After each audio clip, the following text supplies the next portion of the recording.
perspective on what Rotary does and everything associated with it. The actual Rotary event is on Wednesday, the 25th, next week. It starts at 5:30.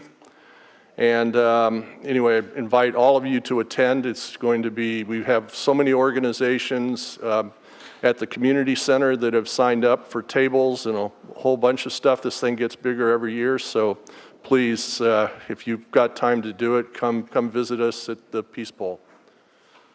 Now on to the proclamation. Peace Day in Dunedin, 2026.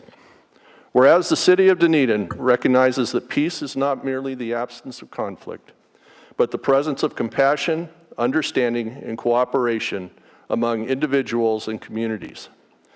And Rotary International, through its local clubs and global network, has long been a leading advocate for peace, goodwill, and service above self, empowering communities to resolve conflict, promote dialogue, and build lasting relationships founded on the mutual respect. And the 3 Rotary clubs in Dunedin planted a Rotary Peace Pole in Highlander Park on February 23rd, 2022, with plans to bring our community together yearly to honor our commitment to the ideal of peace. And the Rotary theme for this year, Unite for Good, calls upon all people to work together across differences, uniting hearts, hands, and minds to strengthen our shared humanity and to foster a more caring and inclusive world. And Dunedin's many nonprofit organizations, faith communities, schools, and civic groups embody the spirit of unity through their daily efforts to serve others, uplift the vulnerable, and create opportunities for all residents to thrive in peace and dignity. Peace Day in Dunedin provides an opportunity for our city to join with Rotary and other community partners to celebrate acts of kindness, to renew our commitment to nonviolence, and to collaborate in building bridges of understanding within our neighborhoods and beyond. So I, Robert James Walker, by virtue of the authority vested in me by the Mayor of the City of Dunedin, Florida, and on behalf of the entire City Commission, do hereby proclaim February 23rd, 2026 as Peace Day in Dunedin, and urge all citizens, organizations, and institutions to join in activities that promote peace, unity, and goodwill. Let us honor Rotary's vision to unite for good, working together to make Dunedin a beacon of harmony, compassion, and shared purpose.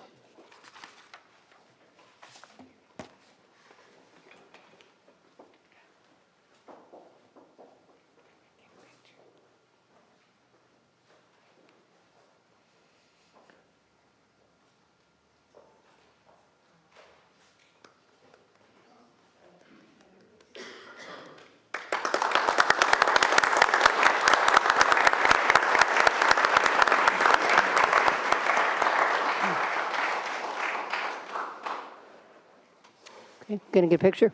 Yes. Hold on, guys. No, hold on. That's Jerry. Rob read it, but it's not all about you. I'll take it with your camera. Do you want to say a few words? No? Yes? I think that says it all. Up there, up front. Okay.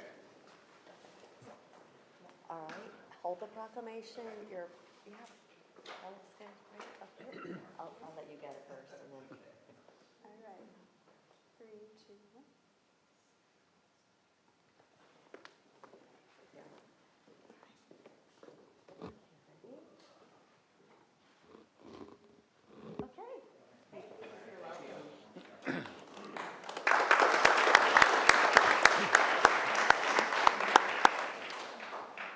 Okay, now we have Government Communicators Day, February 20th, 2026 proclamation, and I will turn that over to Commissioner Dugard.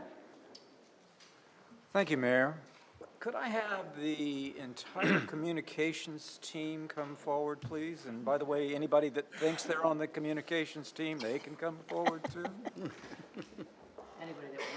Anybody that wants to be on the...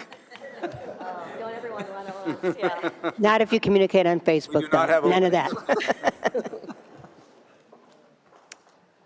Whereas the role of government communication professions is to inform, educate, and encourage their communities And whereas robust communication in government creates trust and inspires residents to take action and be involved. And whereas government communications create relationships and calls to action, build awareness, understanding through storytelling, engage and foster engagement on civic issues, and use all channels to include people in critical decisions. And whereas it is essential to have strong communications in government because it is a foundational element of living in a democracy where citizens have the freedom to make their voice heard. And whereas the City of Dunedin is proud and has deep gratitude and recognition for government communicators, their professionalism, dedication, hard work, commitment, enthusiasm, and sacrifice. Now I, Tom Dugard, by the authority vested in me from the Mayor of Dunedin, Mo Freeney, do hereby, of the City of Dunedin, and on behalf of the entire City Commission, do hereby proclaim February 20th, 2026 as Government Communications Day in Dunedin, Florida, and encourage all residents to thank the members of the Communications Department who have dedicated their careers to ensure Dunedin has effective, impactful, and successful communication strategies that resonate and are relevant. Thank you.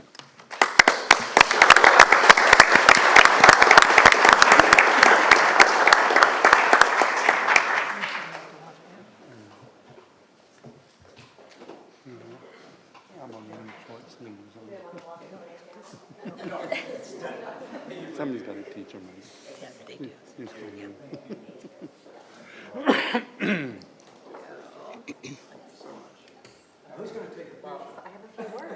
Oh, yeah, we. I have a few words. Yes, of course. Give me a microphone. Thank you, Mayor, Commissioners, for this proclamation, recognizing the important role of government communications and the value that it brings to our community. And I think maybe we have told you this is a national day tomorrow that our national agency or industry. Yes, our agency that supports government communicators really wants to elevate and recognize the role that we play in cities and counties all over the country. So I want to introduce my talented team that hopefully you know they are the architects behind all of the content and all the communication strategies that we create every day and every week. Kate McVeigh is our communication manager. Rebecca Nelson is our digital website, I can't even think tonight, website coordinator, and Brooke Nolan, who you see all over with her cameras, she is our senior multimedia coordinator. They are also the creativity behind the content, videos, and photography that captures Dunedin's brand spirit and the stories about our community and the people who live and work here. We are proud of the awards we have won this past year and in prior years, both from the Florida Municipal Communicators Association and our state association, 3CMA, which I just mentioned, which is our national association. The 3CMA award that we won this year was for last year's State of the City video, which we are very proud of, which really captured the heart of Dunedin Strong as we recovered from the 2024 hurricanes. While we have many ways to keep residents informed, the best way is to subscribe to the Dunedin News. And you will see at your places tonight, we have given you some cards as a reminder when you are out and about in the community and people want to know how they can be informed, have them to subscribe to the Dunedin News. And I hope everyone here in the audience has heard that message as well. That is the best way to get our information directly to your inbox every Thursday at 3 o'clock. Kate does the little teases on Wednesday, which give people an idea of what will be in that Dunedin News. And often we are publishing information in the Dunedin News that may not be on social media because not everyone wants to be on social media. People are actually pulling away from social media.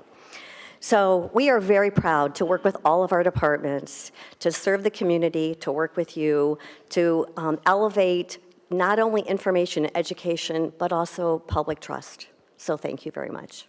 So Sue, On behalf of the commission, because I'm not going to let this moment go by, you know, I worked for the city 22 years. I went for the county 9 years. I came back 8 years as a commissioner. No, I'm not really that old. And now I'm mayor. And I just want you to know, like, so I say that because I've been involved in the operations of the city and the city's life for a long time. And I think by far one of the smartest things they did for the first time was to hire a professional communication person in you.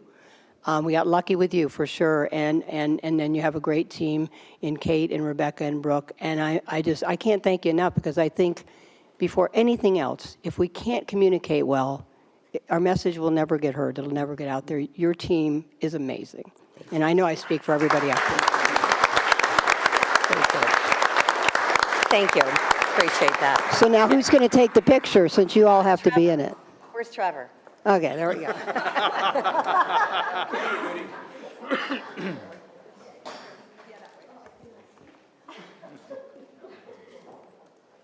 don't know, can Trevor do this? Streets guy? If anybody can get it done, you can get it done. That's right. Good job, Trevor.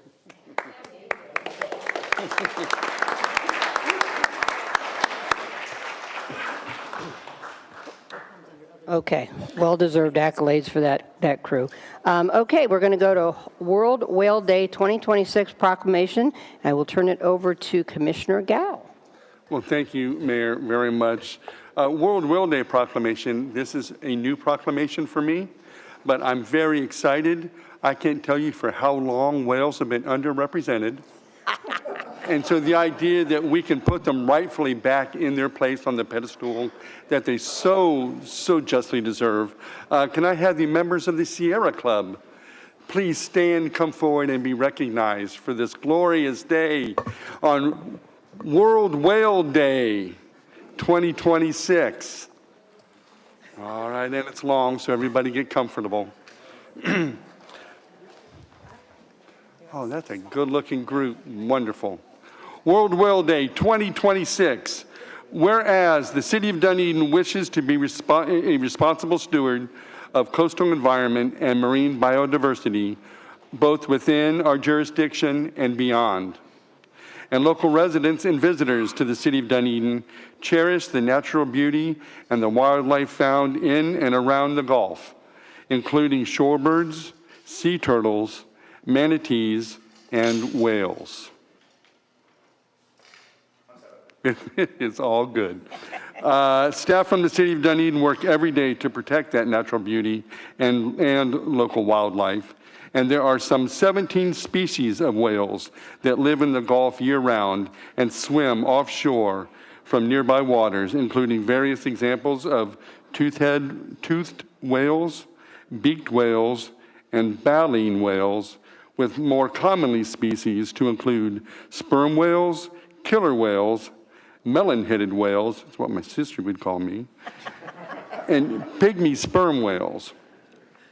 And among these marine mammals in the Gulf is one of the most endangered whale species in the world, the Rice's whale, a unique great whale found only in the Gulf, with a population of fewer than 100 individuals.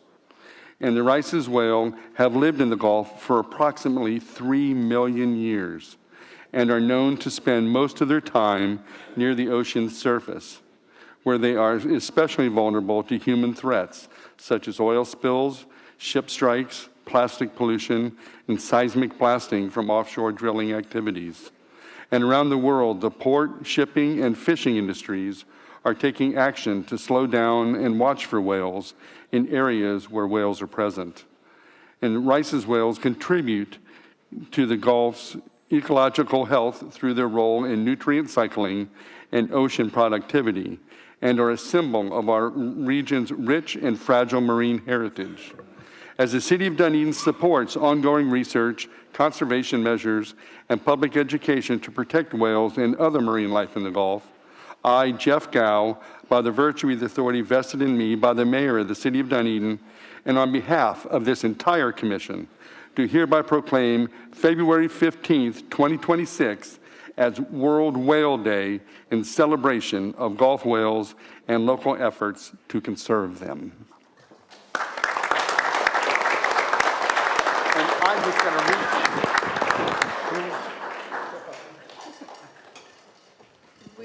We do have a little bit more education. That was a lot though, right? I feel like I learned something today too. If it's okay.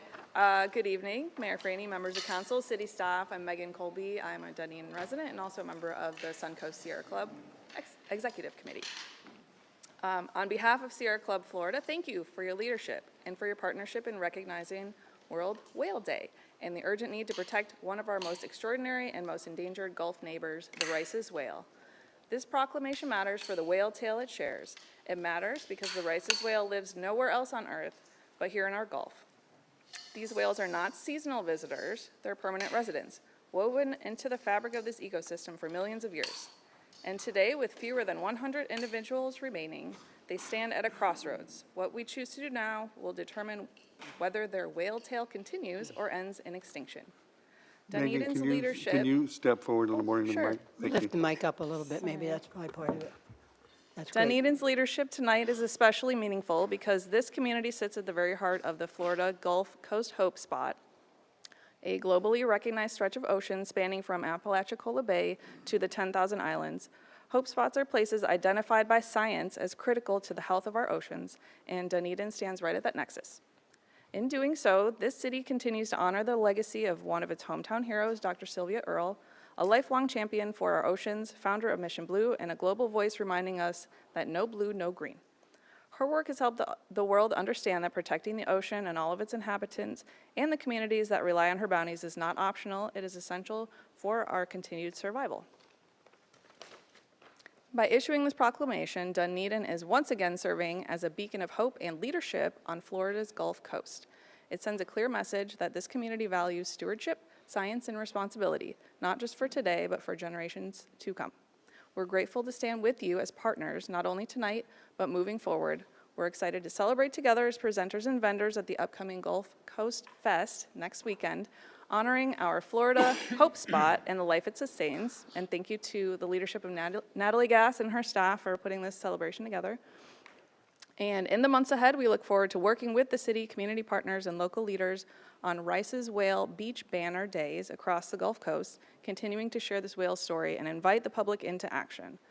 Protecting the Rice's whale isn't just about saving a species, it's about protecting the health of the Gulf, the resilience of our coastal communities, and the legacy we leave behind to generations that come after us. If anybody wants to learn more or get involved, we invite you to visit ourgulfwhale.org and join us in ensuring that this whale song does not fade into silence. Thank you again, Mayor, Council, and staff for your leadership, your partnership, and your commitment to marine conservation for World Whale Day. This is a moment Dunedin and all of us should be proud of. Thank you.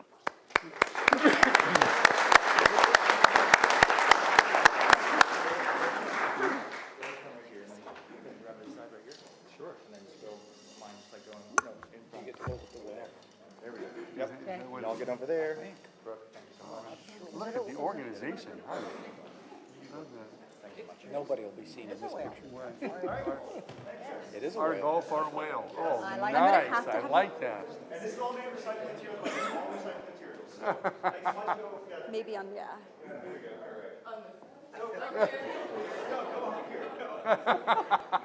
And then I need to. There we go.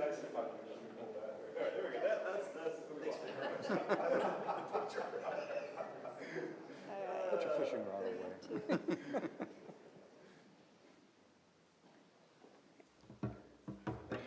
No problem.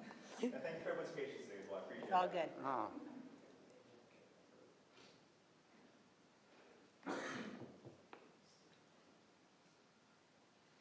All right, for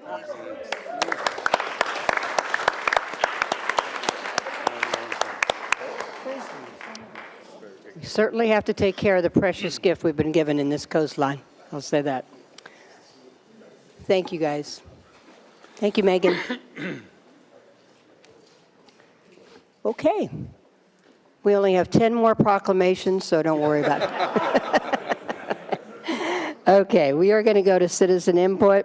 Does anyone in the audience wish to speak on a topic that is not on the agenda? I know that Mr. Nigro needed to get out of here, so I'll let him go first.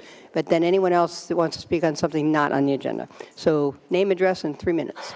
Name, George Nigro, address 9 Hay Place, number 502, Dunedin, Florida.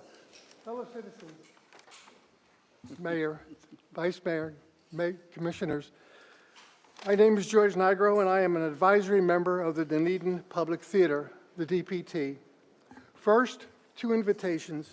Tonight, the DPT presents 4 great comedians at the Andrews Memorial Chapel. It starts at 7 p.m. There are still seats available.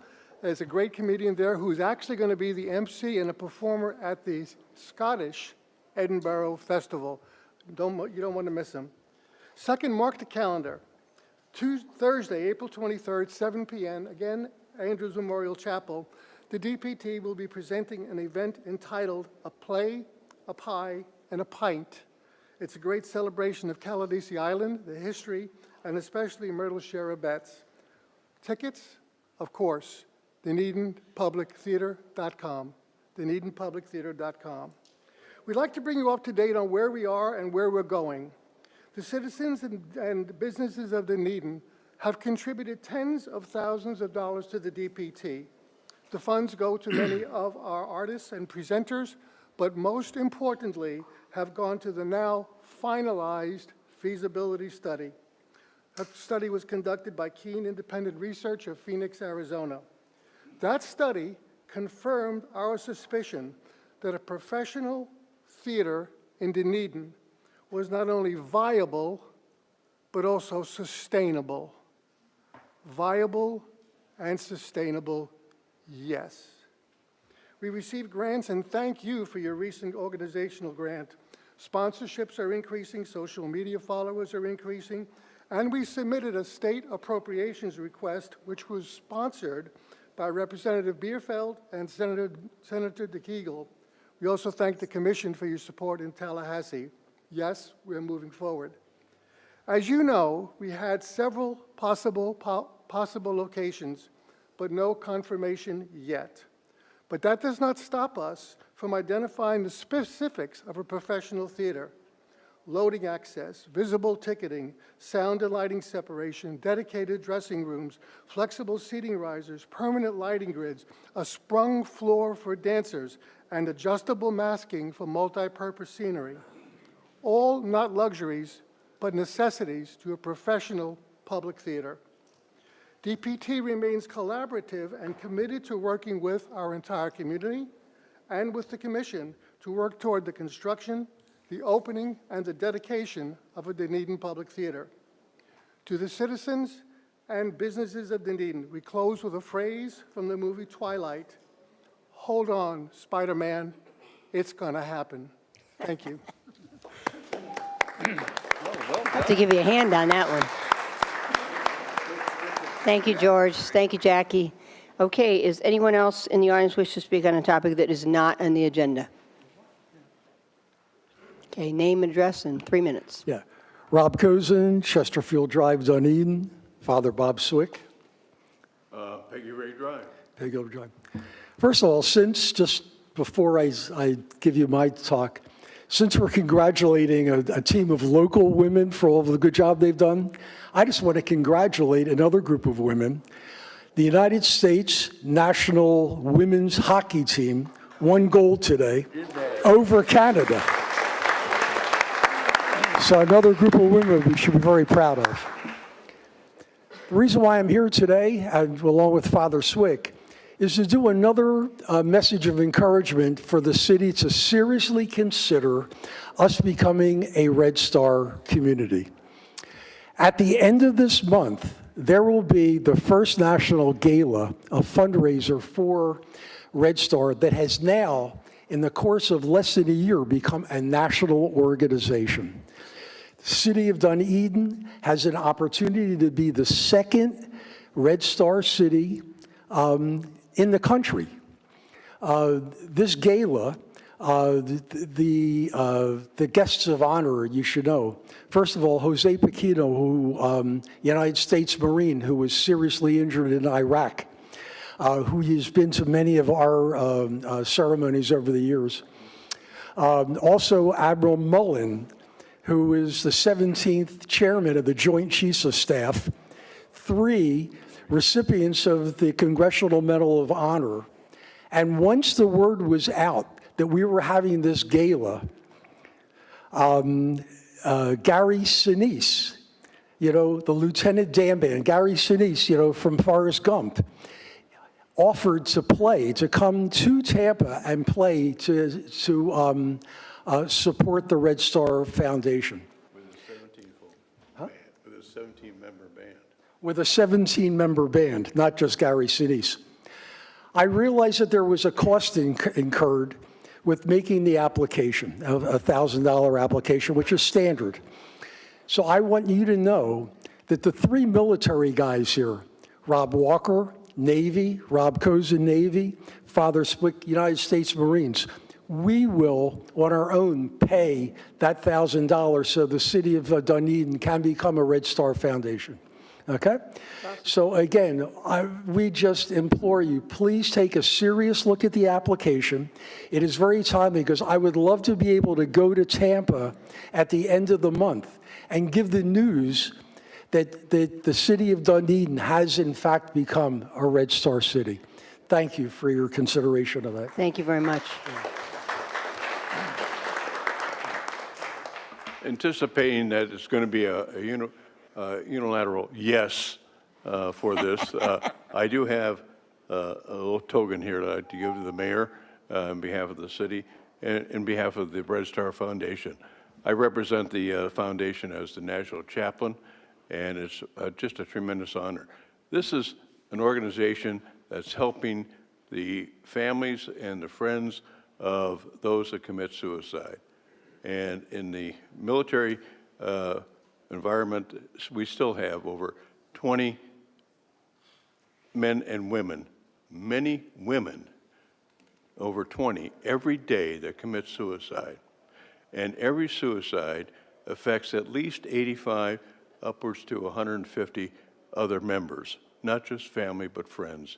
And the whole organization is dedicated to bring together camaraderie among those that have suffered. And Clearwater being the first foundation city, the mayor's father, after serving in the Army for, I think, 30 years, did commit suicide, and that was 35 years ago. And the mayor still suffers from that. So in behalf of the foundation, allow me to present you with this, Mayor.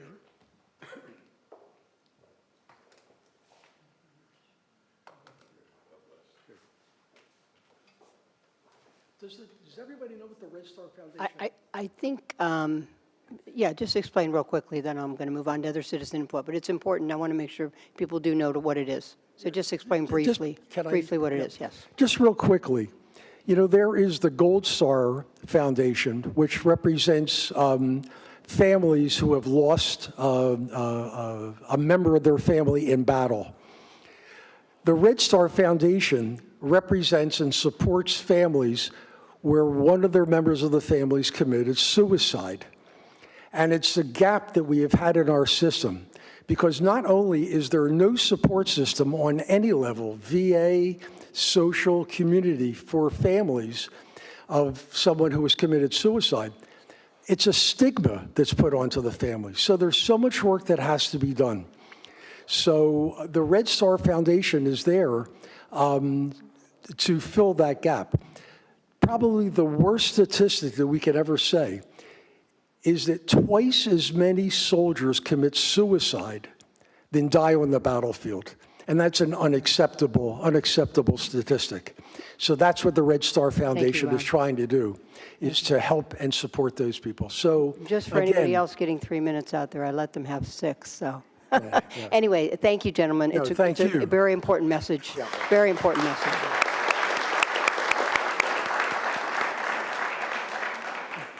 Thank you very much. Okay, name and address in 3 minutes. Matt Horvath, 1409 Red Oak Drive. Good evening. I visit Hammock Park almost every day and have been actively observing invasive plant conditions there for over 2 years. I'm here tonight about the proposed resolution to dissolve the Hammock Advisory Committee. I spent some time today chatting with other park attendees, and without exception, none of the residents were aware of the HAC, that it needs members, or that it's planned to be dissolved and merged. All those I spoke to were concerned to hear about the planned dissolution. I have 3 specific concerns. First, the no oversight clause. The draft resolution states that the new consolidated committee is, quote, not authorized to serve as an oversight entity regarding the operational issues of the city's public services. The new committee's stated purpose, preserved in the draft resolution, is to analyze the environmental conditions in the hammock and to recommend management measures. You cannot fulfill that purpose if you're simultaneously prohibited from asking whether the management work is being done. I ask the commission to either remove that clause or to clarify that it does not prevent the committee from inquiring into invasive species operations. Second, the standard that this commission has set. At the 2021 continuance review, Commissioner Franny, now mayor, stated, quote, the Hammock Advisory is one of the most critical committees in the city. The city has this amazing park, which this committee protects as though it was its own, unquote. In 2024, this commission voted unanimously to continue the committee. By early 2026, confirmed by the city clerk, it had collapsed to as few as 3 of the required 9 members, unable to achieve quorum. The committee that Susan Humphreys contributed so much to is now being dissolved. How is the committee characterized as most critical allowed to quietly lose quorum? If consolidated, the new body must be empowered to ask the questions that the HAC was created to answer. Third, the timing. I see the hardworking staff at the park almost every day. Are the horticultural technicians working in the hammock? And if so, are they doing invasive management? Have they trained park staff on how to identify the worst invasives so that they can be spot corrected or flagged for the horticultural technicians to deal with? The testimony to this commission and the documentation that I have been able to find, as well as my own nearly daily observations and walking the park trails, suggest that the work has primarily been in trail management and signage management, not invasive species management. When the park has more daily visitors since COVID, why has the HAC membership been allowed to attrit? What efforts have taken place to make residents aware of the need to recruit new members? I personally spoke to a number of residents today at the park that expressed potential interest in serving. Why dissolve this most critical committee when the problem seems to be awareness, not a willingness of the residents? The commission is being asked to restructure the oversight body before these critical questions have been publicly answered and addressed. I ask you to consider whether those questions should be answered first. Thank you for your time. Thank you very much. Anyone else wish to speak to anything that's not on the agenda? So name and address in 3 minutes. My name is Amy Shonak. I live at 720 Bay Street. I'm kind of here for the same reason he's here, and everything he said. I was just walking in the park just before I came here. I didn't see him, but I did see some information about this advisory committee that it looks like is going to be dissolved. And as I was walking in the park, before I saw that, I saw the potato vine, which I'm sure everybody is familiar with, or the gardeners are familiar with, and my instant reaction is go grab it and pull it down. And then I didn't, because I know that really we shouldn't be touching things like that if we're not in charge or not working toward that. I'm a gardener, I'm a naturalist, so I didn't. And then I saw it again, and it struck me. And I just want to say how important it is for us to be good stewards of all our environments, like the Sierra Club and the whales. We need to take care of that park, and it's a different park than the other city parks. It's a whole, it's 90 acres, and it's a whole, its own ecology. And I would be glad to be on that committee, and I hope that we really, before we dissolve that committee, we find a way to make sure that we're managing it so that all the species can continue to flourish and the invasive species can be maintained in a way that the park can seem like its original. No, I appreciate the comments. Just, I mean, it is being merged into Rec and Parks Board, right? So it's not going to be the goals won't be ignored. It'll just be merged into Recs and Park, and also they'll still be Friends of the Hammock, which is still, as far as I know, extremely active. correct? Okay, It from does what do I a lot of saw, special things, right? that part of this merging, that invasive species management was specifically not going to be addressed. And, he seemed Yeah, he much left. more, But much more we appreciate the knowledgeable, comment, and but, we'll certainly look yeah, and I make think sure that we're covering If we the, ignore that, Sure. we're kicking the can down 10 years from now to a park that's covered with invasive species, unable to be able to controlled. Thank you. Thank you very much. Appreciate your comments. Yeah, we're not going to do clapping, just because if there's different sides of something, we try not to clap. Obviously, we'll clap for Rob Cozen because that's in Father Bob, because that's a great topic we're all agreeing on. But anyway, 3 minutes and name and address. Hi, my name's Fiona Richardson. I live at 1340 Hales Hollow Drive in Dunedin, of course. You started off this meeting by doing a proclamation about peace, and we have a problem in our neighborhood, and I wish that we had peace in our neighborhood. But unfortunately, it's got to the point that we have to bring this to the city's attention. You see, our entire street lives with a rock band behind us. And the rock band practices 3 times a week for approximately 5 hours at a time. Because of that, I'm sorry. Yeah, and because of that, the noise, because we're about 25 feet from the wall of my house to the wall of the building with the band in it, they have a very deep bass in the rock band, and it resonates through our entire houses. So when you sit in my house, it's like you have somebody who's got a big bass speaker parked outside your house, and it's rocking the house. We've been there 6 years. We're probably one of the newest members on the neighborhood. But the other members of the neighborhood and some of our neighborhood are here today because they couldn't all come. We have tried to talk to the owners of the buildings. It is the church experience that houses the rock band. We've tried to come to a resolution with them about it, be it soundproofing, be it that they move the stage away and put it on the other side of the building, but we have not. It goes down for a little while and then it comes back up again. Our only resolution for the entire neighborhood is to call the police. The police come out, so there's probably, if you look at the records, and we have the records, hundreds of phone calls in the last 6 years about this. They come out, and all they can do is go to over there and ask them to turn it down. It doesn't meet the decibel, but when we read the ordinance, we read it as that if it's a nuisance to an entire neighborhood, disturbing our peace, then that's considered a nuisance, a noise nuisance, right?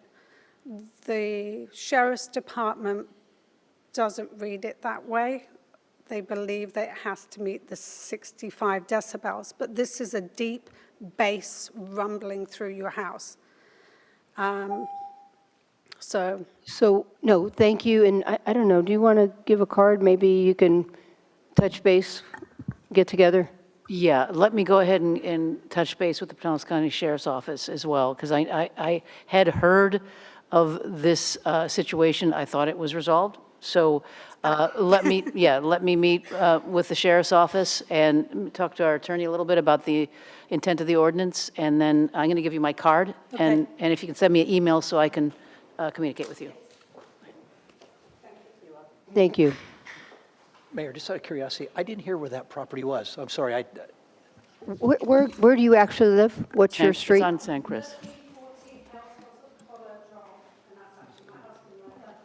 Okay. Part 2. Okay, thank you. Yep. Okay.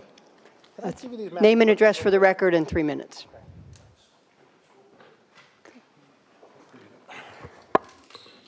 Good evening, Mayor and City Council members. My name is Thomas Richardson, and I reside at 1340 Hales Hollow Drive in Dunedin. I live across the street from the post office and directly adjacent to the church experience. It's precisely this experience that I wish to bring to your attention this evening. Don't get me wrong, we're talking about an ongoing excessive noise produced by the church experience on 1400 San Christopher. For 6 years plus continues to disturb the peace, health, comfort, and well-being of the residents and neighbors residing adjacent to or around the direct vicinity of the church. This is, as she said, as my wife said earlier, this is a concert-style music performed on stages with amplified sound, loudspeakers, PA systems, bass guitars, and drums. The bass noise coming from the church is so loud that we can feel the vibration sitting inside our homes. You can feel the beating in your chest. It's impossible to ignore and is nothing less than intrusive to all of us living next to this. Here's the problem, Mayor. Law enforcement says they can't do anything because the church is not doing anything criminal and they are not breaking the law. They've said that the noise emanating from the church does not exceed the decibel threshold of 65 decibels measured at the property line. This part of the Dunedin City Ordinance is true. However, for some reason, the rest of the ordinance is not being applied, addressed, or even considered as it pertains to noise nuisance. I know you're familiar with this, but if I may, as per the City of Dunedin Ordinance 24-22, Section 2107-41, it shall be unlawful for any person to willfully make, continue, or cause to be made or continued any noise which because of its volume, level, duration, and or character, a noise disturbs, injures, or endangers the comfort, health, peace, or safety of reasonable persons of ordinary sensibilities and tolerances for sound levels within the city limits. The following violations that are declared to be unlawful noises and subject to the penalty provided in Section C, the production of sound, including sounds from any amplifier or sound amplification devices that exceed a weighted decibel threshold of 65 measured at the property line of the complainant or which otherwise creates a nuisance. Key word. Unless I am seriously misunderstanding the specific language and immediate context of this ordinance, I'd say that the volume level of noise, the duration of the noise, the characteristic of the noise being the extreme bass, as well as the frequency of the noise and the number of lives it is affecting, is the very definition of a nuisance and an unlawful noise. Honestly, we would just rather opt out of the church experience, but at the moment, we don't seem to have a choice. Conclusion. So what's the solution? What is that we're asking for exactly? In all honesty, Mayor, it starts with either recognizing the language written in the ordinance or better defining the language in the ordinance. There seems to be confusion that neither law enforcement nor the city can agree on defining what a nuisance is, creating a stalemate between four entities, the complainants, the source of the problem, in this case the church, experience, law enforcement, and the city. One last final note. One more thing I think I want to say, and that is, I just want to say that we respect and support our law enforcement officers and what they do. We understand their hands are tied and they have to follow directives. I personally want to thank Officer Renee Pompamahil for her genuine efforts to mitigate this problem without bias or prejudice. Job well done, and thank you for your time. Thank you. Thank you, and I can assure you we'll look into it. Does anyone else out here wish to speak on a topic that is not on the agenda? Come forward. Name and address for the record, and 3 minutes. Good evening. My name is Bill Zafros. I live at 1320 Hales Hollow Drive, a few doors down from Tom and Fiona. First, I want to thank or congratulate your communications staff. I was in communications, government communications in a previous life, and I never received such recognition, so I'm a little jealous. In any event, in addition to the base, they have allowed their parking lot to become a playground. And at night, the literal sound of shrieking and yelling and every kind of noise you would hear on the last day of school, we can hear with the windows closed, with the doors closed. It emanates right through. If you're watching a movie, you can listen to that as well as during the silent parts of the movie. I've talked to one of their officials, and they said they would take care of it. They never did. If anything, they've been antagonistic. One day this was going on when our neighbors were mourning the death of their mother. I walked over, this is about 4 o'clock on a Saturday, and one of the gentlemen from the church was throwing a football to a bunch of screaming kids right on our property line. And I went back and said, could you really tone it down, please?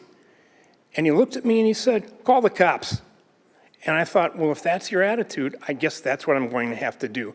And really, does the sheriff's department have anything better to do than to go tell a bunch of kids to pipe down? I think they do. So I'd like them to have a little bit more consideration for their neighbors and be quiet. Thank you. Thank you very much. Anyone else in the audience wish to come forward and speak on an item that's not on the agenda? Okay. Name and address for the record in 3 minutes. Hey, Jim. My name is Jim Calgar. I live at 2092 Valley Drive, Dunedin. First off, good evening to everyone. Second, I wish to thank the city manager, Jennifer, and her team for coming out to my home to talk about the drainage situation. Got some good information from her, and I think we're going to make some progress. But a couple of things. One, I believe it's becoming a safety hazard. I chased some kids out of that ditch today. There's no reason why children should be in that ditch. It's dangerous. Somebody can get hurt severely, if not worse. So we need to look at that as well. There are some animals, you know, snakes, raccoons in there. I don't want to see any kids get hurt, but I don't want my neighbors to have to suffer that way. Second, Jennifer brought up a really good issue about maintaining the water flow of the ditch, not maintaining the easement. But I'd like a little clarification on that, if I may. You've all seen that area, and it needs help. But when we were talking with Jennifer, the city, I'm assuming it was the city, they come out and they mow the one side of that ditch. They mow the grass there. The city put in the gabions. They maintain the gabions, and they maintain the water flow. But when they came out to do the repair before, they put the grass, the cloth down, they put the grass down, and such. Isn't that a form of maintenance to prevent soil erosion? And if so, the city has taken on an inferred responsibility to maintain that.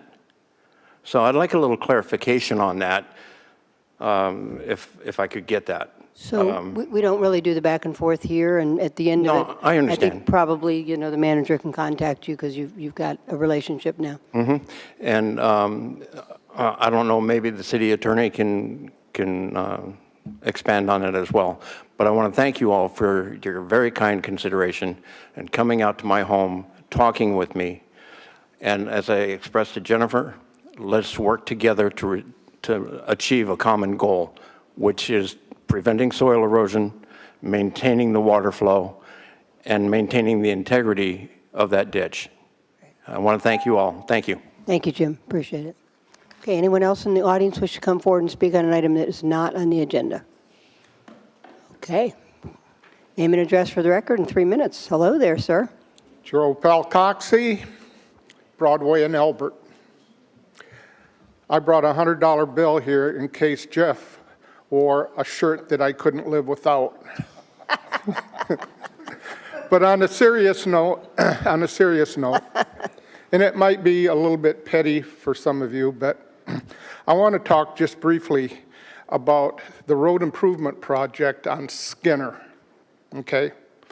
And I'd like to ask each and every one of you and members of the public to drive that stretch of highway between Alt 19 and 580. And when you reach the end of that drive, I want you to ask yourself, is this the best we can do? And if the answer is yes, that's okay. When I drive it, I see no less than 20 one-way signs sticking on a steel pole, one way in every direction except up. I think, personally, that stretch of highway is our doormat for the people coming in to the historic downtown area from the north. Some creative signage and some landscape would go a long way on that stretch of road, because there's nothing in that stretch of median, not even a dandelion. And it's our doorstep from the north. This is Dunedin. I think we can do better. In closing, as usual, thank you for what you do. Thank you for what you've done. And thank you for doing the right thing. Thank you.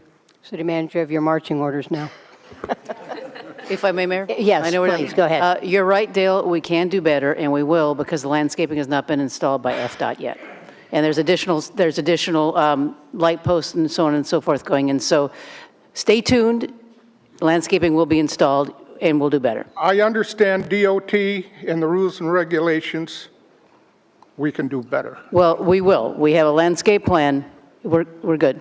It's on the way, and when you really like it, we hope you'll come back and tell us. Right. There you go. It'll be installed during the summertime. We're not happy with that delay, but there'll be more than a dandelion, too. I can tell you that much. Yeah.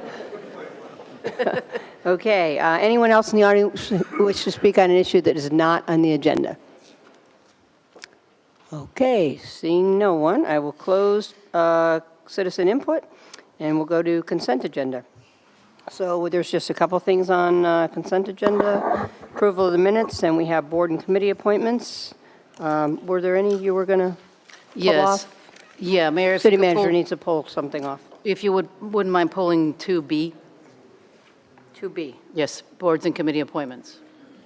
Okay, so we're going to do the approval of the minutes for the 1/8/2026 regular meeting, and then we're going to go down to boards and committees and approve the Committee on Aging one, the C, which is Library Advisory, and then we have an LPA one and a Stormwater Advisory Committee.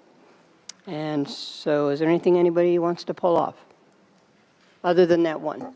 B. Michelle, you look like you're ready to say something. Yes, ma'am. I think we should pull item B, 2BB, and 2BE.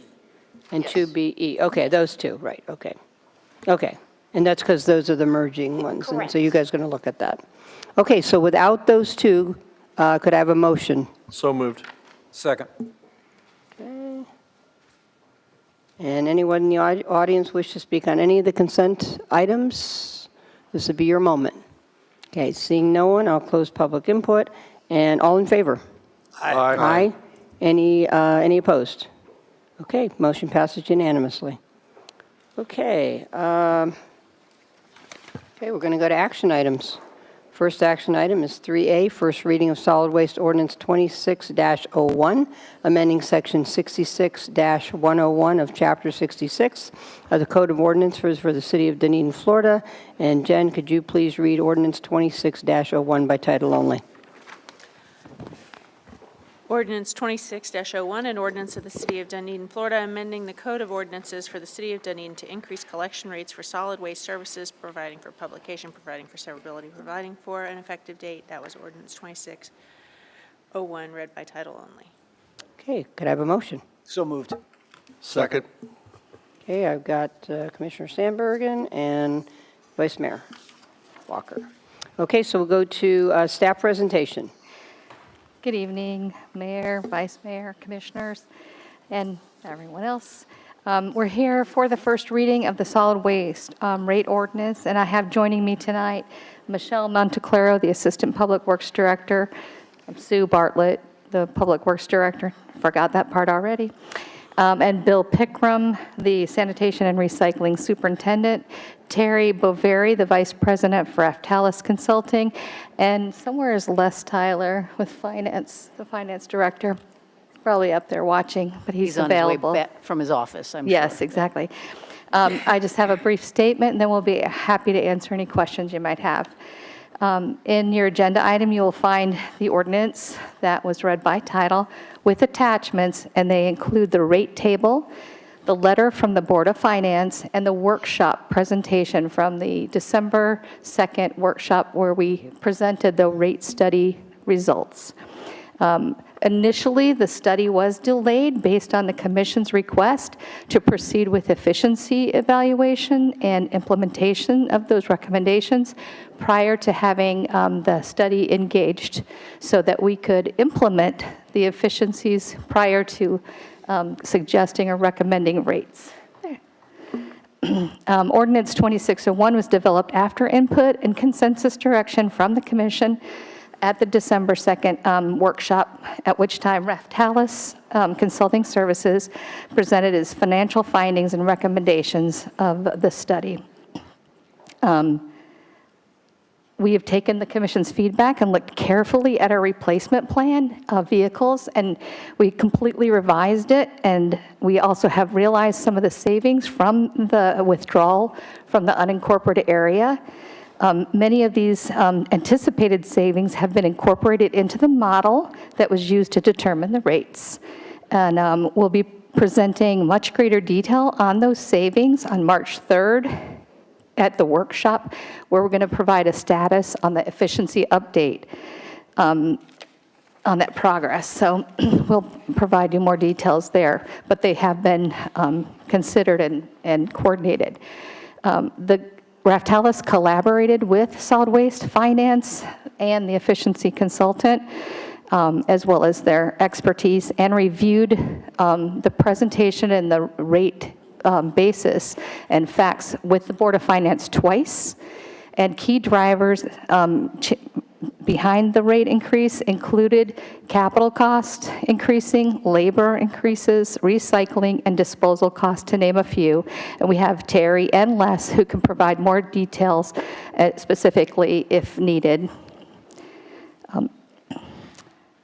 So rates were actually reduced based on that from the initial figures that we had and what we were proposing, so that we can have the stable fund to carry and sustain us through. And then all of those different things were included in the analysis, and we can go further into any questions that anybody has. We have the presentation up on the computer that we can bring up for any of the slides that you may have questions on, or any questions you may have. And again, we have this whole team here to answer questions if you have any. So I think, since it's the first public hearing, and, if citizens aren't aware, or, not everybody watches our work sessions, I think it's important to go over whatever you think the slides are that are going to show us the reason for the increase and what the increase really is and what that impact is to our citizens and our businesses.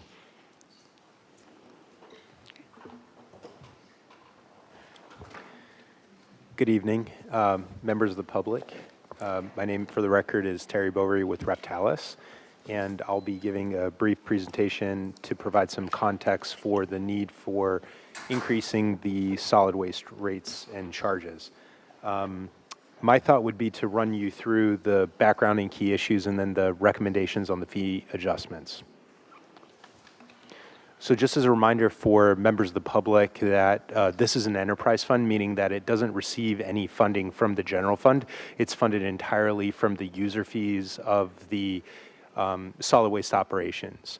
It has to operate like a business, and so local governments generally establish these types of operations as an enterprise fund, and therefore the fees have to be set to recover the full cost of service. If not, then what ends up happening is deferred maintenance, service level failures, typically those types of issues that you run into. So maintaining a fiscally sustainable enterprise fund is critical in order to achieve the mission and objectives of the solid waste enterprise. This provides a brief overview just of the direct staff involved in the number of vehicles and equipment to provide the service for the city at the time of the study. Obviously, there have been some efficiency gains that Sue mentioned just a moment ago. I need to mention that these are the active day-on-day type operations. Total staff is around 20 FTEs. If you were to try to add it up, it wouldn't fit exactly, and that's because we have to have additional administrative staff and things of that nature. This provides an overview of the total number of accounts at the outset of the study, and a breakdown between residential, commercial, and the total number of tons that are collected from the solid waste operations annually. So around 42,000 tons per year are collected on behalf of the city and residents within Dunedin.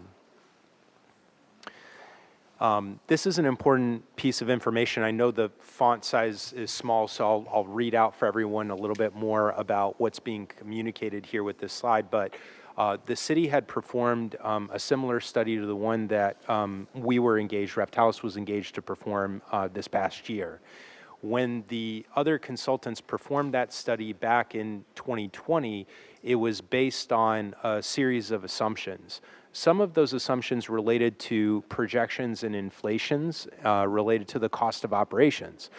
What happened subsequent to 2020, obviously that was COVID era, and then subsequent to COVID era, we saw pretty significant inflation that exceeded what the original rate study had contemplated. So that was one of the factors.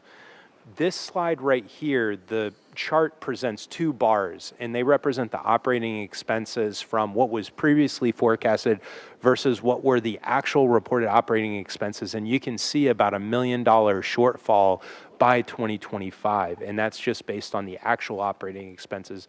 The proposed budget with inflation and other cost factors are actually higher. So the differential that we're starting out with at the outset of the forecast period, you could say we're coming from behind a little bit. And I wouldn't say that that's a fault of anyone necessarily. It's just that inflation was greater than what was originally contemplated when the rates were previously set, unfortunately. This provides a much more detailed breakdown of the operating expenses during the historical period through the forecast period, and can show how the various cost increases occurred. It's important to note that even though we've identified these cost increases, we had an understanding, the city had an understanding of this issue. This is, again, some very small font, but it comes out of your prior year's budget book. And what's circled in red are the deficiencies, the negative annual year-over-year deficiencies that without remedy would cause issues, service level issues and problems. So, the city knew this was an issue, partly why we were engaged to perform the study. Inflation exceeded, but city and city staff knew at the then time and brought before the commission, the mayor and the commission, an idea to look at this, perform the efficiency study and have the findings incorporated before we finished our study. And so as a result of that, we were able to incorporate some savings, as Sue mentioned before, and as we'll be discussing in much greater detail later in the March 3rd presentation that'll be made by Sue and the team from the city to go into those savings. So I think what we're trying to say is that inflation outpaced the prior forecast. We're a little bit come from behind. We still have inflation persisting and cost increases and the need to replace vehicles in order to continue to provide level of service on a recurring basis. We have to fund those deficiencies from user fees. And so, city staff tried to exhaust all possible avenues before bringing forward this rate recommendation, hence the efficiency study. That was incorporated to the study, and the result was, our recommendations, which we had done a more thorough presentation on this in December of last year. But I'm just going to jump ahead to the fee recommendations that we have here. And the other point I wanted to make is that because we're coming from behind, so to speak, we don't have a whole lot of time to phase these increases over. So we identified the adjustments, to be made effective April 1st of this upcoming year.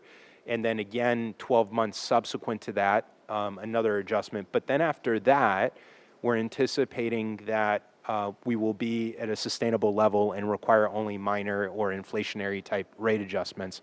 As you can see there, we estimate about $1 per year.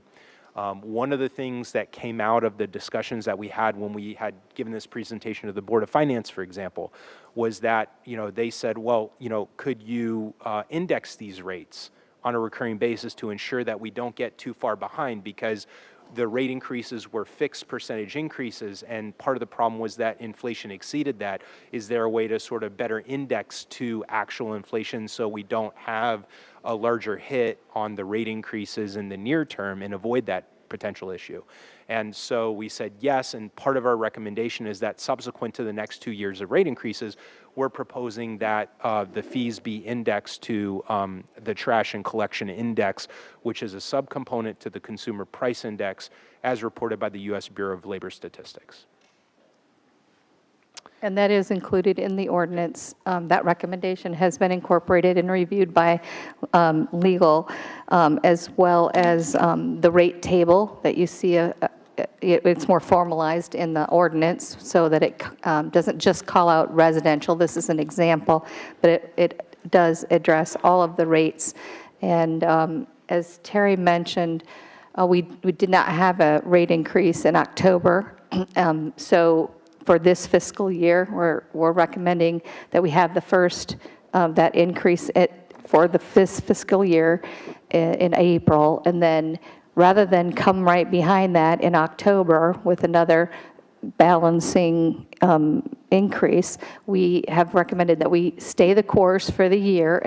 And again, Terry's done the calculations that this will still get us where we need to go. And then that second year for FY27 will be in April also. And then we'll have the more modest increase come and get back on our annual schedule in October of the following year for FY28. Thank you, Sue. And I just close out also with the comparison of the fees for service with other communities within the region.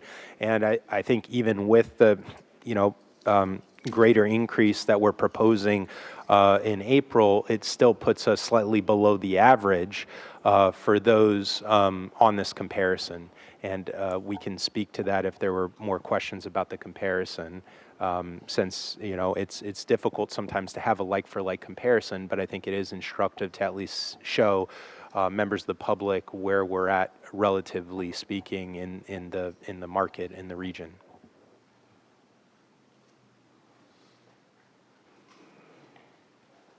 Thank you, Terry.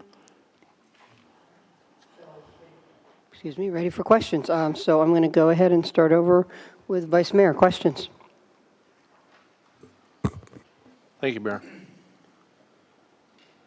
Looking for the chart. It's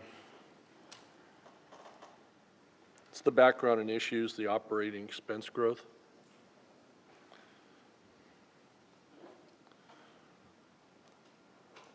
So can you just tell me what's involved for the disposal expense? What's involved with that? So the disposal cost to the system, the city collects all of the trash and delivers it to the Pinellas County Waste Energy Facility for disposal. Pinellas County is needing to raise its fees to the city approximately 8% per year for the next several years, which is higher than inflation. One of the key reasons why that's necessary is because Pinellas County's waste energy facility had entered into a power purchase agreement with Duke Energy. That agreement ended in last fiscal year. That represented about over 50% of the revenue stream to the county solid waste facility, meaning that without that revenue stream continuing, it was going to have to replace that with increases to its user fees.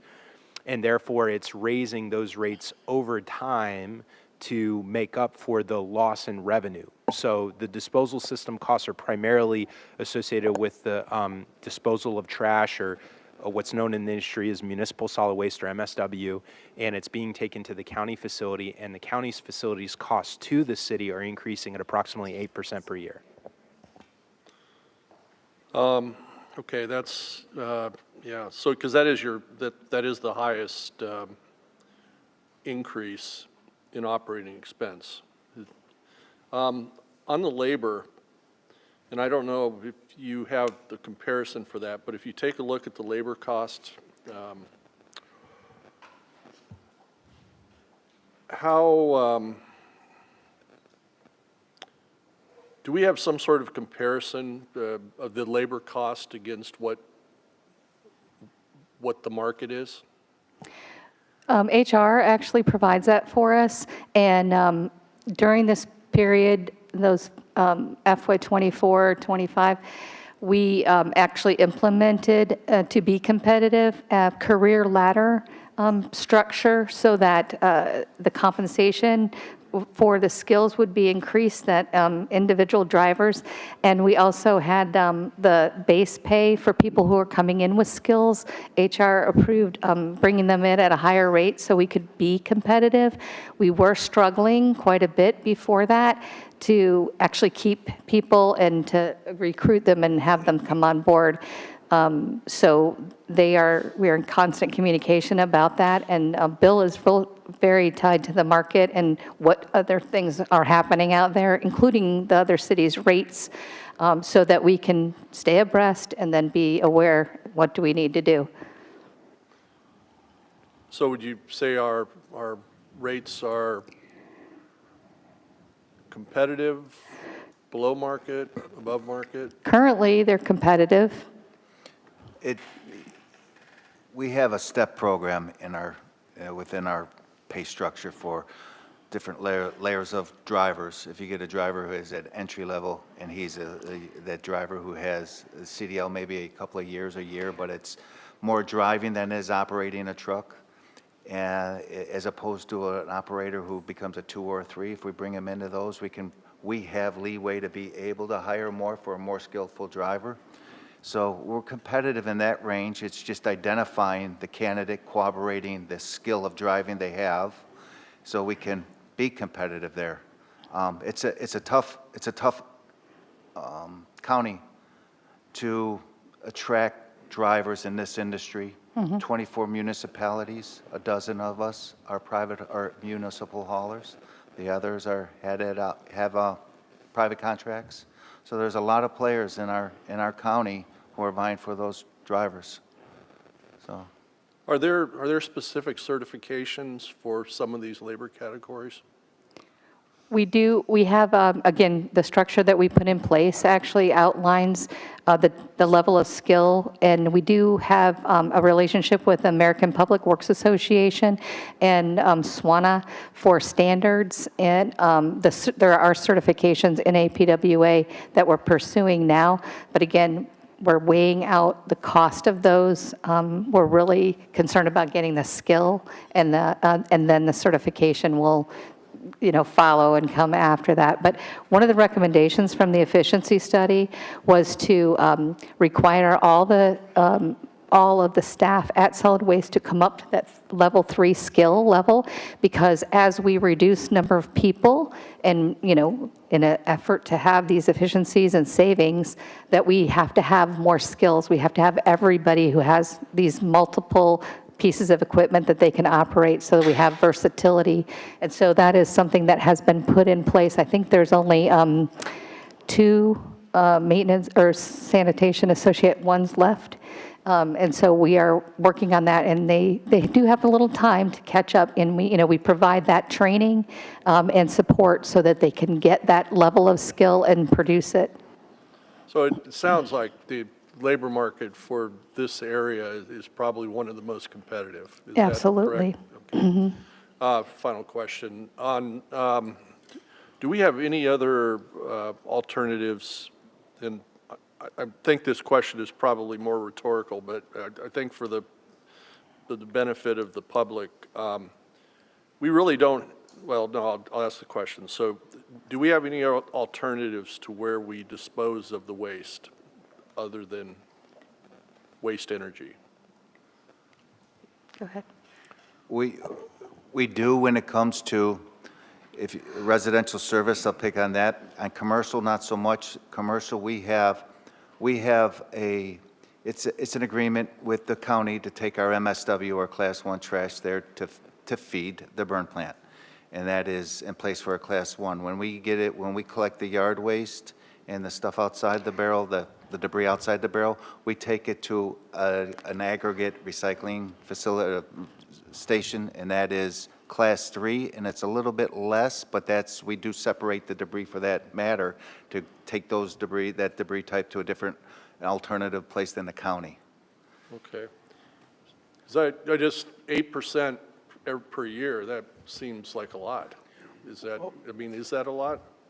I would like to add that it's relevant to say that the tipping fee that the county charges is one of the lowest tipping fees in the state, precisely because it had been, I don't want to use the word subsidized, but it had that revenue stream from the Duke Power for so long that it allowed it to keep very attractive and low rates that would be comparable to what a landfill would typically charge, which is a much lower cost of operation than a waste energy facility. But even with the 8% increases in the near term, it's still a very low cost of service, relatively speaking. So yes, it's unfortunate that it has to now go up 8% per year, but your alternatives, when you consider the long haul expense of having to go farther out to another facility and what the other regional landfills may be charging. For example, if you were to look at Hillsborough County's landfill disposal fee for their waste energy facility, it's over $100 a ton, I believe, as opposed to the $65 or so that Pinellas charges. And we have to transport it. Yeah, okay, well, I kind of figured that too. Those are all the questions I have, thank you. Commissioner Sandbergen. Terry, between 2020 and 2026, we didn't see any type of increase, like we're asking the people 20 some odd percent, just approximately between 2020 and 2026, how much did rates go up? They went up approximately 4% per year as recommended by the 2020 study. Wow, okay. I guess I keep coming back to, one thing I wanted to talk about, in the ordinance, it still talks about unincorporated county. Yes. Did you see that? Yeah, there is a section there, so if the commission decided that they would provide that service, it allows, one of the changes was to come in aligned with the other utilities. We have our utilities and the surcharge that they have for services of 25% additional. We did the calculation. If we kept that service, we still did not have enough to recover the funds by keeping the county unincorporated area. There's been a couple things. When we did all this study, we had to, based on facts they made and models, some assumptions about what the disposal savings would be. We had real numbers for revenue. And then estimated numbers, because we didn't break it out that way, for what was unincorporated disposal cost and transportation. But since then, we've been tracking, and we actually have greater savings than we anticipated from those two items. We're going to look at more. Obviously, we've been tracking more, but the result is, we estimated how many tons was coming from unincorporated versus city, and the reality is it's more tons than what we thought, so we're avoiding those costs now. And it was greater transportation cost and just trips to go to the landfill. So just those two savings alone, we're going to talk, and you'll see that in March 3rd.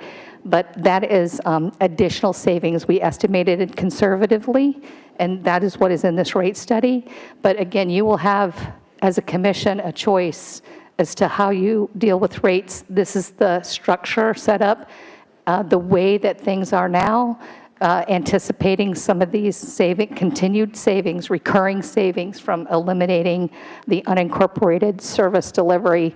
And if you were to decide to go back, then we would be able to tell you what do we have to change, because we eliminated 2 positions and 6 pieces of equipment. And we've identified some more pieces of equipment that will go. Some are related to that unincorporated change, the change to just the city residents. Are we still picking up in unincorporated Dunedin? No, at your direction, we withdrew from that unincorporated. As of October 1st, we were completely out of that business. Okay. You know, are recycled products similar to a commodity? Do rates fluctuate? Today aluminum is worth this, tomorrow it's worth that. Do we take into consideration, and how do we get the most that we can for our recycled products? I'm going to love this answer. Go ahead, Bill. We didn't practice. I'll be brief. You're right. It is our recycling. It's a mixed program. We in this area, it's all mixed, single stream recycling, and it's a blended commodity, and the sorting process is very costly to get those products to separate them. So we have a value of our recyclables, which is it's pretty good right now, but it fluctuates. And what we do is we try and get it as clean as possible. We do a lot with our social media to encourage to recycle right, to bring down our contamination, to make it a better commodity, because people are misusing the blue barrel, and not by any intent, but possibly just by not understanding what can go in and out of what should be going into the blue can and what should be going into the trash can. So really the answer is we're trying to do that through our outreach and education component to get a healthier, less contaminant product, if you will. Right, and so the way that Bill has structured that contract with our recyclable vendor, which happens to be in the back of the room as well. I saw him here, Yeah, there's a return. What do you call it? A proceed.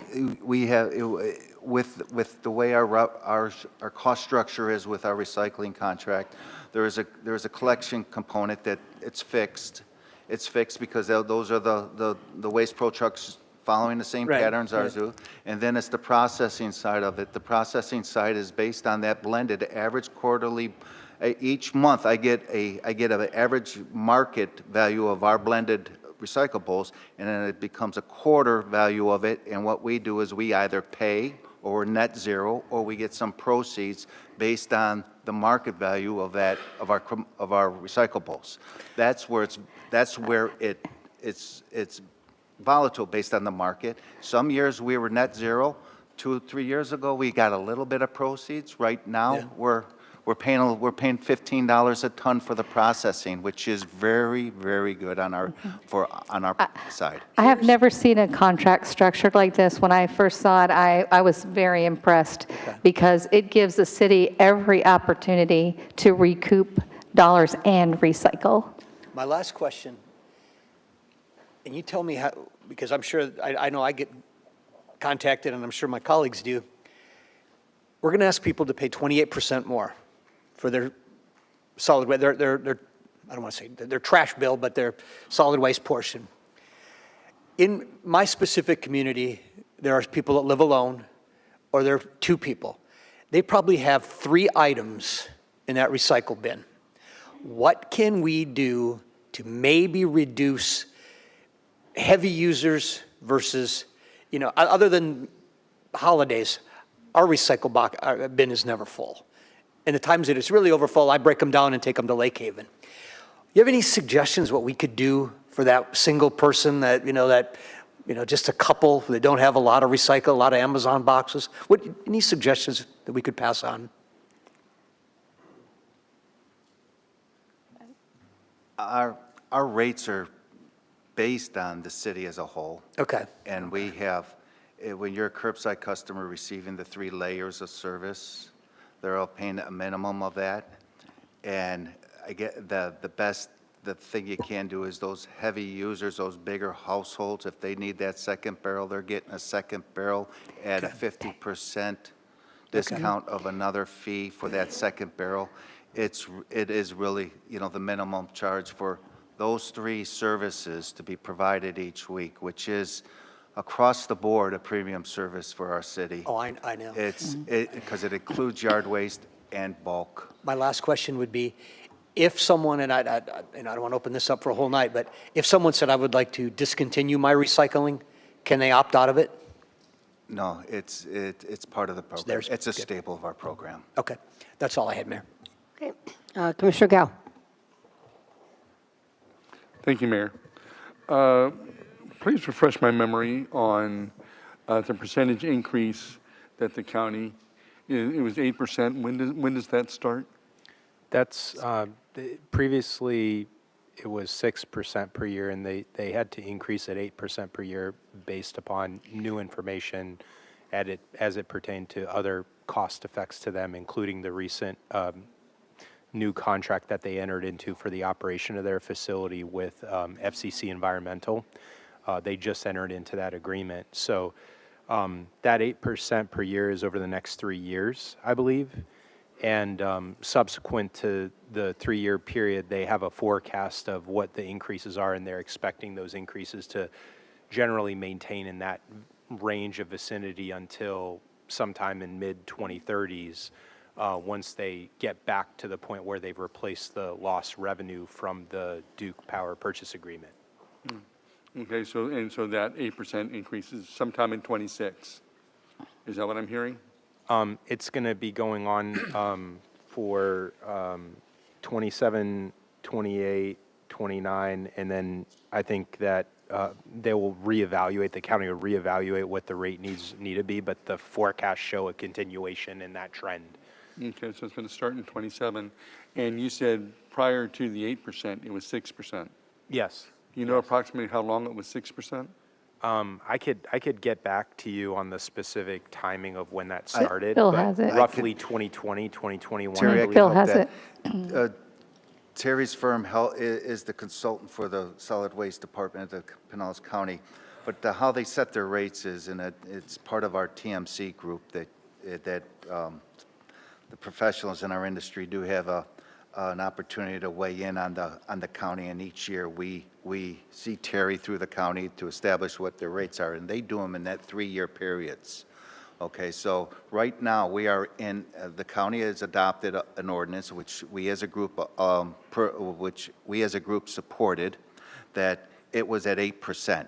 We are 8% on our tipping fee, which applied last year, this year, and the next year. So it's going to be it's going to go through fiscal year 28. We're going to at 8%. To give a little content to this, background, the rate, the tipping fee in the county, and to Terry's point that the county had a very good power purchase agreement with Duke Power, their tipping fee since fiscal year 2019 was $37.50. That was a rate, from that year, 2019, that was a rate established and held to that amount since the 80s. So there were many, many years where our rate was very low, suppressed, and because of the Duke Power Purchase Agreement that they were under. So the three-year rate that they adopted at that time from fiscal year 20, 21, and 22 was 6%. The next 3 years, it went from 6% to 6.8%. And then we're just last fiscal year, 2026, we're now in our second year of a 3-year window of 8%. And through Terry's point, we're seeing through their modeling that 8% is going to most likely continue on after next fiscal year. Okay. And historically, what have our rate increases been? Since 2024, 4% per year. 4%? And theirs was 6%? And do we know what it was before the 4%? I'm not asking for a history lesson. When we adopted a new rate resolution, it was a change from them to make an amendment to increase it from 2% to 4%. So that brought it to last fiscal year 2025 to 5%, not 4%, 5%. So we went from 2% to 5%, and even with that, the 5% annual indexing, inflation outpaced it. Put too much Okay. pressure on our rate. And so, and I guess where my head is right, that we've been charged by the county 6% for a number of years, and I was going 8. And we were increasing at that same period of time. We were at 2%, we went to 5%, 6%, now we're, and so within that time frame, we were how was that difference being paid? That was out of our reserves? Well, first of all, that's only a portion of the expenses disposal. So there are other factors. And so it is, out of the general fund. Not general fund, I'm so sorry, solid waste fund. It's the enterprise fund. And that is why that red that you saw across there is the forecast for that fund. It just continues to deplete. But with the rate, that's a stabilization increase recommended to get back to the 25% reserve. Okay. And thank you for that. And right before this job, I worked for the city of Clearwater in their solid waste recycling, did accounting for them. And that was it was 2018. And so the conversation at that point was, oh my God, what is the county doing with their rates? And so, okay, I don't want to get into comments. So I'm done. Thank you. Okay, Commissioner DeGard, questions? It wouldn't be any fun if you didn't get into the comments at the wrong time. I'm going to approach this from a different perspective because I'm looking for stability in a market that doesn't appear to be. It appears as though we've had a few surprises inside the last 5-year period when we were making projections on what we thought this service was going to cost us.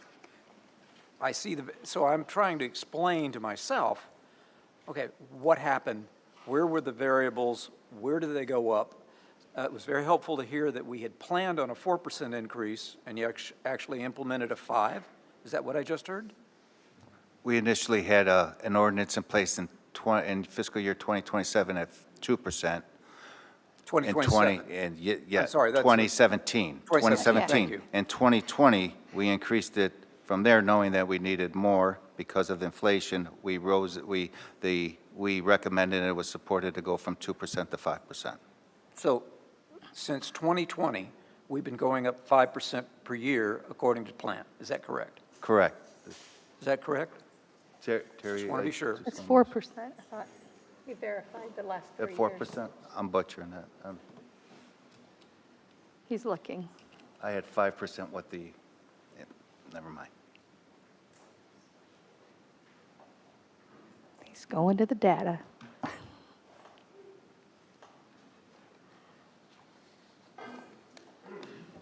I think it may be 4%, but I'm going to confirm. I need a minute. Okay. We'll confirm that. I'll fill the time with an additional question.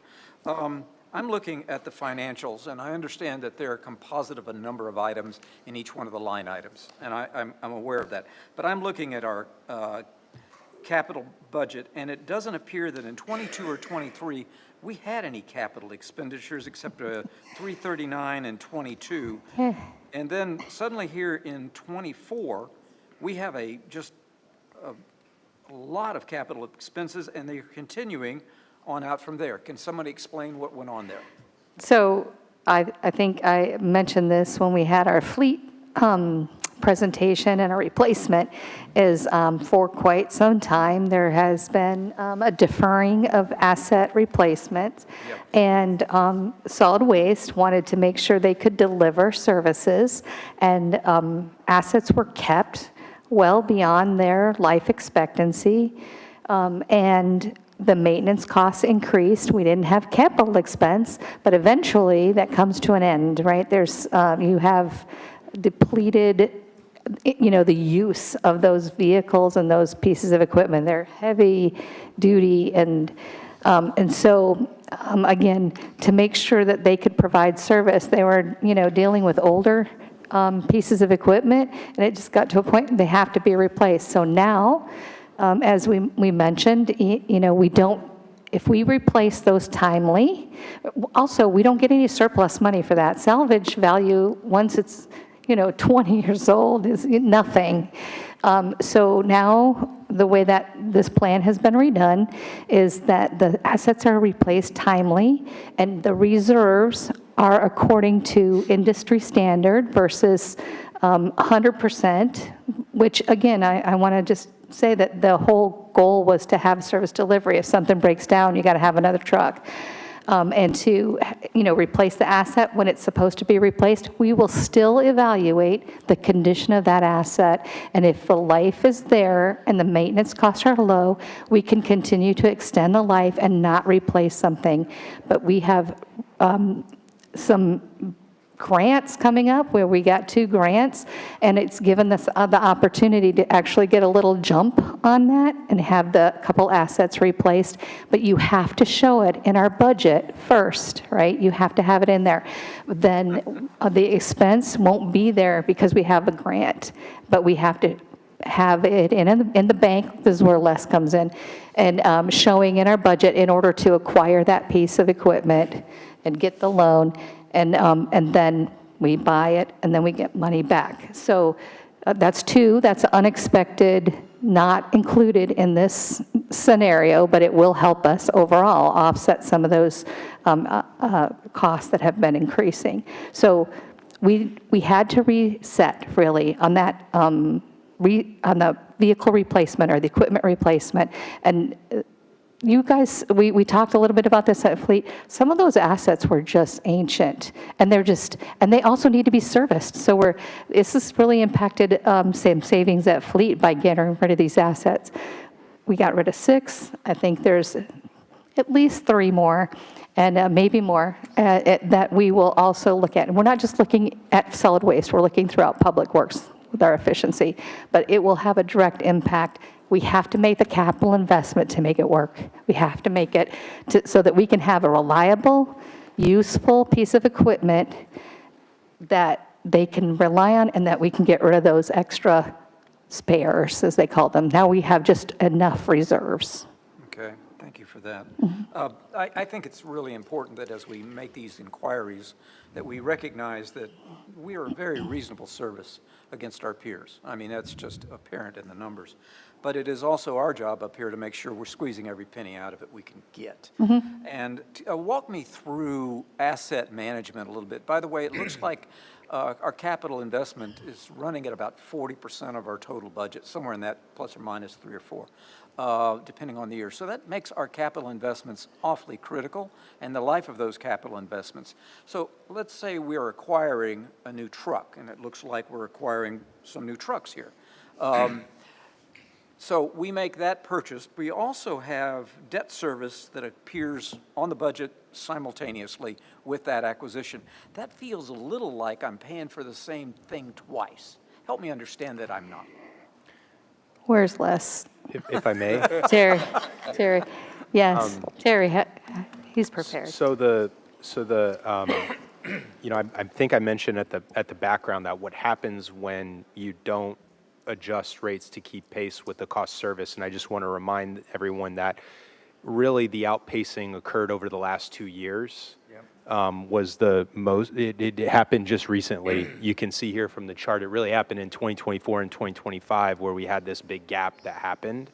But when that starts to happen, you defer things, like you defer capital asset replacement, and then those costs don't go away, they just get pushed into future years, is what happens. So if we decide not to take action typically, and I consult to a lot of municipalities all across the U.S. and in Florida as well, that's typically what we see happen. So getting back to the question around ensuring that, explaining how we do the funding for the capital needs of the system and the asset management of the vehicles, because you're correct, the capital needs of the system, a primary element is the trucks and the vehicles. And as Sue pointed out, we had a backlog, if you will, of needing to replace those. So the financial plan assumes about 2.5 vehicles on average are getting replaced per year. That's Say that again for me. Repeat that. 2.5 vehicles on average per year in this forecast are getting replaced, is the Okay. assumption that we And made. we weren't doing that in the prior years, is that correct? I didn't specifically study the historical replacement rates. I just know that we had a Some backlog. years in 22 and 23 where it looks like there was minuscule That's capital correct. investment. That's correct. You are seeing that correctly. Okay. Then we're not done. All right. Yeah, and I guess what I would say is that the financial plan that we have assumes that we're going to be lease funding. It's a better way to say it, to a layperson might be that we would debt fund the vehicles, and the debt funding happens over a 5-year period, similar to how most people might finance their personal vehicles over a 5-year period, although now we're seeing those terms get extended as the vehicle prices go up, as we all know and dread. But as it relates to the financial plan, we had assumed a 5-year repayment term for each of these vehicles, and we debt funded all of them. The idea was to strike a balance between the rate impacts that we were recognizing in the financial plan, because if we were to fund them without the use of debt, then we would have to raise the rates even higher in the near term to produce the revenues to cover the funding for those vehicle replacements. So that's the asset replacement cycle assumption. And to finally answer your question, the proceeds from those loans are what's funding the capital, not the use of any existing cash balances that we have. And so that's why it is not a double count. Okay. As we take an asset that is, in our opinion, completed its useful life, and it goes to fleet, and fleet is then responsible for its sale. Is that what happens next? Right. Okay. And then how does that money come back into this budget? Because I couldn't see any place for that. Right. It won't, it's not, that surplus is not in the budget. It's in, and when it comes in, it's a proceed. It's not a revenue. It's not a revenue and it's not a negative expenditure. So Correct. It doesn't look like it comes back. It's comes back in actuals. It gets deposited. I see the deposit. They put it in the fund, but we don't budget. The city does not budget to that. We don't know how much the salvage is going to be until it goes. Okay. It's generally a small overall amount of revenue, particularly because right now we have older vehicles, and the older they are, the less residual value that they have. Yep. So in the near term, the residual value is not going to be as good as in future years once we get back onto a more current replacement cycle, and we can replace them at a younger age. I'm right there with you wanting to blend this so we have a more predictable future. So we've got some challenges there. Okay. Having what you might call pop-up revenue is a little uncomfortable, but I get it, because you don't know what you're going to get for it. This implies something to me, and I don't want to follow the trap of my colleagues and start getting into comments, so I'm going to try to form this into a question. How do we go about extending the useful life of this equipment? Well, we take care of it. I mean, that's the biggest thing, is to make sure that it's clean, it's washed. We do have an excellent PM program with fleet. And that's, really hiring qualified drivers that, will operate the equipment correctly, making sure they do their daily checks. We're doing that. That's how we extend the life. If I could just add too, that when you get the newer vehicles, they generally have warranties. And so Sue's point about the preventative maintenance being an important factor is critical for you to realize those warranties. So when those vehicles tend to fail or have issues, because you've been doing that proper maintenance, as Sue pointed out, then you have recourse through the warranty mechanisms. Okay, that's real helpful. When I'm looking at this non-reoccurring operating, it seems to be appearing only for a 3-year period. Help me better understand what that is again. You may be answering the question twice. I apologize if that's the case. No, Terry, I think this, which slide is it? So I believe that if we go to Thanks. this slide, it's very Yeah. small font, but you're referring back to a line item called non-recurring operating expenses in the middle of the page, about third line down from the all capital expenses. And it's about $110,000. I was asking our analyst, and I think Les may know the answer to that. I didn't have the answer. for the 110,000 for you at this moment, but we can circle back and make sure we have an answer on what that was for. Yeah, We need that for March. Yeah, we'll definitely give that. We actually had a lot of discussion about that when we were doing the study of what is that non-recurring. So I probably even have it in my notes, but we will get it to you. Just, Mayor, if I may. There might have been, it might have been related to some software too. I don't know. City Manager, go ahead. So just for the commission's knowledge and those that may be watching, Les is our Director of Finance. Unfortunately, he is home ill tonight. Thank you. With a fever, and, you know, as you know, he has a big role tomorrow, so. Yeah, he in our does. financial Okay. planning retreat, yes, so. Yeah. Thank you for that. All right. I think that gets to the heart of most of my questions. I guess I'm talking to our consultants, Terry. I would really look for some strong thoughts from you on how we can better blend and keep our costs more anticipated, because this is a little bit of a surprise in a territory where we've had a lot of surprises in the last year. You were here for some of those too. So we're going to be asking staff, and if anybody has any thoughts on this, on how we can keep these costs at least much more predictable. Surprises are just no fun. Thank you, Mayor. That's all I've got. So I'm sure nobody would be disappointed if I said I can't think of any other questions that haven't been asked. Oh, my gosh. No, we're not doing the second round. Absolutely not. All right, go. Go ahead, go ahead. This actually should be pretty easy. You know, so I looked at the difference, disposal and labor, you know, year over year from 22 up to 24, it was pretty consistent, but 24 to 25 basically increased. Labor was a 200 and some odd thousand increase, and disposal was a $300,000 increase. Can you tell me what happened there? I was going to say, we had a hurricane, so we had a little more disposal costs. Okay. And we also had to work longer and harder and more hours. And that's probably the simplest explanation. You know what? I'm going to accept that. Thank you so much. Okay, I'm going to open it up for public input. Does anyone in the audience wish to? Oh, I'm sorry.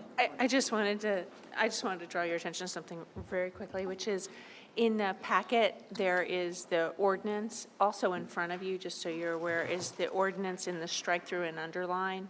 It's the same, but I did want to bring that up. The only difference is that at the bottom it says without exhibits, and there's a typo correction in section 4 and clarification. Other than that, it's the same as what's been published, but just so you know why it's in Yes, front of don't you. put it, don't make us have to do this all again if we miss something like that, so I appreciate that. Yeah, we don't want to start over. Anyway, I'd like to open it to public input. If anyone would like to come forward to speak on this, name and address for the record in 3 minutes. Hi. Before we start my time, I'd like to give a shout out to the comms ladies, Marcom, strategic advisor, so, you know, keep a sister in mind. And you're about to find out where I live and whether I'm any good at what I do.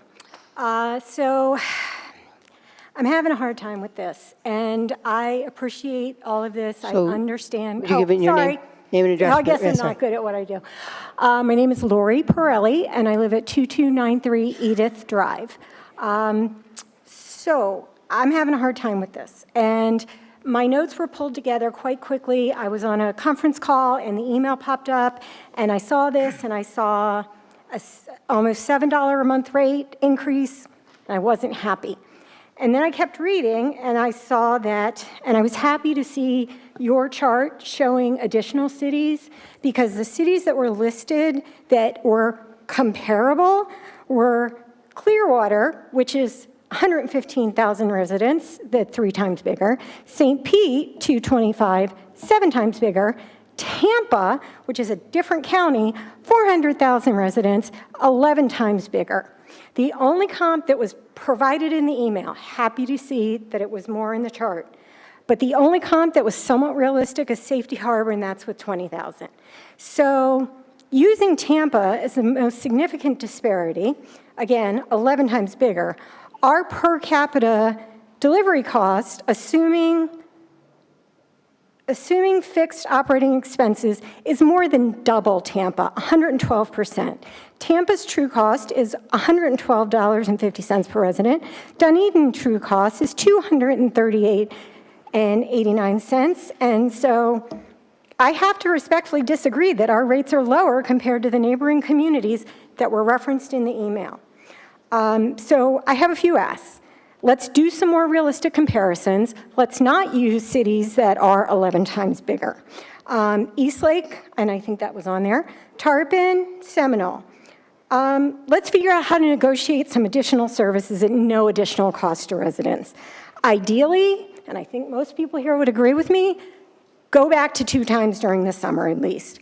And look, I understand costs, I understand it, but when is enough enough? It's got to stop somewhere. I'm the person that would happily opt out. I'm the single person that would happily opt out of recycling. And just because we've never done creative solutions in the past doesn't mean we can't do them in the future. And you guys have got to start thinking differently because it's enough. It's too much. And look, I am a fan of all of our activities that bring revenue to our city, but maybe we can look at one less event, maybe one, to benefit those of us who live here and who have to pay the cost for it. And because I'm not just a person who will stand up and complain or whatever, I am happy to volunteer to help. And I understand there's processes, I understand all of it, but I am happy to volunteer to help you guys come up with some creative services, creative ways, because just because you haven't done it in the past doesn't mean you can't do it in the future. Right on time. Thank you. Thank you very much. Does anyone else wish to come forward and speak on this issue? Jason. Name and address for the record in 3 minutes. Jason Seibert, 1756 Ranchwood Drive South. Just had a couple questions. I lived in Miami before I lived here. It was a long time ago. I was in middle school and stuff. But what we did there is we separated our recycling at home. I know we have a large cost to separate recycling. I'm sure that there are logistical issues that would have to be worked through. But I wonder if there's a way to retain more money by separating our recycling with 2 bins at home. It was pretty easy, paper in one, other stuff in the other, trash in this bin. And I wonder, as we're replacing equipment, if we can keep that in mind, because I think that there may be cost savings there. I wanted to speak to your point about events.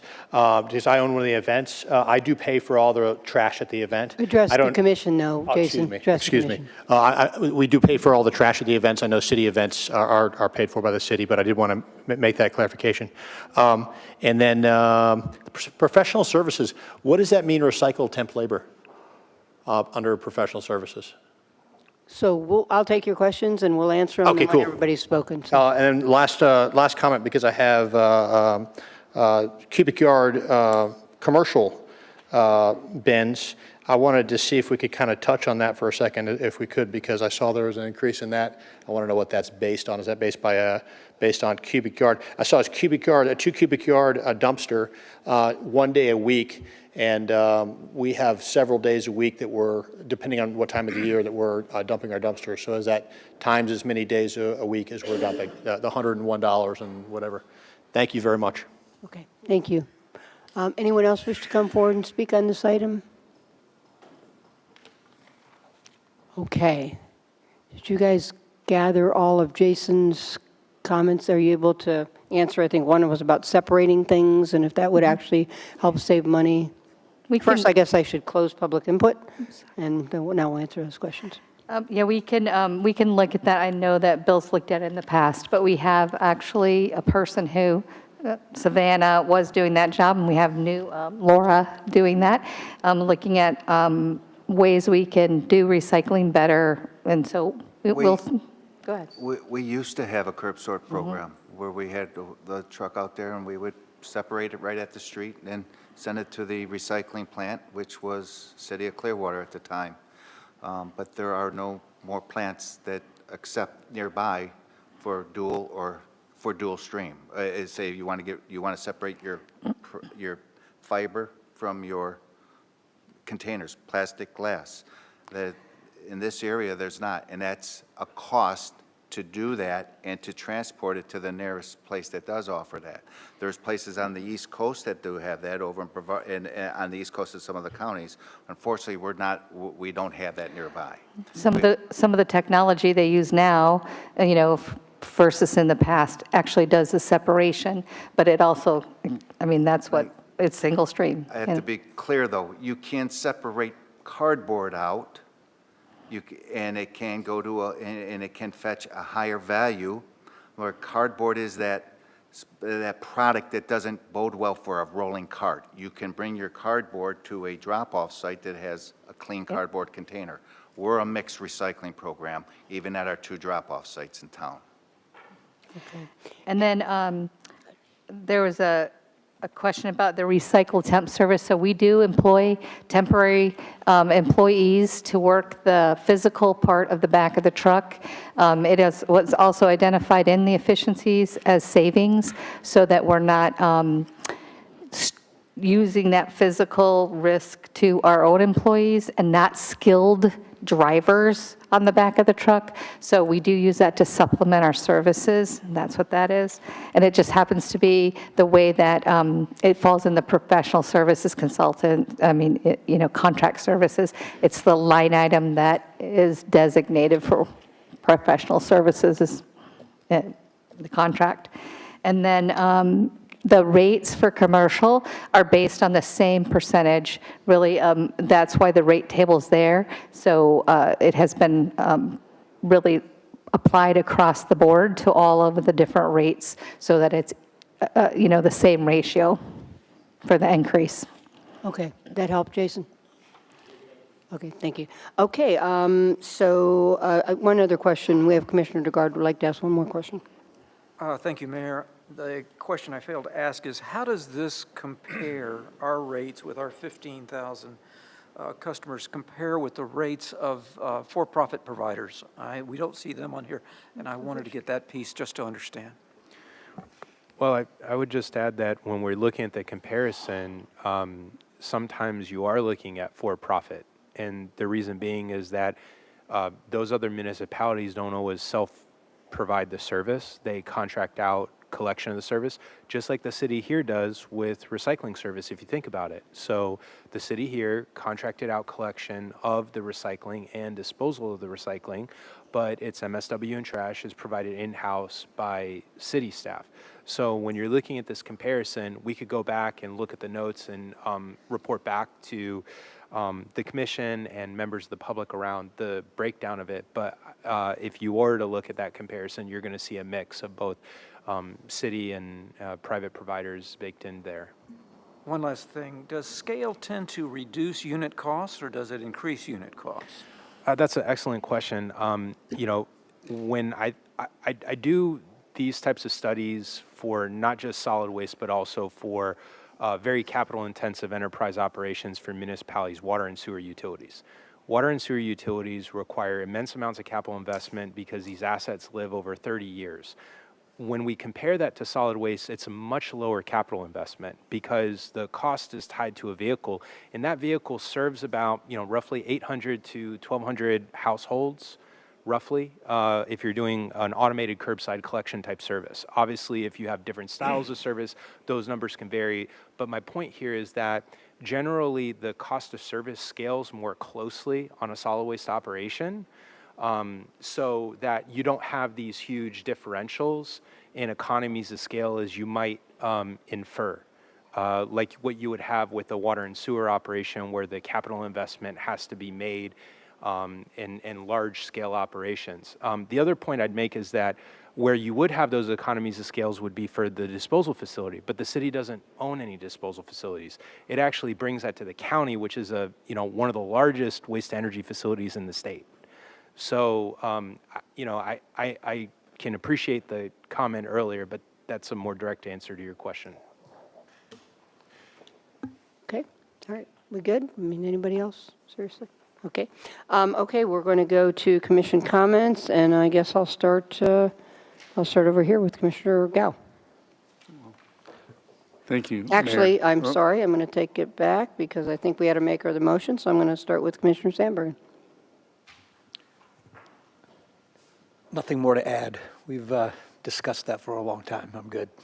Okay, and Vice Mayor? Final comments? Thank you, Mayor. I think we've dissected this pretty well. you look at the two big drivers in terms of the operating expense change and, labor. We need to be competitive. And I'm going to suspect that a large part of that increase is probably due to benefits. And then the disposal part, it's the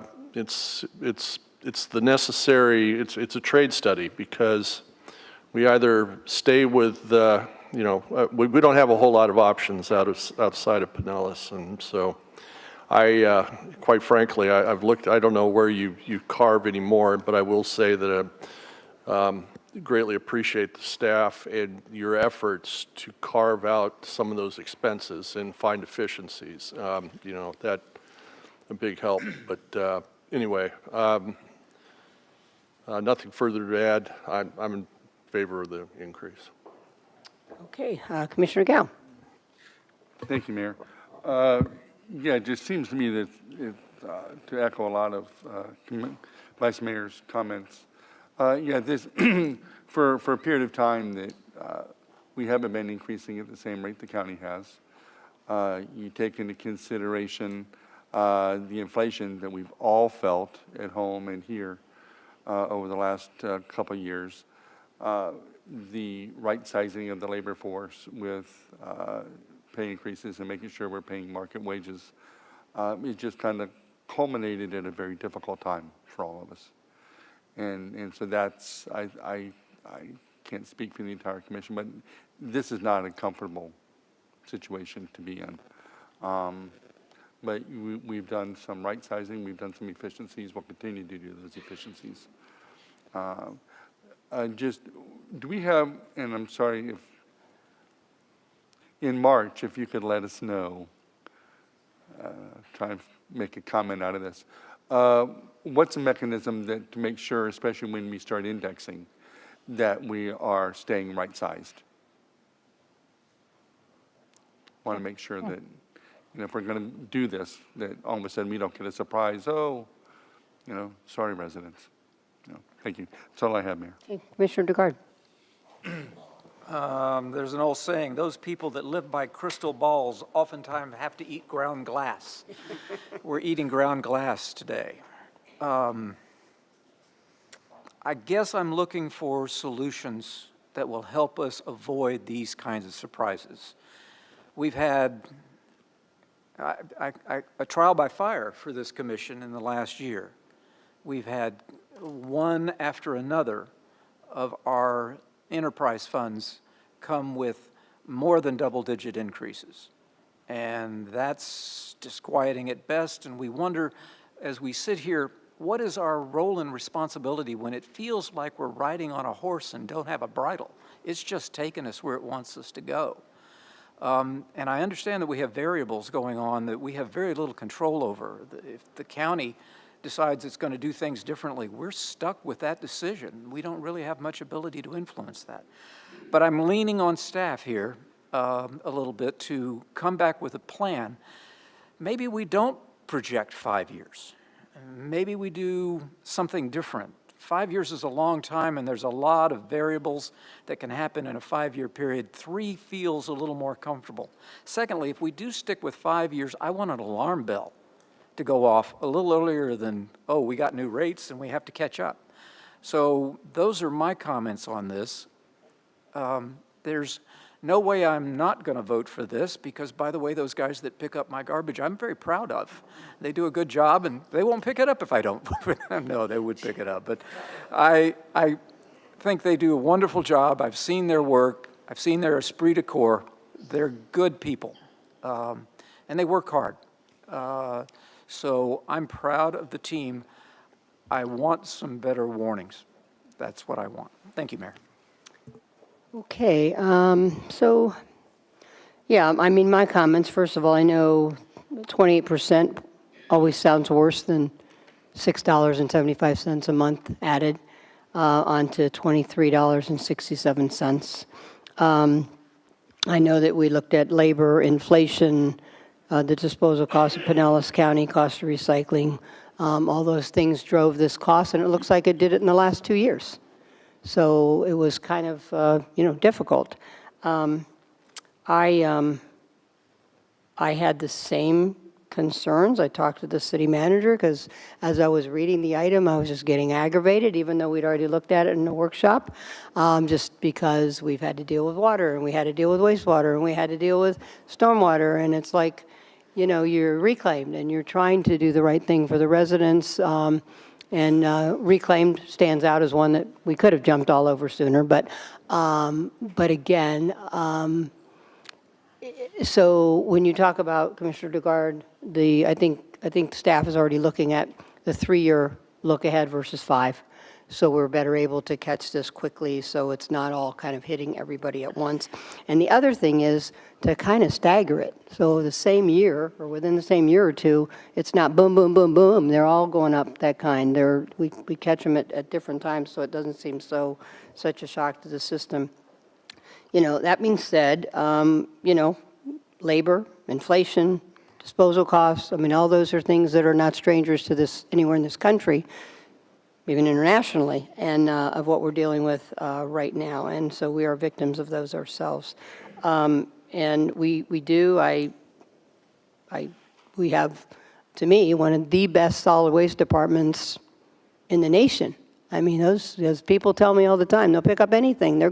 And it's just good. And and I think that from what I can see, we are very competitive, and we do need to pay our people well because they are great and they care. And you can tell they care.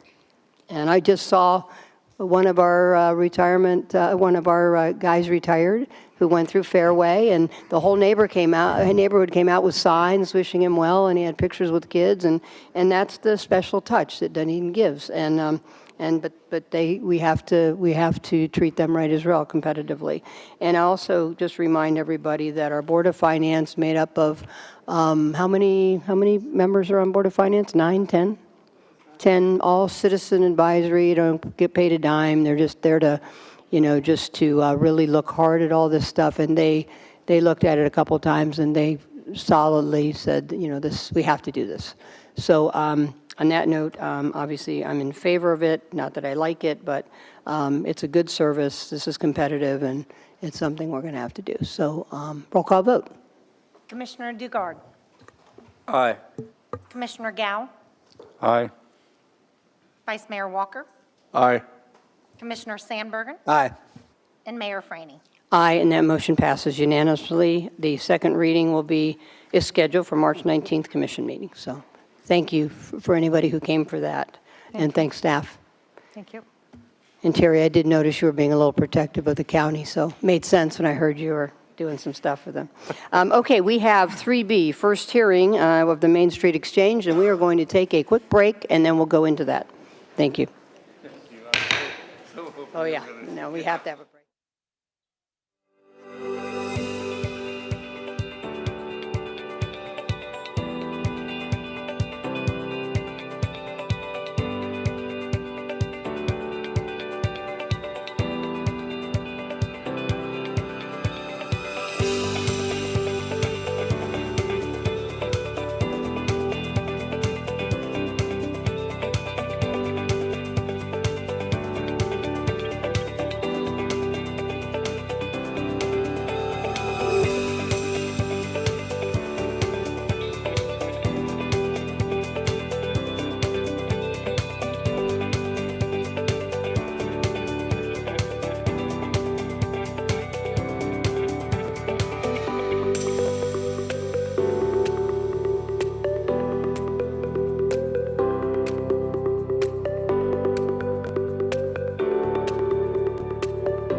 Okay, we're going to get started again. We're going to move to 3B, first hearing of application DR 2025-002-0002. Request for design review approval for the development of a new project called Main Street Exchange, consisting of a 3- and 4-story mixed-use building comprising an 89-room boutique hotel, marketplace, theater, food hall, restaurants, social establishments, retail spaces, and a parking garage on a 1.78-acre parcel located at 830 Douglas Avenue. Start out by also saying this is a quasi-judicial hearing. So we will open public hearing, and I'll ask the city clerk to swear in all who wish to provide testimony on the design review application to be heard. So anybody who's going to be speaking.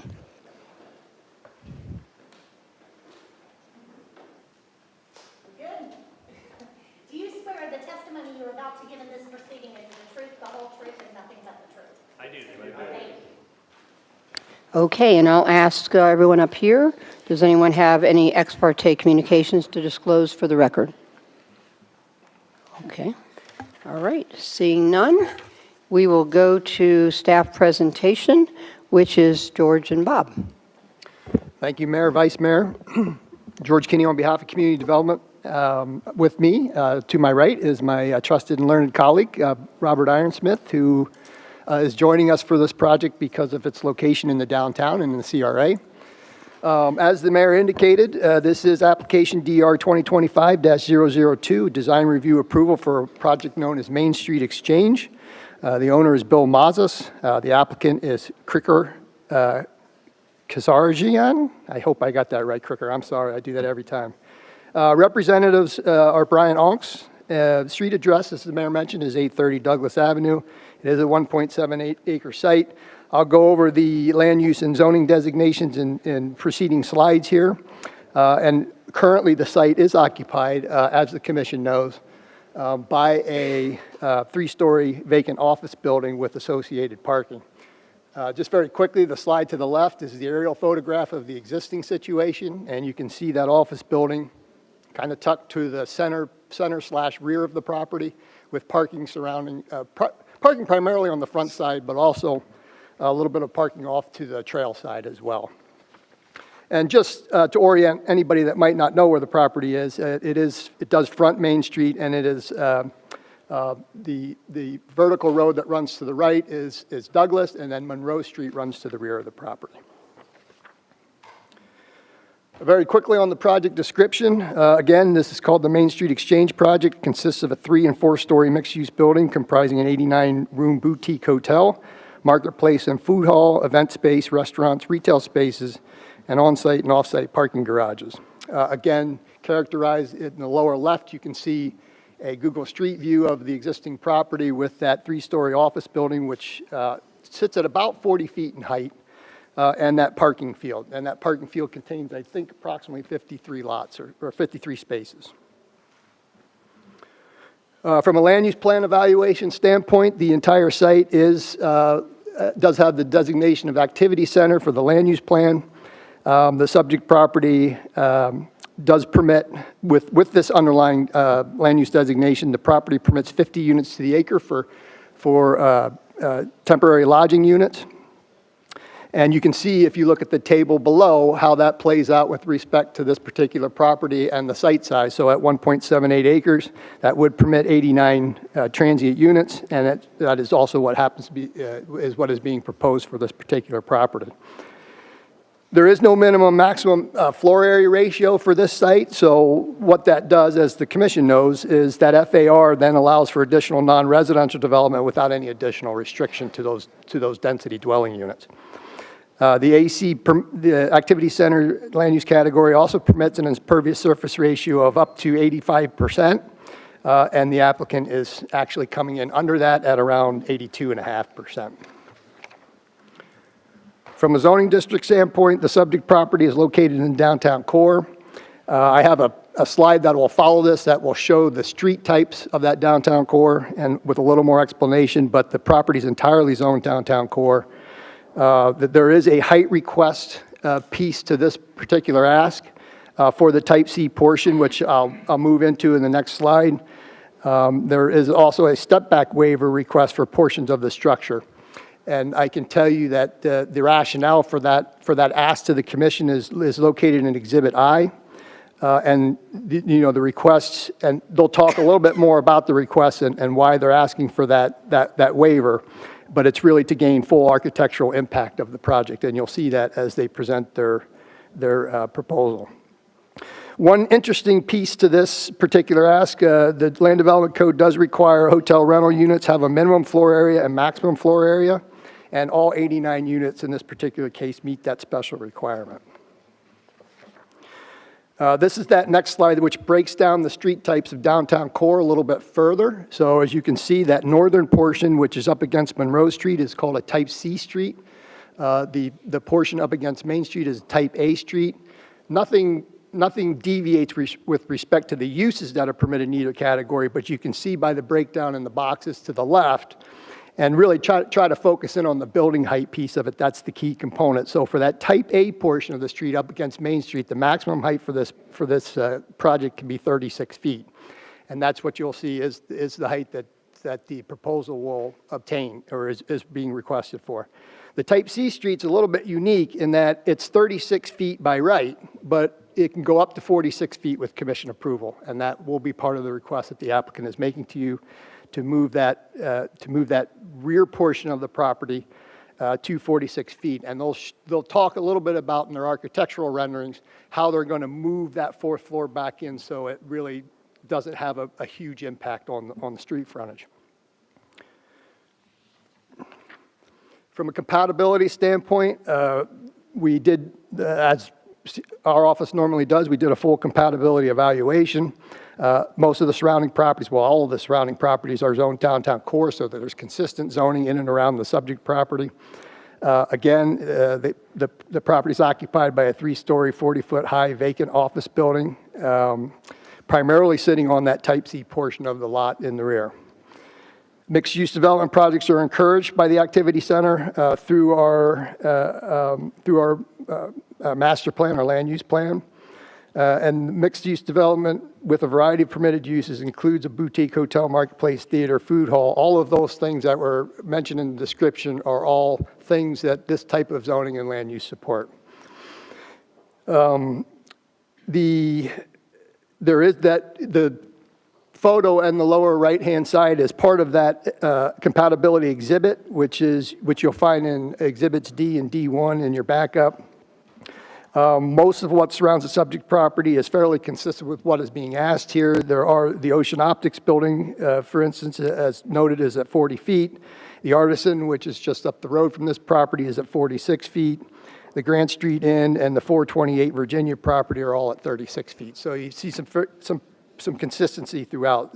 Accordingly, the staff is pretty comfortable with the compatibility and the impact that's being proposed by this particular ask. As the commission knows, there's a series of design standards that need to be met as you work through this process. Staff has reviewed this application against all of those applicable review criteria. This chart simply shows those criteria and then whether or not, to the right-hand side, whether it conforms or does not conform. As you can see, in each situation, this project does conform to our design review criteria.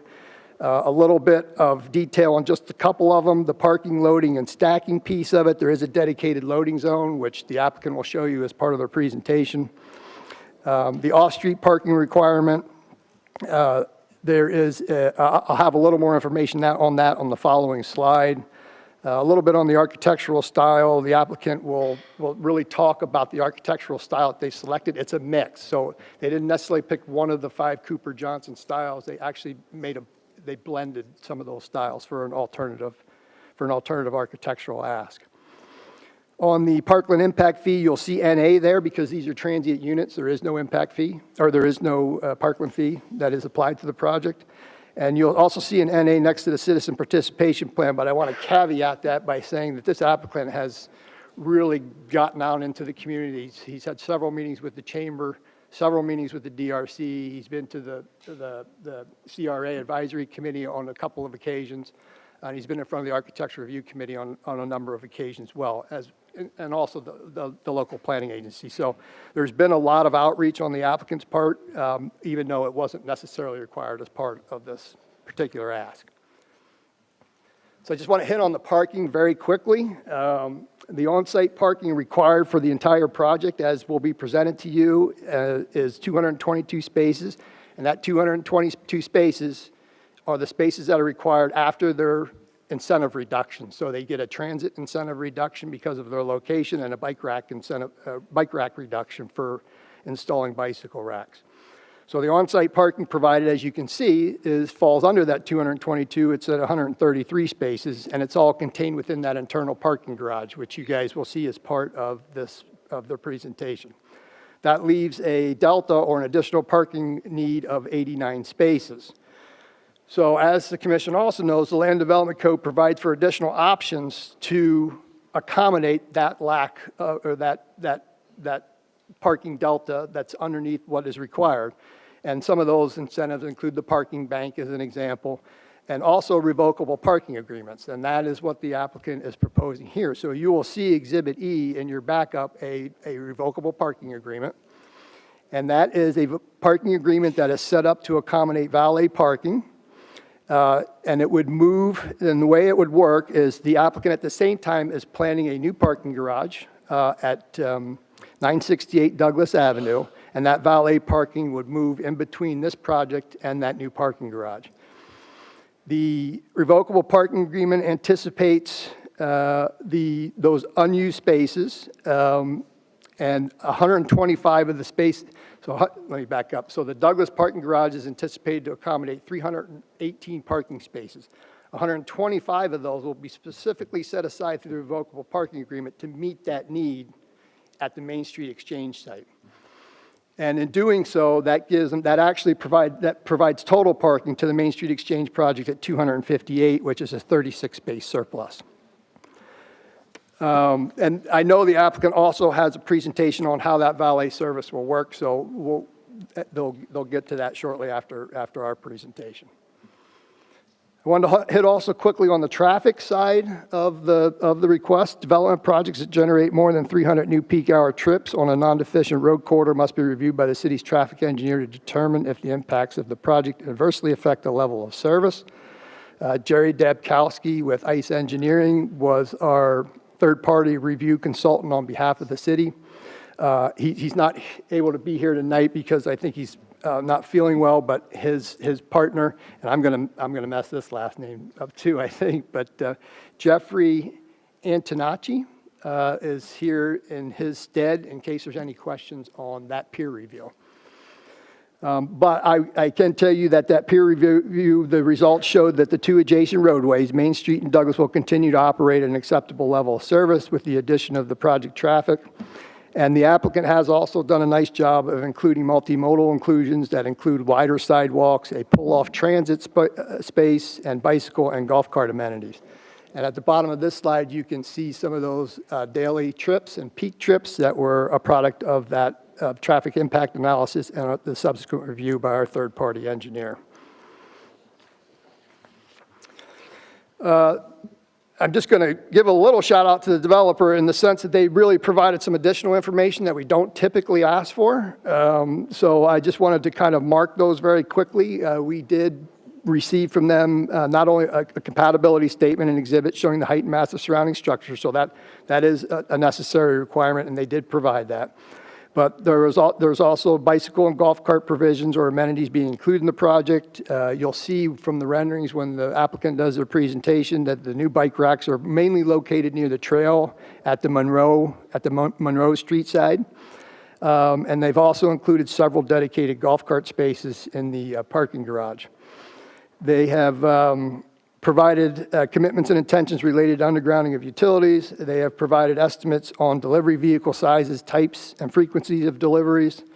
They have provided the justification for the additional story for that Type C street portion to the rear of the project, and also the waiver of the passageway requirements. They have also provided justification for waiver of the 10-foot step back in certain areas above the second floor and approval of their alternative architectural style. They have provided amenities which will be open to the public versus hotel guests, and they've also provided a fiscal impact memorandum that includes a look at assessed value estimates, property tax estimates, sales tax estimates, and there was also a piece in there regarding the anticipated value escalation of properties in and around the subject property. And all of that is located in Exhibit I in your backup. From a committee standpoint, as I mentioned, these are really the most recent committee actions, but they have been to many of these committees on multiple occasions. They were at the Development Review Committee both on December 18 and October 15. They were at the Architectural Review Committee on October 3rd and then formally on October 7 of 2025. At that time, ARC recommended the application to the LPA subject to the unique alternative blend of the two approved architectural styles, and that the applicant revise their landscape plan to include a greater variety of Florida native species prior to LPA's review of the project, which they did. They revised those landscape plans, and they have been conditionally approved by the city arborist. The local planning agency then reviewed it on January 14 and did unanimously recommend the design review approval to the city commission. I will really quickly mention that there was one kind of what I would call soft condition that came out of that to kind of soften the color palette for the project. And the applicant, I think, is prepared to talk to you a little bit about that tonight and what they did to respond to that. So finally, from my perspective, and then I'll turn it over to Bob, staff finds that application DR 2025-002 for design review is consistent with the applicable review criteria, and we would recommend it subject to the following conditions. One, that the applicant developer is responsible for meeting the minimum criteria of the Land Development Code and for acquiring all their jurisdictional permits and approvals. Two, construction plans shall be consistent with the approved design review plans and drawings. 3, the city commission approve of the revocable parking agreement for the valet parking operation as a means of satisfying off-street parking requirements. And 4, design review approval shall expire in 12 months from the date of the city commission design review approval unless the applicant obtains infrastructure review approval and vertical building permits. So with that, Mayor and Commissioners, that concludes my comments, and I'm going to pass it over to Bob for some comments on the CRA side. Sure, thanks, George. Robert Ironsmith, Economic Development Director. Obviously, George did a great job running through all the different criteria that meets all. I kind of broke this down to kind of a few things. You know, why this project? Why now? Why Mazda's Holdings as a developer? And is it good for downtown? So let me just share some of the thoughts that I have on this. Obviously, I've been with the city for a long period of time. We've had many development proposals on this project that did not occur. And today, this project remains vacant and dormant, and it's really a break for a downtown. And what it does is it negatively impacts the shops and stores to the east. People tend to get to that building, think there's nothing else, and they kind of stop. And we're seeing that as we talk to the merchants. So if we get this project activated, let it serve as an engine, it will go ahead and help the whole Main Street. Remember the goal that we've always had with the Gateway, if you remember the DEEP plan, Downtown East End plan, activate City Hall. This is a beautiful building that we all get a great chance to work in. The pocket park called Grand Oak Park that we're working on. Skinner Boulevard, which has got a few more steps to go. And the other one is the Gateway, of course. But the goal was to go ahead and get some depth to Main Street and move it to the east. This project being vacant and dormant for all these years has really hurt that initiative. So why this project? It's a signature project. It is a multi-development, which we want to see. Why Mazda's Holdings as a developer? This is a great thing. Local developer, going to hold the property, has bought other property in the downtown, is fully committed, and has done various surveys and has met with various groups throughout the last several years in order to come up with the right project. He wants something that offers new experiences. He wants something that fits in with the ambiance and the feel of the downtown. And obviously, you're going to see that with a lot of the different presentations that he's going to do today. So it's way different than if the city went out for an RFP and you get a firm that's coming out of the East Coast or somewhere else that doesn't have the same time or the ability to spend time in the downtown to really get a feel for it. Mazda's Holdings and Bill Mazda has done that. Is it good for the downtown, right? That's a question we all want to ask ourselves. I'm going to say absolutely it is good for us. Again, it's a break in our downtown. It's going to be a multi-use project. He's done surveys. He wants to go ahead and get a marketplace, a food hall. He wants to be able to offer other opportunities for people to come and spend time in our downtown. The other key thing to remember is it's, as a boutique hotel, it's what we as economic development professionals call a captive market. What does that mean? People that go to a hotel spend money in the shops and in the stores. And that's what we need. We need that captive market to make sure that we keep all the different merchants in downtown. We don't want to just be craft breweries, alcohol, and restaurants. We want to have other things for people to do. The hotel does that. Bringing the steady stream of people will help support the downtown. So I feel very positive about the project. He spent a lot of time doing his landing page, getting surveys, trying to get a good feel for the community, and it's something that sometimes you don't always get to see. So I think he's been very thoughtful and kind of mindful in being able to get a good feel for the community. And again, he even bought a property just across the street there, just behind the John R. Lawrence Pioneer Park. That's going to be also a home for his offices and his leasing. So he's going to hear firsthand if there's concerns and things, people can walk right over to his office. So that also shows a lot of good faith, you know, for me in order to see that, as opposed to someone coming in, building in 2 years, they're going to sell it, they're going to flip it. That's not the situation here, too. So with that, I'll go ahead and turn it over to the presentation, or you want to have questions, or? So I think probably a lot of our questions might get answered as the developer gets up, or the applicant. You think we should wait on questions, or does anybody want to ask? It's up to you guys. More Okay, so independent. let's go ahead and go to the applicant's presentation as well.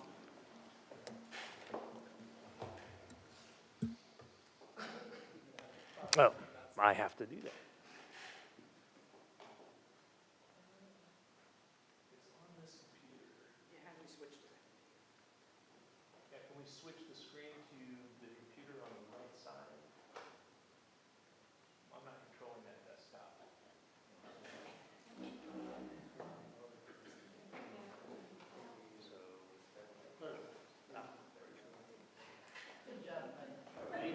Way to go.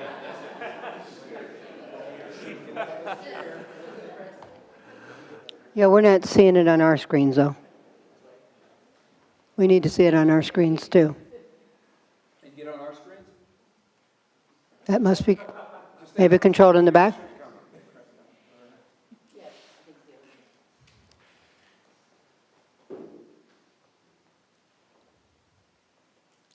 Everybody needs an engineer, I guess. Mm-hmm.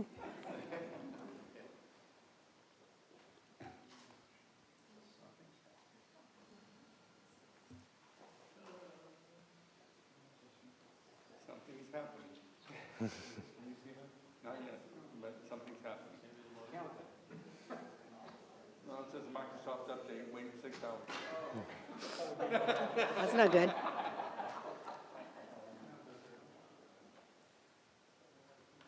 I guess we could do it on that one. I do have a thumb drive, and it's.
All right.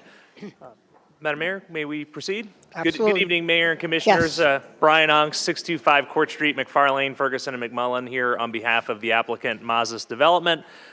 This is a homegrown project. This was a project that was very deliberatively and passionately designed with a lot of community input and a lot of input from your amazing staff. and your ARC and your LPA, and this project has been improved over the course of at least 3 years.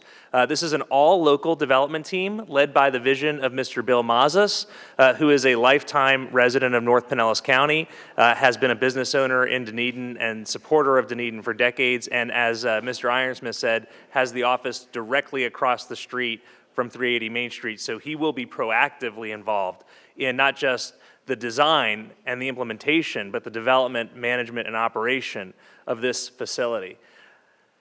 Next slide, please. You're all extremely familiar with this site. It is in the heart of the downtown. The amazing thing about this opportunity is that Mr. Mazas has also got under control the 968 Douglas former industrial storage yard. So you've got two key properties in your amazing downtown activity center, your downtown core, that were ripe for revitalization, and you're getting both of those properties revitalized in a complementary project at the exact same time. So there was not much left to do in downtown Dunedin. I mean, it is already an amazing amenity for your citizens and your visitors, but this project really, I think, will be a crown jewel for that heart of the downtown core, and then the complementary parking garage, which is already under development and already under construction. Next slide, please. This is the site plan, and what this is showing you is not just the site plan and the orientation of the Main Street Exchange project, but it's also showing you minimum sidewalks versus what the city staff had recommended or suggested in red, and what is actually being provided. So when we're talking about what the specific requests of the development review or design review are for the commission, as Mr. Kinney stated, the portion of the property to the north that is going towards Monroe Avenue, that's on its street frontage type C. And so there's a request to go up to 4 stories or 43 feet in height, which is within your purview. One of the requirements for that is that we have architectural designs that are basically excellent and that avoid a canyon effect. And so what you're seeing here is an intentionally designed site plan that does meet step backs in the 10-foot step back in certain areas, provides a significant amount of defenestration and architectural context and interesting architecture. On the Main Street side, we've got sidewalks and common open space up to 14 feet that are inviting, that will bring in the pedestrians. The food hall on the Pinellas Trail side is exceptionally integrated into the Pinellas Trail. It's pedestrian-oriented, cyclist-oriented. This entire project is designed to be multimodal and pedestrian and cyclist-oriented. Before I get to our architect, John Pentazis, I wanted to just put in your mind, imagine our terrific Toronto Blue Jays fans in that hotel right now and walking throughout Main Street tonight, and then tomorrow or Saturday, opening day, walking to TD Bank Park, which they'll be able to do from this amazing amenity. I mean, it's just such a complimentary project for the downtown and for the spirit, culture, and family of Dunedin. Next slide, and I'll turn it over to our architect, John Pentazis, who will take you through the next several slides.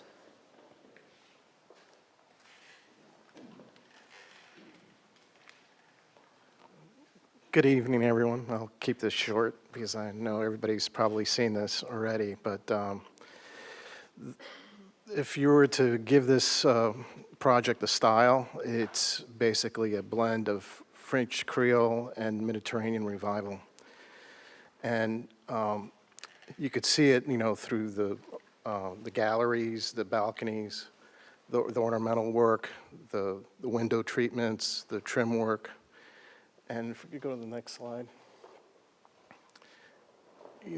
we've created this gallery on the side of the trail, that gives you that in and out feel, and it gives everybody the opportunity to actually experience the trail, And if you look at the Douglas side, you could see how we broke down the facade in multiple architectural expressions. It's basically bringing the scale down to the pedestrian level, giving that experience. It gives it interest.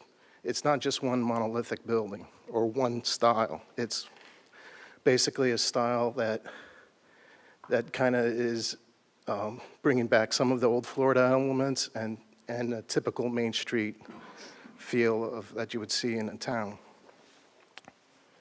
Next slide. Okay, so one of the biggest concerns is the scale, the massing, you know, the 4 stories, the 3 stories. I could tell you as an architect, it is the right thing to do because what you're doing, this project is creating urban continuity between all the developments that you have here already. And it creates that streetscape. It provides like a comfortable level for a pedestrian. Like if you view the 4th floor from the ground level or the street level, it's practically invisible. So we adhere to the 10-foot step back above the retail, right? And then there's an additional 10 feet on the 4th level, so that's 20 feet back to create, like, so you could barely, you'd have to see it on a drone device or maybe like, you know, 4 football fields away to actually see the 4th level here. So, you know, this project to me is basically a home. Like I live here, I grew up here, my parents had a business here, you know, and it means a lot to me. Like I'm actually honored to do something for the city that I grew up in. And actually, Bill Mazas is an incredible owner. The architecture is only as good as the owner is. And we are compassionate about this. And so I do feel this is the right thing to do. So that's all I got to say. John will be, of course, available for questions, and I'm going to ask him to come back up in just a couple minutes to talk about the parking garage architecture, because I want you to see that complementary project. It's not subject to the request tonight, but it goes hand in hand, so I want you to get a full view of that project as well. So from a compatibility perspective, I won't spend a ton of time on this. You know the developments in the area. You know the Artisan. You know the Oceanic building. This is obviously the view to the west towards the marina and the Gulf, and then the next slide will be the view to the east, and you can see Dunedin Hospital there in the distance.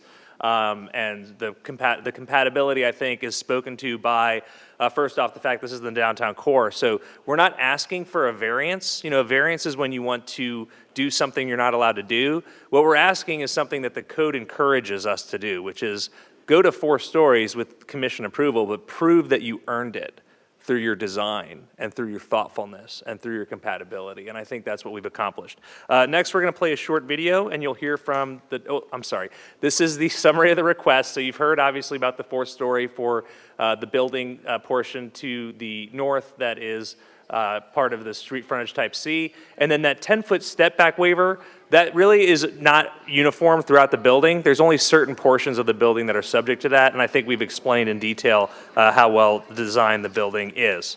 Next, we'll go to a very brief video, and then Mr. Mazas will walk you through the next few slides and tell you a little bit more about his vision.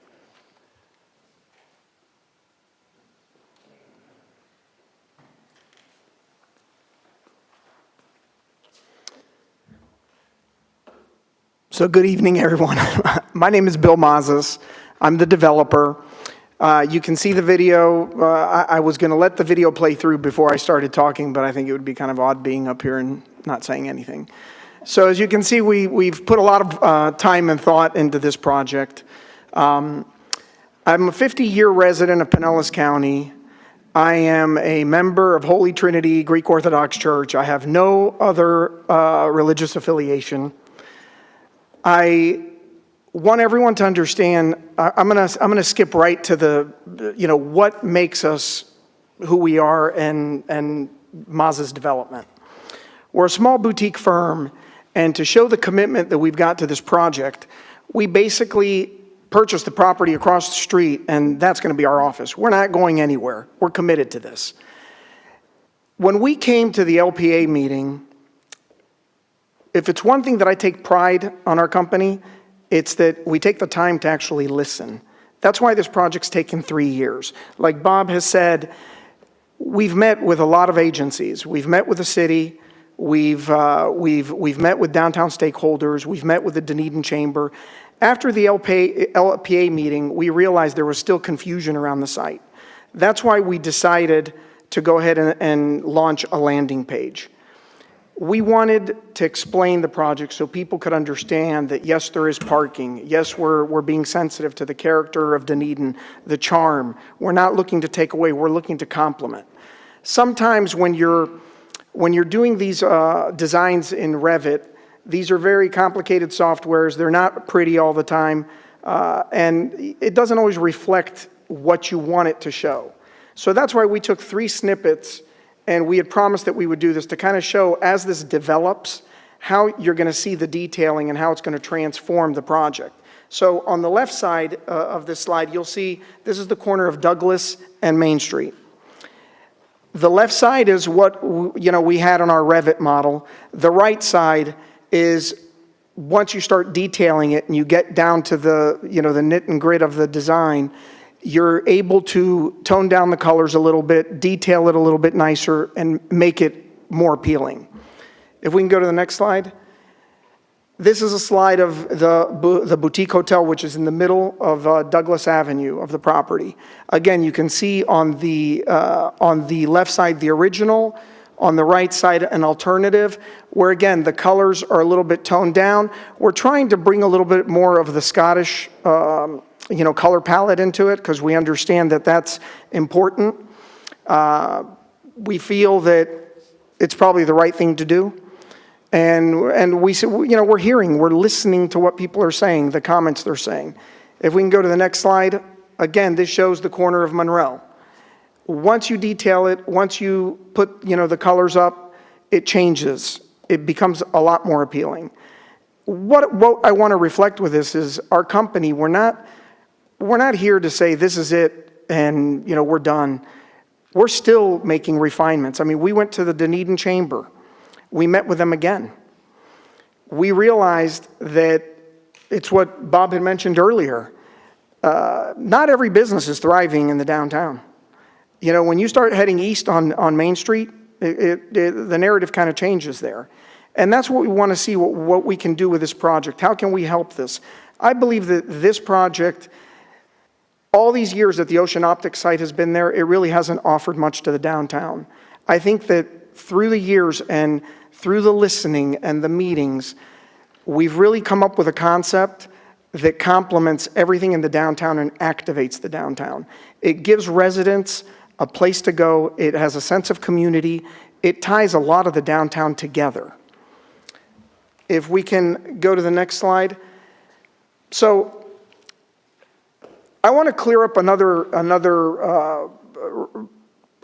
call it a rumor or false information. We are not affiliated with the Dunedin Public Theater. This is not going to be a performing arts theater. That's why we met with the Dunedin Public Theater just yesterday.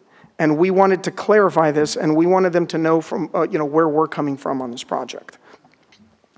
We wanted to just show the possibilities of what we envision the venue being. And that's, moving forward, we are going to be calling this just a venue for events.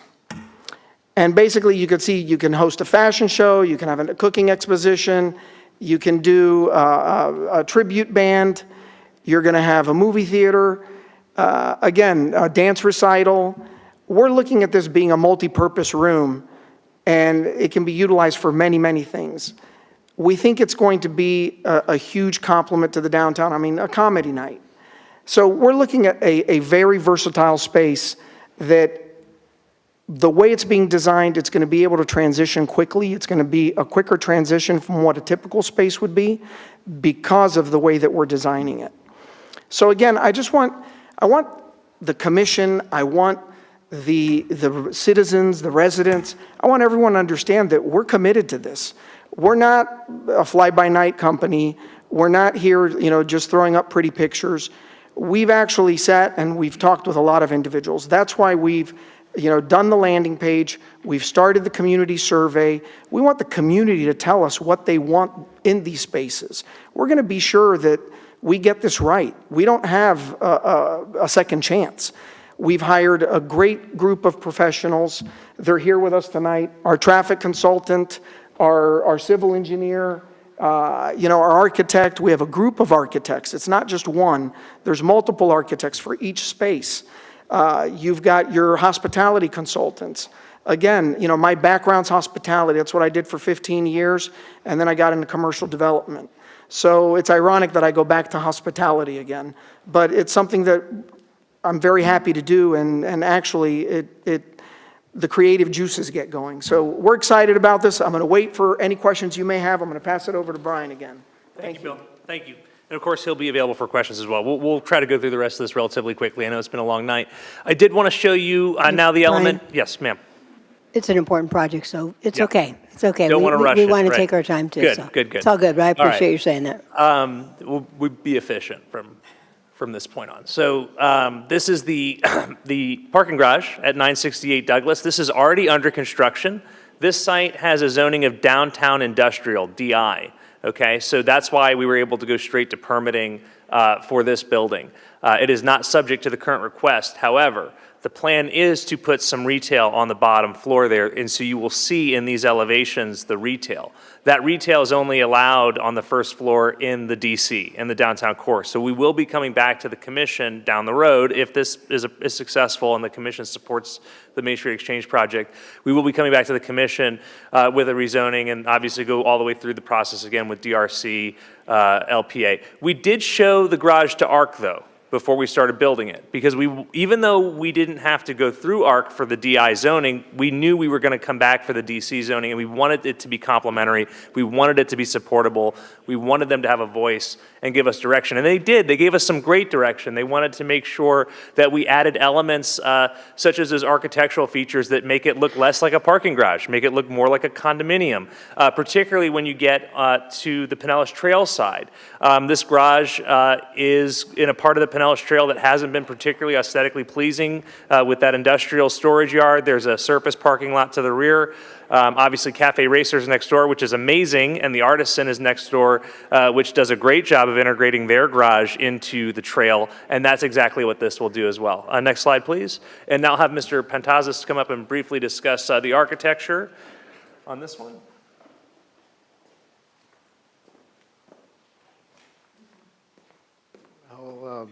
I'll briefly discuss it. It's basically a coastal theme. It's the sister project of the Main Street Exchange. The bottom retail that we're planning in the future is going to be complementary to that development. So we're going to incorporate details from that development down to that retail level to create that zone. We did cut the corners back on the site. You would see that we've indented the portion of that parking garage so that it doesn't fill up the whole street, and we did leave wide sidewalks in front of it to maintain a friendly pedestrian attitude. So that's all I got. Thank you, Jim. Okay. All right, next slide. So I want to go through the parking breakdown just more specifically, and hopefully it's very clear for everyone to see. So the parking count for the Main Street Exchange site, 380 Main Street, we have the Texas donut design, which, as you're probably familiar with, means that the parking garage is in the center of the building, and then the building is built out around it. So you enter into the center of the building, the parking garage is actually in the center of the building, and everything around it's built out. And of course, the top level will be above the parking garage. So we have 220 spaces required in the Main Street Exchange site. 133 on-site spaces are required, and then there's 125 valet spaces that are provided in the Douglas parking garage, the 968 parking garage. So in that parking count, you're seeing 133 on-site spaces at 380 Main Street, and there'll be 125 reserved valet spaces in the 968 Douglas parking garage for the Main Street Exchange project, exclusively for the Main Street Exchange project, and that is subject to the revocable parking agreement, which is also subject to your approval and is part of your agenda packet. Next slide, please. This is the Douglas parking garage, so this is the parking garage itself. That 125 number, that's the valet spaces reserved to Main Street Exchange. Then you will have 65 to 85 spaces that will be used by employee parking for Main Street Exchange and potentially other employees throughout the downtown. Then there's 80 spaces required for that future retail that's going to be on the bottom floor of the Douglas parking garage. So we've already accounted for those. And then you'll have 28 to 48 unaccounted for general public spaces.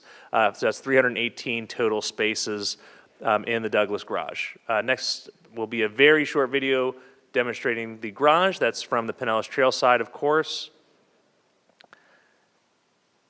Transitioning over to the Douglas side and that retail and those architectural features in the frontage. And again, you're seeing expanded sidewalks, very much complementary to the Artisan, very much complementary to that look and that feel, and really goes seamlessly with that project in our view. All right, now I'll ask Jane Caldera, our traffic engineer, to lead you through our traffic study. And I know there'll probably be a lot of questions about traffic and valet, so we want to spend a lot of time and really get into the meat of that here. Thank you. Thought you told me to be quick. Definitely don't be quick on this piece. Good evening, Madam Mayor and fellow commissioners. For the record, Jane Caldera with Trucking Traffic. I'm a professional traffic engineer. My address is 721 Gulf Boulevard, Indian Rocks Beach. What I wanted to go over was the highlights of this detailed traffic study we put together.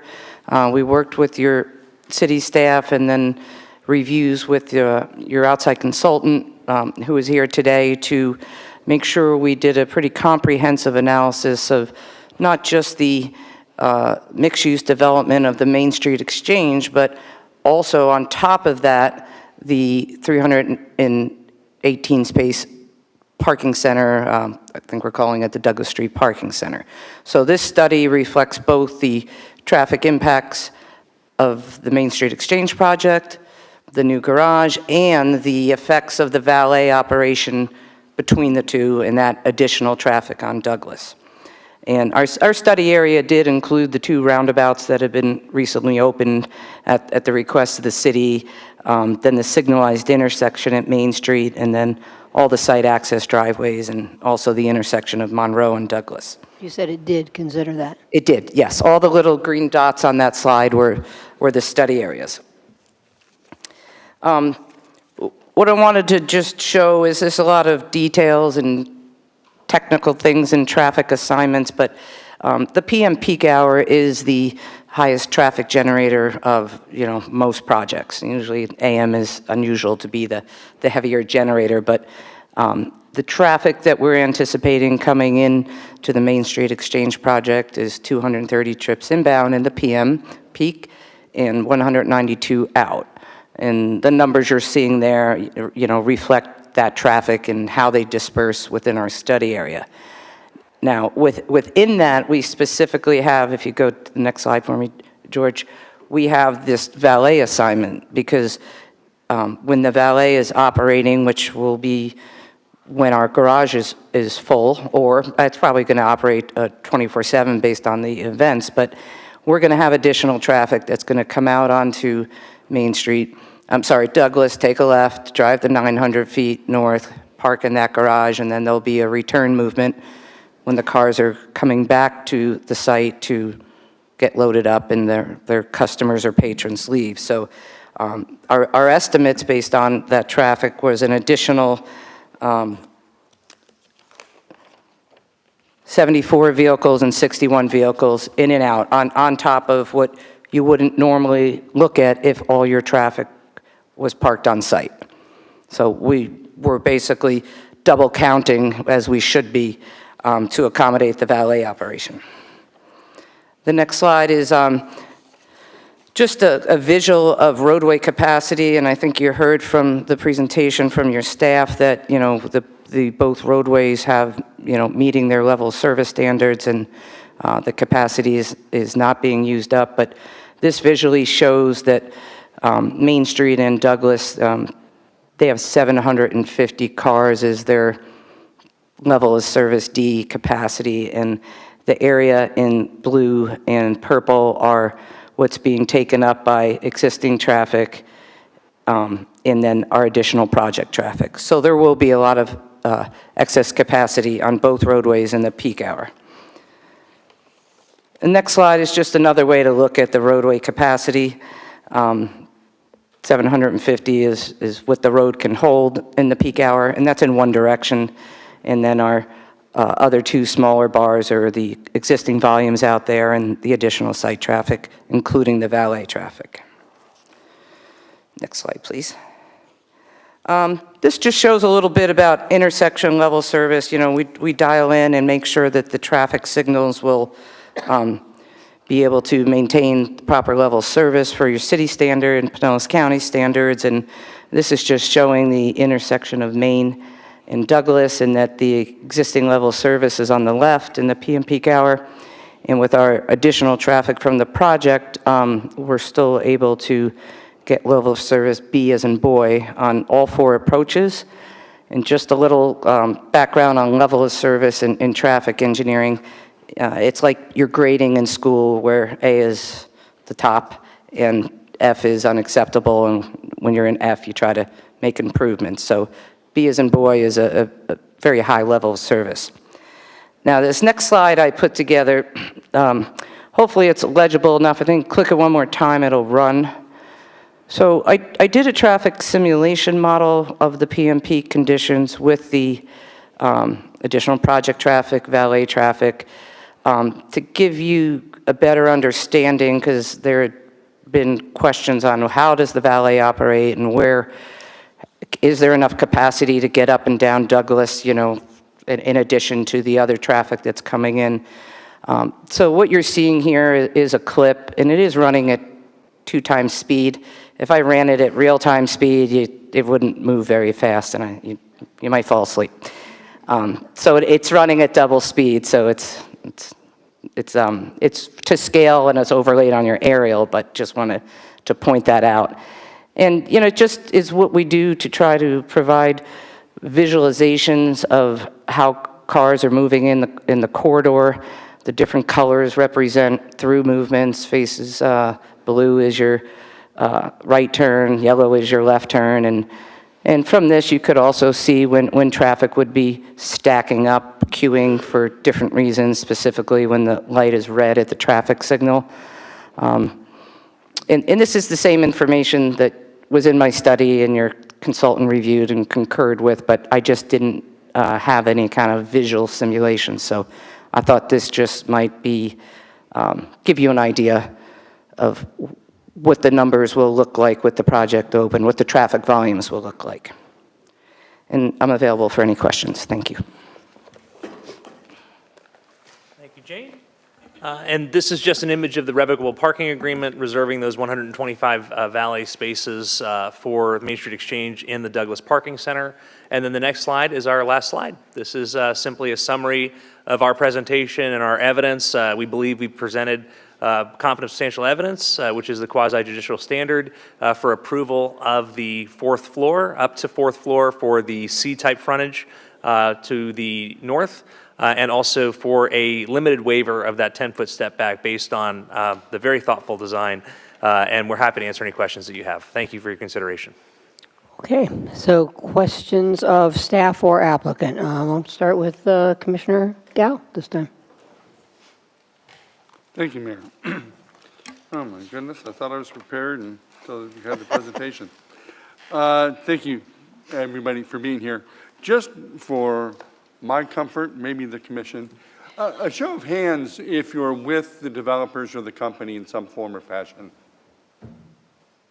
Show of hands, thank you. Show of hands if you're a business owner or have some relationship downtown. And then show of hands if you're a resident of Dunedin. And then we got some that are just curious, I suppose. All righty, just wanted to see who was here. Can we finish that? What? Can we finish that? How? Yeah. Show of hands of who likes the project of the citizens. Show of hands who doesn't like the project of citizens. Okay. I just assumed that would have occurred with citizen comment. Right, me too, but Right. hey, I figured, you know, get a quick look.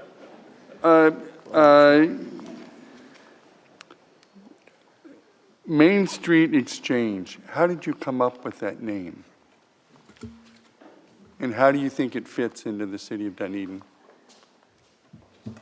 We came up with the name because it was on Main Street and it's an exchange. Basically, you have all these different ideas and concepts coming together. Very simple. You were in a bar when you came up with that. I was going to say, No, wasn't it okay. Caledonia? So Yeah, well, and yeah, because no, when I thought of exchange, I went to like a mercantile exchange or something, and I just, okay, thank you very much. I was just curious. I was going to give my opinion. But it's irrelevant. You name it what you want.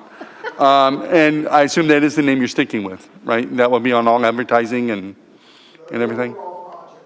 Right, okay. Let me see.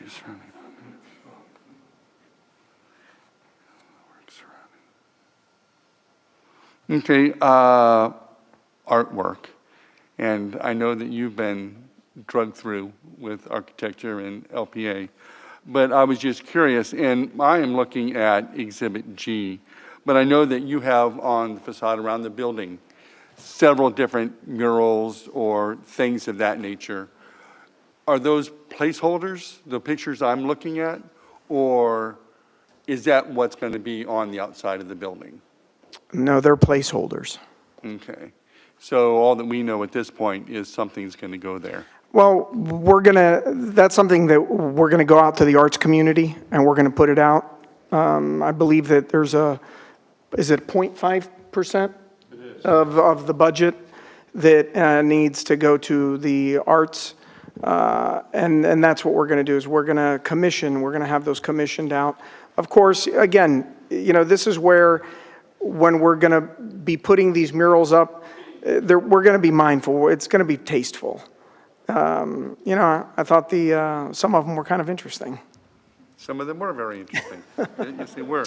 Commissioner Gao, sorry, just to Yes. add some context to that. So the 0.5% of the total project cost that's required to be public art, the public art application, which was included as Exhibit B to the packet, will be processed by the Strategy and Sustainability Manager and go through that normal process and go to the Culture Advisory Committee and the Public Art Program. And I know that we did go there for informal, like just the concept, but yeah, it's not final, but it will go through that process.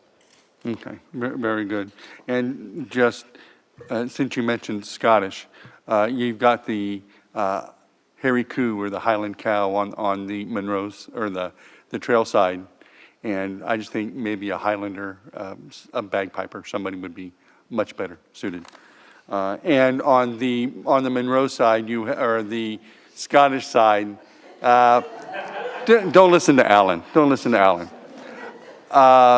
And on the Douglas side, you had the fish on bikes. If something like that stays, make sure that those fish, it's National Whale Day we're celebrating. Just so make sure that things tie in as native as they can be and the golf and as close to our community as possible. That's really important in our community. Let's see. I'm not sure what we're in. Apparently. Okay, Bob, in your opening remarks, Yes. you mentioned that this project is going to help the east end of Main Street. Yes. Can you share with me how? Certainly. Well, Because there's still that buffer with the church and Pioneer Park and all that, so. Certainly. I mean, right now it's a barrier. Once that is activated and there's the boutique hotel and others, pedestrian traffic will go to the east. And we'll make sure that we get the appropriate little signage that points to more shops. Right now, people tend to stop, and we're hearing it from the merchants. In fact, we heard it from the Giftsby, which has a shop in Victoria Place and a shop over there by the living room. And the foot traffic just tends to stop. And we've heard that from other merchants also that we've talked to, like Wild Iris, Citrus Styles, and all. So I think once that becomes activated, people will be more inclined to start to walk to the east. And yeah, I don't think you get any argument that it does stop, and that's a problem. But so if people are stopping because nothing is leading them there, and so I don't see if this is on the west side of Douglas, what's the lead to get them to the east side? There'll be more activity at that intersection, But what's going to lead them to the east side? There'd be a lot more activity there. And remember, we have the market too on Friday and Saturday. But right now, But that's existing, so we already have that, so. correct, but it's going to be a synergy effect. You're going to have the hotel and you're going to have the market. But right now, people are just stopping around the Cafe Al Fresco area. They're not even walking that additional footage across, the current Ocean Optics or whatever that property today. They'll be much more inclined to walk to the east, for sure. This will be an activity engine. This is a multi-use development project, so we're going to see people walk that way. They're going to go ahead and search other restaurants. They'll look, they're going to have their own marketing materials. I'm sure Bill will be willing to put that in there. You'll have the living room, you'll have the Pisces, all those places. People will start to walk that way. So I see that happening. Okay. And that you had mentioned that it's good for the downtown. I did. Is it good for the community? Yeah, I It think is it's very different. I think it's very Why? good for the community. I think this is, we had set the groundwork many years ago with trying to revitalize Douglas Avenue. If you remember, Douglas was a concrete place, a metal fabricator. Now we're starting to see that change. This is going to offer new experiences for people in the community to come to. Remember, the surrounding area, a lot of it is golf cart friendly. So people are going to take the golf cart from the surrounding residential and come here, go to the food hall, go to the marketplace, maybe go into that multi-event space for a theater or a comedy hour or something along those lines. So, yeah, it's going to be very good for the community. And, I'm one that lives up toward off of Keene, off of Curlew. Yeah, I'll be coming down to see what they offer, for sure. Okay.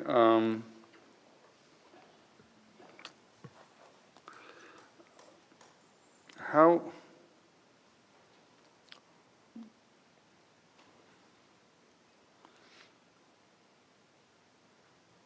We are very strongly engaged in the community. And, right, we always talk about the uniqueness of Dunedin and what brings us together and what makes us different from other communities. We're very proud of our community connection in Dunedin. I know you're not down there, but do you have any response to what is that community feel and connection on Clearwater Beach? Connection between Clearwater Beach and downtown No, Dunedin? just the feeling on Clearwater Beach. Oh, it's very different. I know you're talking about the hotel type element, but this is different. This is a combination hybrid situation that we have in our downtown. We're talking about an 89-room boutique. We're not talking about a Grand Hilton or Hyatt or whatever else in Clearwater Beach. The volume and size, scale, mass is way different than what we have in our downtown. And I think that's, something that the commission should be proud of over the years, was very concerned about height, scale, mass, and compatibility. So the feel and the flavor of our downtown is way, way different than Clearwater Beach. Even take a look at our roundabouts. Their roundabout is 45,000 trips a day. We're at 12,000 trips a day. There's multi-access. Ours is one access. Our environment and what we've built here in the downtown is way, way different. And I think the other thing that's interesting about Clearwater is Dunedin is connected to everything. Clearwater Beach is not as connected to downtown. Downtown not as well connected to Countryside. Countryside not as well connected to Feather Sound. We don't have that here in Dunedin. And frankly, that's one of the reasons I love being a part of this, is we're able to reach out. And Bill has certainly been on his travels, reaching out to numerous groups, doing the survey. He wanted to find out, what do people want to see? I mentioned to him very early on, and he has told me others have too, he wants to make sure that his food hall is able to offer a little bit of a quicker eatery and a little bit more affordable, because there's many places in downtown where you don't have more than a half hour to get a bite to eat, and he's looking to do that, which I think is really good for us. If you remember with the Artisan, one of the things we had heard is we wanted a little marketplace, and we searched, and of course we went to Nature's Food Patch in Clearwater, and initially we couldn't get that and the developer, Mr. Kokolakis at that time, all together. And in fact, we were able to bring it. Mr. Kokolakis worked with us, getting the rent down a little bit. It helped him to make the apartments lease up very quickly. But that's kind of the relationship that we're developing with Mazda's Holdings. And that's why I'm excited about the project. He does care about the community. He's going to have his office here. He wants to make sure that everything goes well. And being able to pick up the phone, that makes a difference. Is again, Clearwater, other places, they go out for RFPs. They get someone from outside the area to go ahead and develop. We have someone that's here in our backyard. That's a pretty big plus. Thank you, Bob. Okay, how do you, and this can be for either one, just the definition when it comes to traffic and roads, how do you define level of service? What are you measuring when you are measuring level of service? When you measure level of service for like the signalized intersection, it's based on your delay. Okay, so if your average delay for your vehicle is up to 15 seconds, that's in the range of B. I don't have all the ranges. When you get up around 60 seconds, you're at the passing D, level of service E and F. So it's based on the average delay for the vehicle coming up to the intersection. When you look at roadway links, at sections of just roadway, you look at the capacity of the road, and when you start to get to a volume to capacity ratio of 1, then you've exceeded whatever that level of service is. So I think the main answer is how long you sit there and wait. Okay, so it's all about the car and how. Yes. Right, so how do we measure that level of service against walkability?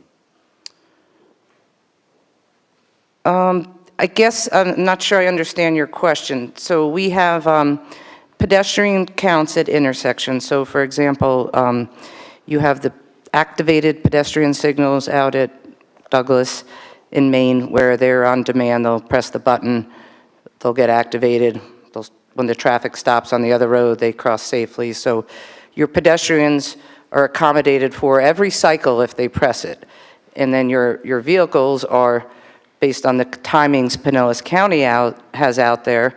They're processed about every 55 seconds. That's the general cycle length out there. I haven't observed any delays out there that are significantly long, and I've been at the intersection many, many times. Certainly not on an event day. That's a different story. It could even be closed and things, but on your average conditions, there isn't significant delay at that intersection based on the standard traffic engineering guidelines. Okay, and so if I'm a pedestrian and we have a lot of walkers, and I'm hitting that crosswalk button to get across, which triggers the signal change. Yes. Does that then impact the level of service? No. As it's measured? No, because so the signal timings out there to cross as a pedestrian, you get 10 seconds of what they call your walk sign, right? It's usually the white sign with the person walking. And then you get another 10 seconds of flashing don't walk to make sure whoever started can clear. So you're getting 20 seconds when you're a pedestrian. At the same time, the traffic going in that direction, let's say they're going east-west on Main Street, it's the same time that people are walking east-west on Main Street. Yeah. So they're not taking away time from the traffic. Jane, excuse me, if I could add too, remember, this is a very short walk. We made this very walkable with the bulb outs on Douglas, so this is a quick, getting from side to side. Yes, 20 seconds for the full pedestrian phase is quick because it's a short walk. Like, for example, if you're going to cross US 19 at an intersection, they need to give you, 65 seconds or something to walk across that roadway. It's all based on, the average walking speed of someone, and then safety factors to make sure they've cleared the intersection. So I don't think the additional pedestrian phasing will take away from the traffic level of service. No. Thank you for that, because, the last thing we want to do is interrupt a car. I agree with that. I was being a smart aleck. Yeah. When it comes to all the retail units that you're having, are you going to outsource that, or how is that going to be managed? If you have a vacancy in a unit, how quickly will that turn around? How active are you going to be? Well, this kind of ties in with, again, the discussion with the chamber the other day. Originally, the corner of Main Street and Douglas was slated to be a restaurant, full service, breakfast, lunch, dinner. But we've been thinking about it because we do have an opportunity to turn it into smaller shops, 500 square foot shops, 600 square foot shops, and really promote the small business entrepreneur that is, trying to sell something. So again, my background, commercial real estate, I manage properties. We have a management company. It's very easy to fill, especially, if you're talking 500, 600 square foot spaces, they go very quick. So I'm not worried about that. Okay. And your event space, it sounds like we're kind of backing away from the label of theater, and it's more event space. Yeah.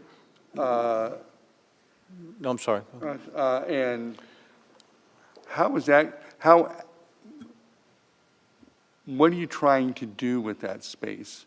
Can we anticipate the equivalent? Are you trying to bring the Capitol Theater into downtown Dunedin? No. So basically, when we sat back and our consultants, we looked at Dunedin.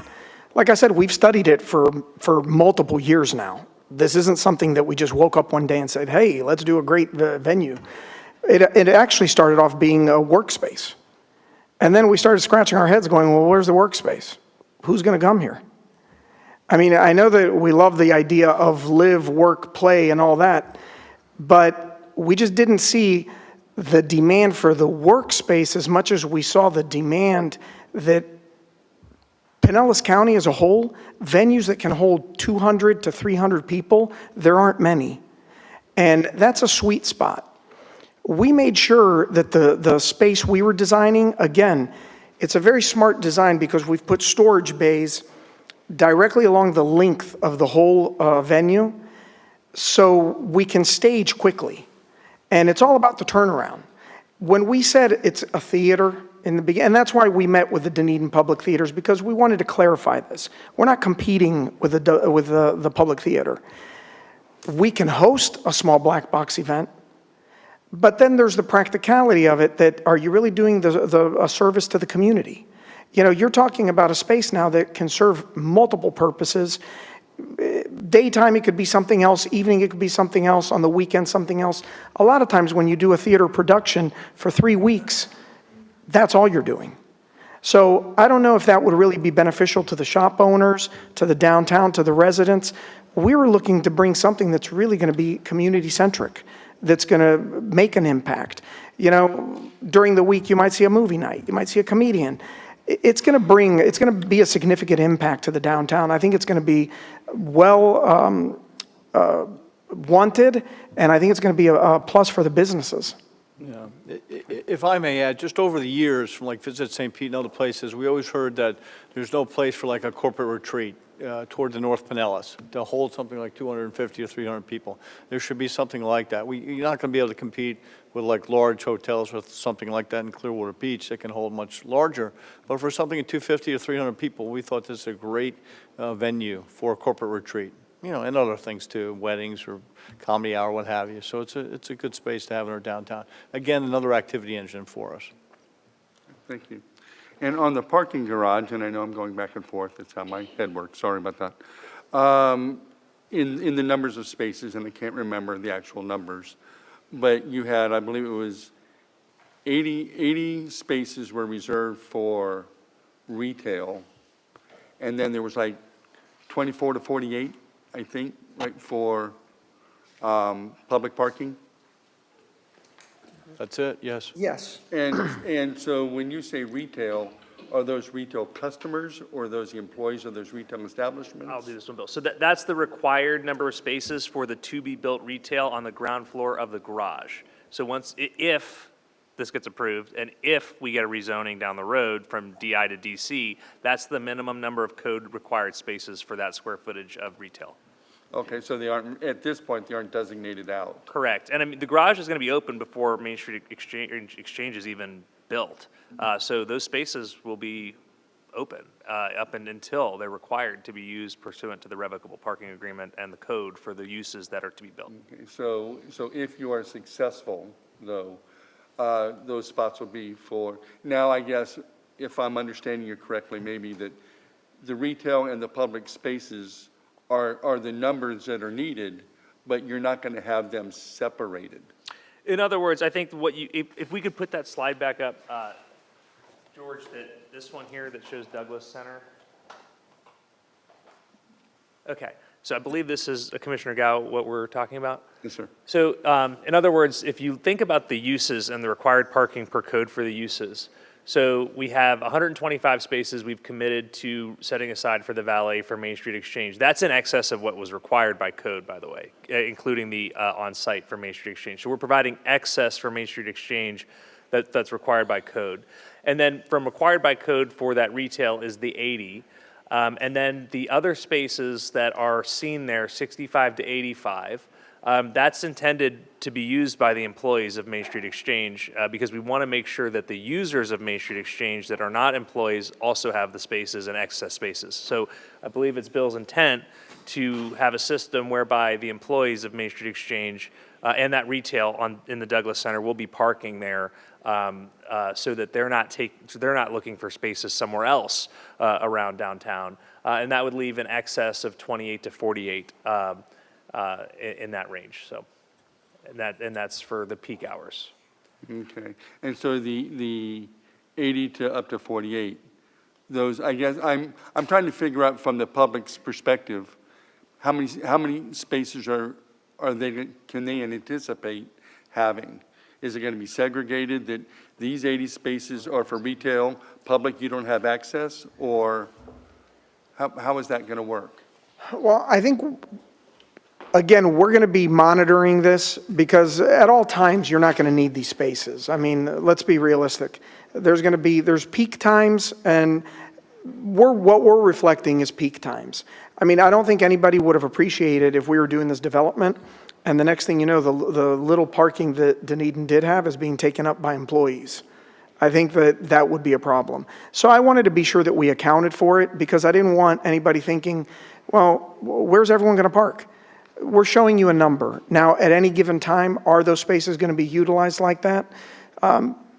Probably for the majority of the time, not, and it will be open. I mean, we're going to be monitoring when we have 80 spaces for future retail, we have surplus at Main Street Exchange. That's for the public. I mean, that's for the public coming and visiting the property and the downtown. I mean, we're not monitoring where are they going. Are they going just to our project or are they going across the street? It's available parking. Okay. So you aren't envisioning a situation where if I'm a member of the public, I'm pulling in, public is full, residential has spaces, but because I'm not going to your stores, I can't use those spaces. No, I mean, that's really hard to monitor. How would you monitor that in a garage It's not my environment? project, I don't know. Yeah, let me. Jane Caldera, the way I anticipate it working, and I don't think we've gotten into the details of the pavement markings on the garage or signage on every space, but there will be an area that says valet only, okay? So I don't know where they're going to be. They'll probably be marked in paint. Maybe they'll have some signs.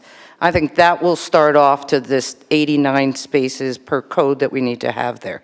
So they will be designated, and I would think they'll probably be on the lowest level so they can get in and out efficiently. Then there will be spaces that say public parking, okay? So I do believe they will be marked. You know, when you go in these garages, it says, if you're public parking, go to the second floor. Like you go in an office building and it says, well, VIPs get the first 3 levels and good luck when you get to the top. You know, that's the public area, right? But the spaces will be marked, and I just think that the designated spaces will be based on the agreement, the parking agreement that you're signing. After that, I think they will all be public spaces. And then if and when the retail comes in on the ground floor, they will probably have to set aside per code, unless the agreement says we don't need to give you 80 spaces for this retail here. They'll probably say, you know, this parking is for whatever the project retail name is. Does that answer it a little better? Well, yeah, right, but at the end of the day, right, we know that paid parking is on the table, and I was just trying to anticipate how many spaces were going to be involved in that if I'm a member of the public. So that's what I was trying to figure out in my head. Okay. But thank you very much. And probably my last question is, and probably for you, sorry. When this project first started and it went to DRC, it was apartments. And now it's a hotel. When and where and why did that that change?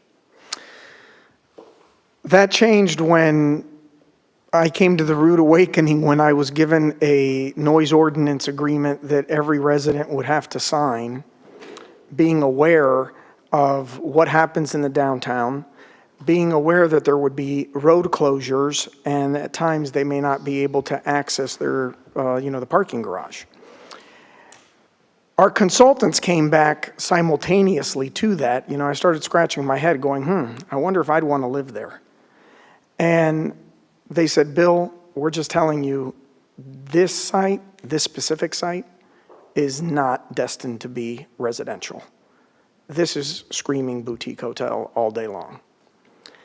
And it's at that moment that I was like, boy, as much as I want to get away from hospitality, it just keeps dragging me back.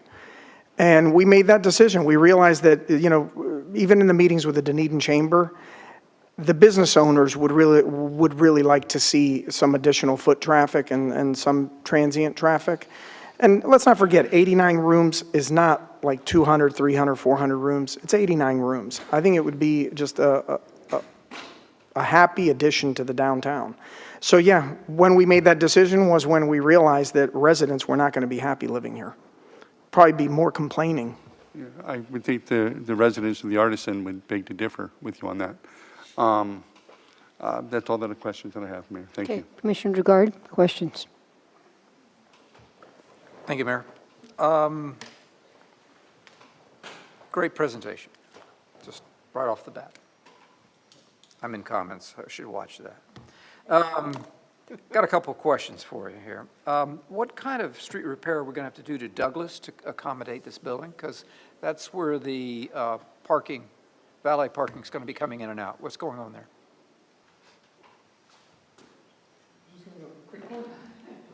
Precor, do you want to take that one? Precor Kazarjian, our civil engineer. Okay, thank you. I think what kind of infrastructure improvements on Douglas? Creekorka Sargent, Gulf Coast Consulting, civil engineer, Clearwater, Florida. I'm sorry, could you, just for clarification, repeat the question? I'm looking at the traffic pattern that's going to be caused by valet. And it comes in and out off Douglas, goes back to the garage. What kind of street repairs or modifications are we going to have to do to that street to make that work? Right, so I think with discussions with with staff was to try and widen that area between Main Street and Monroe, removing some of the islands that were existing. And then one of the other concepts were to have the entrance into the valet on the north side rather than on the south. This way there isn't that continuous interruption where people are trying to get out. The diagram showed me actually Douglas turnarounds, but it's not going to be on Monroe? You would be, no. You would be coming down Douglas. Okay. And you would go in from the north entrance closest to Monroe and then looping around, coming out on the south side. But it's all off Douglas? It's all off of Douglas, Okay. right. Just want to be sure I got that right. All right, that's good. Thank you, good insights. We have one very big event every month in the springtime. It's called the market. That market uses this space pretty effectively. How are we going to accommodate that? When you talk about, you mean like arts and crafts or Mardi Gras, Yeah. special events? I think Well, parts the market itself, the weekend market, that we have shops, tents, that kind of thing. Oh, that type of thing, yeah, Yeah. certainly. They'll have to use we do have a relationship with the First United Methodist Church for parking, and we also have our parking lot in Scotland and Douglas, so they'll have to adjust for it. I know they've gotten used to using that lot. Yep. We do lease it pretty significantly each year. They're just going to have to adjust. They have events and markets and all the other places too, so this won't be anything new to them. It's just been a good convenience for them. But yeah, there's going to be a big change when this property develops, both from a special event perspective and also, as you had mentioned, with the market, with the convenient parking right there. So it'll be a change. Yep. Might be good between now and the next one to hear a little bit of a fleshing out of how that change could be operated less. Well, with less one of the friction. reasons that we are pushing, staff is looking to move forward with the proposed parking garage in Scotland and Douglas, is to provide additional public parking. I understand that, and Yeah. that I'm really complimentary of that particular decision. Yeah. I'm thinking of the vendors themselves that pull their carts and things and try to get in and out of that area. I'm just wondering if we're going to impede the possibility of having that market, if we're going to be having a problem with conducting the market in the future. Yeah, we certainly can talk to them. I know some of the vendors do go to the church parking lot on Wood Street. Okay. So we'll have to talk to them, but change is going to happen. Thank you, Bob, appreciate that. I'm a little concerned about how we're crowding the trail. Could someone give me a better picture of how our building setback's going to be on the west side so the trail's not hurt? It's one of our best assets.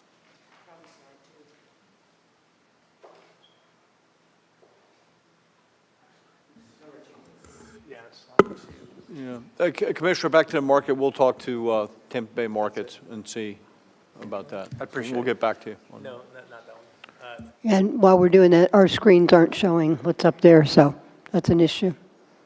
Commissioner, were you mentioning the trail as it relates to the parking garage or the Main Street Exchange project? I'm referring to the trail on the Main Street Exchange. Okay, very good. That west side, yeah. Okay, so the underside of that, that area is a covered gallery. Basically, it's a walkable arcade from Monroe to Main Street. Are you planning on seeing a lot of trail traffic go into the arcade? Is there going to be that kind of traffic, or is it the trail just going to be We're only allowed one access according to the county. on the west side? Yes. Okay. And so, I mean, we are providing a little plaza on the Monroe side for parking. I think it's something like, Chris, was it like 30, 40 bikes or something like that? Yeah. Around 30 or 40 bicycles for that traffic. This is the image that's in the rendering, so I could present this to the commissioner if you want. Okay, sure. Yeah, I was just say, Commissioner. Yeah. Yep. So we did leave that side open, but it's a covered walkway, basically. And on the inside face, which is around 15 feet or so, there's a glass wall that basically when you're eating inside the food court or the marketplace, you could view the trail. Mm-hmm. This way, you know, people could enjoy it in the air conditioning. Yeah. Thank you, sir. I think the other thing, looking at this, Commissioner, probably want to do, and I have not had a chance to talk to Bill, but probably want to create another bike station repair area right there. You know, I'm seeing them really work out well. We did one in front of Lucky Lobster. We did another one, of course, right next to the Cafe Al Fresco. So we probably want to look at that again, too. Yeah. I don't want our developer or the team you've put together to misunderstand. Our job is to poke holes in this as much as we can. It has nothing to do with my enthusiasm, but that concludes my questions. Thanks, Mayor. Okay, oh, and so we're clearly going to go over 10 o'clock. So I wonder if I could get a motion to go over 11 o'clock. Maybe we'll push it till. So moved. Second. Okay, all in favor? Aye. Aye. Motion passes unanimously. Okay, so questions, Vice Mayor? Thank you, Mayor. All right, first, the waivers that have been requested. This is for staff. 4 stories and then the 10-foot setback. First of all, I want to say conceptually it makes sense, but I want to know what allows us to approve those. I'll let George speak to that, but go ahead. I was just going to say, they're specifically listed in the Land Development Code under your specific purview. So they're articulated that under commission direction, you can make those changes. If I might add, of course, it did not occur for other reasons, but the Gateway also had approval for a portion of it for 4 levels, 4 stories. Of course, the project didn't go forward, but it did have that. It did get approved for that. So this is not the first time. I just want to mention that. And I think in support that, you know, they've done the step back twice. So they pushed the step back after the 2nd story, and then they pushed the step back again after the 3rd story on that back portion on that type C parcel. So that is actually above and beyond what it's kind of less of what they can ask you to do. You know, they're doing more to justify that ask to you. Yeah. And just by virtue of that, and, you know, I appreciate the explanation, but by virtue of that, you're not concerned about setting a precedent for future developments? I mean, I don't think, so this one's kind of interesting because it's split. You have a type A street in the front. That type A street is capped at 36. So you're only looking at that rear portion against Monroe. That's the type C, which allows you to go up to 46, but only with commission approval. I think we have I'm trying to think of a design review that we have brought that does something similar, and I can't think of one off the top of my head. But certainly the artisan is at, now that was done before I got here, but the artisan's sitting at about 46 feet. So there must have been a consideration at that point when that design review was going through. Okay. Because that request would have had to been made just like this request has to be made. Okay, so basically, you know. Actually, may I, Vice Mayor? It was actually when we were doing the A, B, and C streets, when we amended the code, City Commission considered the maximum height in downtown and determined that it would be, in DC, it would be 3 stories with 4 permitted by the City Commission. So 3 stories by right, 4 only by the City Commission. Okay. And don't get me wrong, I'm trying to get to how do we justify approving this. And so my question then is, from your perspective, how do you justify approving the approval of these waivers? Not a waiver. Well, to me, as George mentioned, he's not only stepping back to 4th, he's stepping back to 2nd and 3rd level too. So he's being very conscious of not having a lot of impact on Main Street. This is a large piece of property. I am comfortable with it. I think this is going to be a big activity engine for the downtown. Can you call up that slide that's got the angular? Can I just add to it? Because I don't think it's a waiver either. And, you know, I was here when we did the ABC streets, and it really was allowing, you get 3 by right. We're not going to say you can't have 4, but it better be doggone good, and it better look good, and it better make sense, because the overall looks probably better than it would have looked if you left it at 3 and just made it a box. So I just, you know, I just kind of wanted. If you look at this image, Commissioner, or Vice Mayor, you can see on the left, very left-hand side, the existing Ocean Optics building there. And you can see how that's actually taller than the 3rd story, and then with them pushing that back in, you can see that there's about a 6-foot rise from that top of that building as it exists today. So Okay. I guess the merit is. Actually 5 foot rise. Yeah, I think what George had a good point, and if it's architecturally sound, does it make sense? This is step backs, what's the vision, what's there existing with the Ocean Optics? So I think that's why we're comfortable with not necessarily a waiver, but granting that 4th level. Okay, well, I think I'm getting it here. So based on the distinction between an A and a C street, and basically the angular field of view up, Yes. so, okay, all right. Yes. Yeah, if these were both A streets, if they were both A streets, your 36 would be max. Maybe No we discretion. shouldn't call this a waiver then. No, I wouldn't call it a waiver. We should not call it a waiver. Commission discretion. Makes it seem like we're Yeah. doing something against our Yeah, code, I and we're agree, not. I agree. Yeah, okay. Consistency, yeah. Okay, no, thanks for that. Yeah, I've got it now. But I think that juxtaposition, those 2 buildings shows are pretty good. The glass there, the Ocean Optics that's existing, and what the step back is. So I think that's a pretty good graphic they showed there. Okay.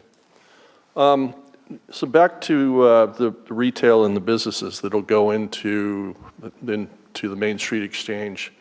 You know, we're pretty proud of the fact that, you know, we've got local business and we don't have the big franchises. How are you all gonna manage that? It's a good point. Well, this project hasn't been designed for franchises. It's designed for the small business entrepreneur. That's what it's all about. And, you know, that it starts from the food hall marketplace. We envision that, you know, the chef who wants to start a business can't, that has just a great recipe of something, you know, we're going to be able to give them a place to kind of like an incubator. You're going to test it. You're going to have the community judge it. If it succeeds, it's going to be great. If it fails, something else will come in. And we're seeing the same thing with the retail. We don't see these being franchises. No Buxby in here? The Photoshop. I love that vision. I do. So then the next question is because I have to think that space is going to go for premium lease, premium dollars, and I'm just kind of curious as to what your thoughts are on that and how you're going to manage it. Well, you all are building. You see the costs. They're not going to be, you're not going to get space that's going to be $15, $20, but we're going to always be price conscious. I mean, regarding the entire development, we understand what Dunedin is, and that's why in the food hall marketplace, we're looking to make affordable dining. The venue, we're looking to make, as much activation as we can get and make it as affordable. The parking, again, we're not here to gouge, but there are costs. These costs have to be covered. So you're looking to cover your costs and, bring more people to these spaces. Yeah. If I may, Vice Mayor, just keeping yes, it's going to be premium rent, no doubt about it, but they're going to be small spaces, so that makes it more affordable being small, and then also keeps out that franchise aspect. So that's why I'm kind of, excited about it. We've been fortunate, we don't have that franchise because we have smaller properties, and it's worked out well. Well, and I appreciate that, Yeah. and obviously we're putting a lot of trust in that. So. My office is right across the street. Okay.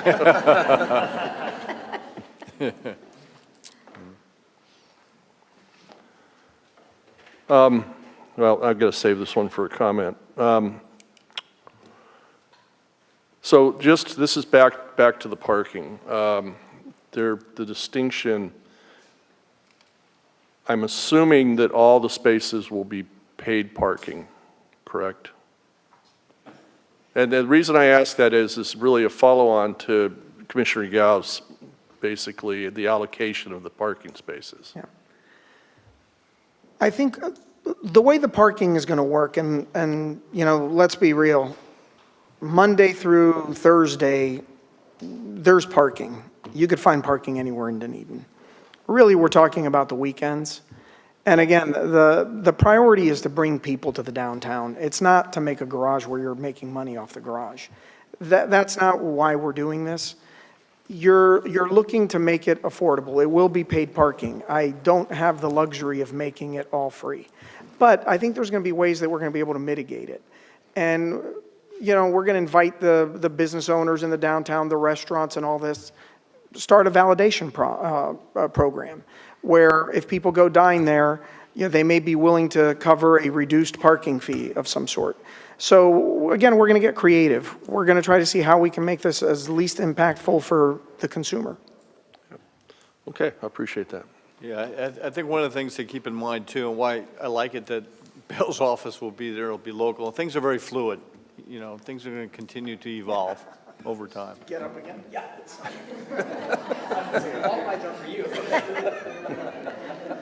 Well, last time. Well, I stood up here I still have questions. Actually, this one's for the traffic engineer. Oh.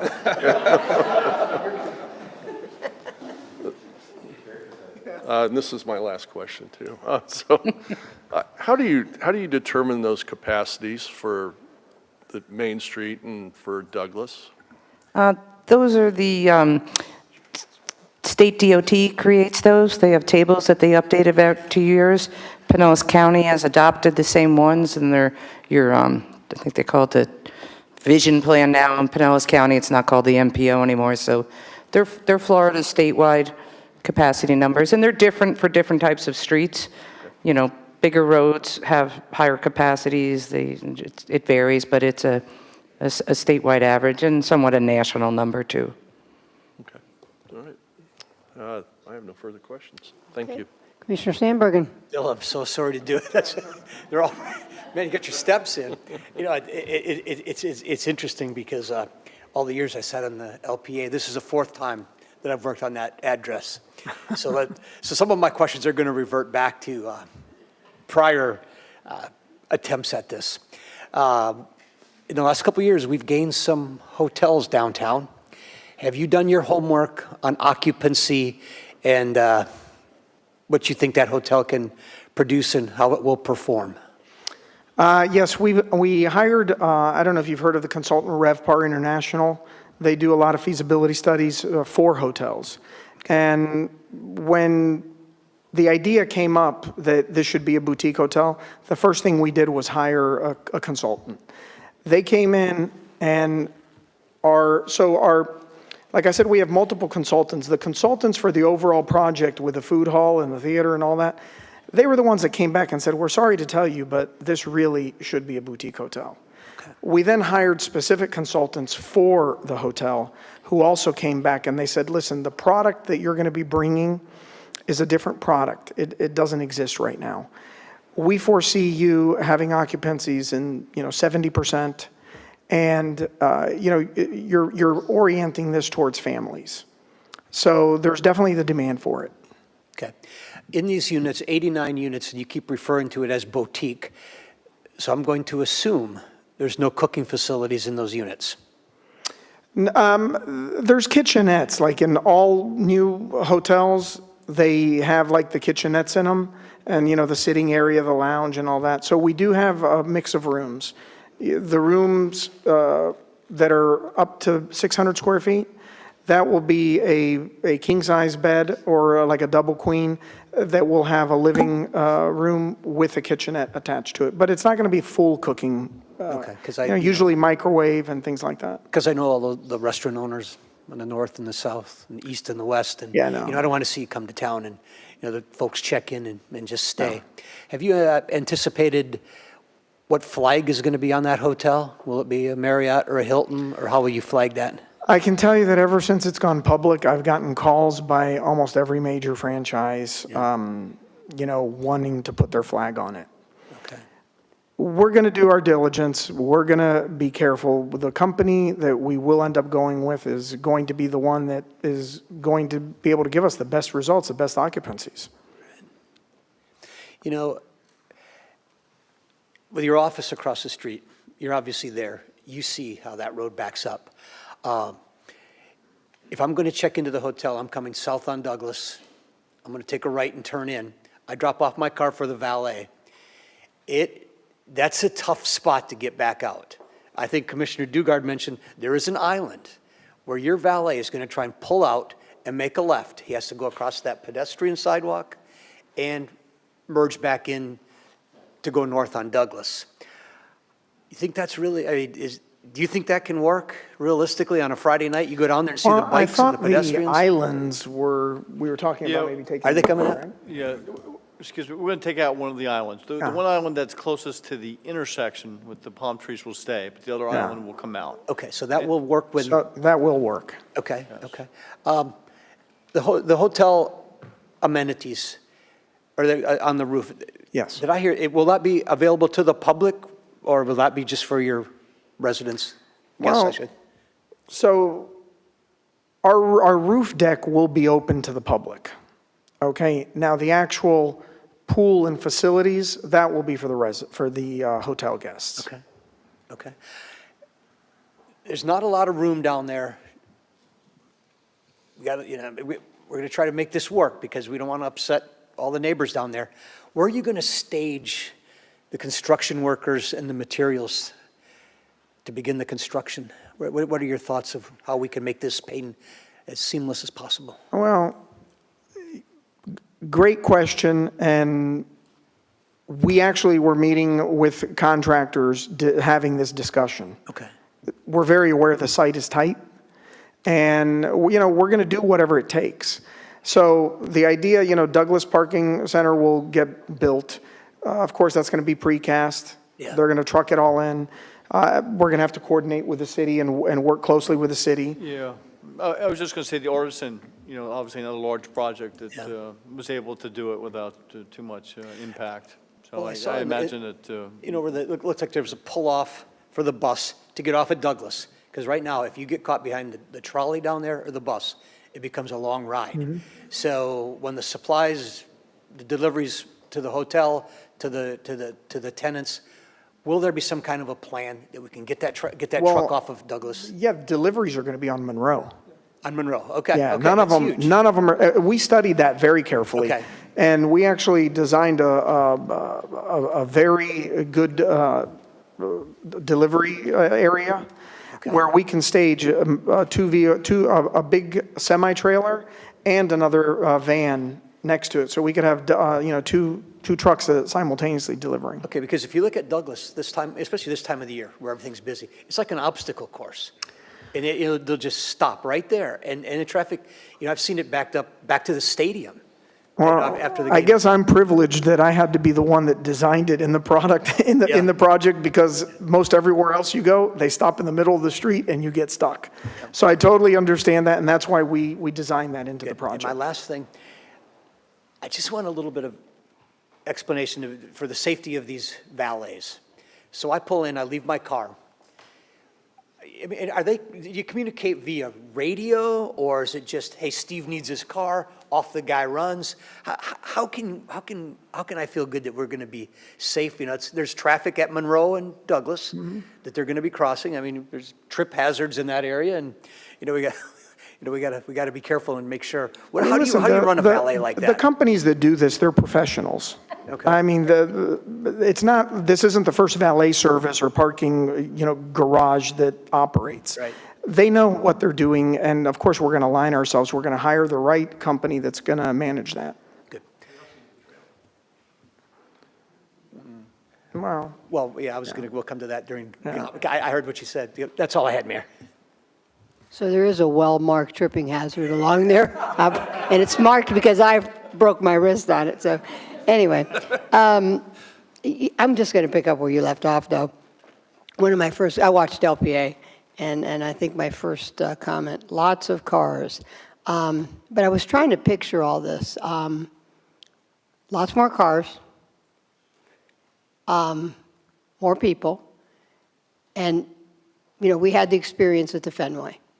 And it's right now it's kind of quiet, but for a while, cars were racing down the side roads, the neighborhoods, the people, the guys are running as fast as they can possibly run, which on Douglas, I'm picturing like, running through the Sonder Club, where the seats are, and, I'm just trying to picture the chaos.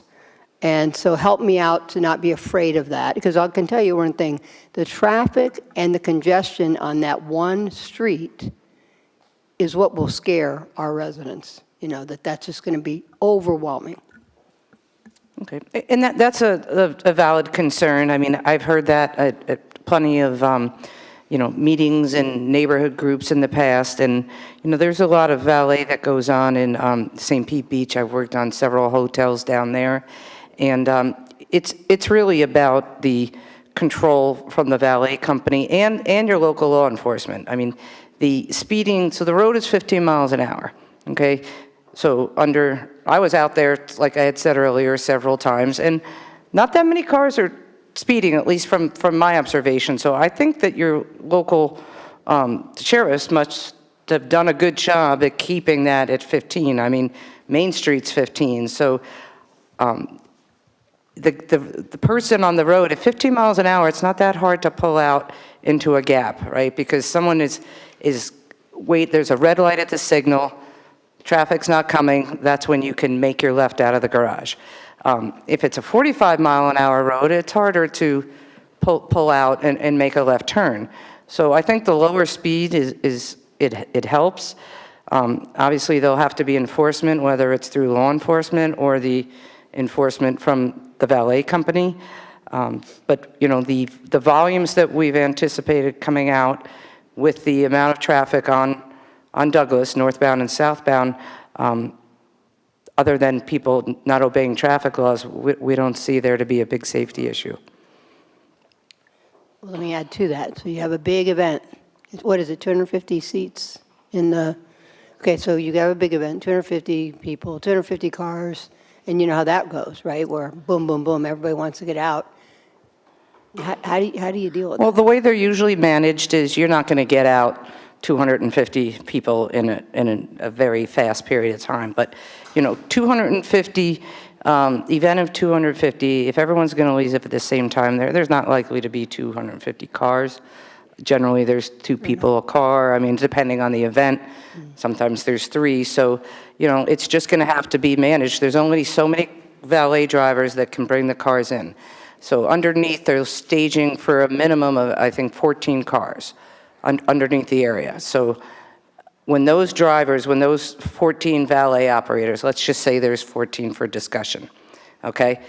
When they drop off, the people exit, now they're gonna go left or right? They're going home, whichever way they live. They go back up to the garage, whether they walk or they take another car. Maybe someone's coming into the hotel at 10 o'clock when the event let out, so they drop off the car and then they take the next car back. So it's just going to be a delay like anywhere there would be valet. If you want to get the first valet out, you're leaving early, I guess. And there's 2 lanes, one dropping off, one picking up? Or, Yes, okay. yes. There'll be two lanes. So And there is additional parking. There's 24 spaces in that ground floor area. So when there's really big events, and I discussed this with Bill, there'll be changeable message signs that won't let the public park in there, the regular customers on that day. They'll be deferred to the main garage entrance, and so we can have those extra 24 spaces as staging for the valet operation, knowing that if an event is getting out at 10 o'clock, let's go ahead and get 24 cars back here for the guys that told me, have my car ready, and so that's kind of a head start also.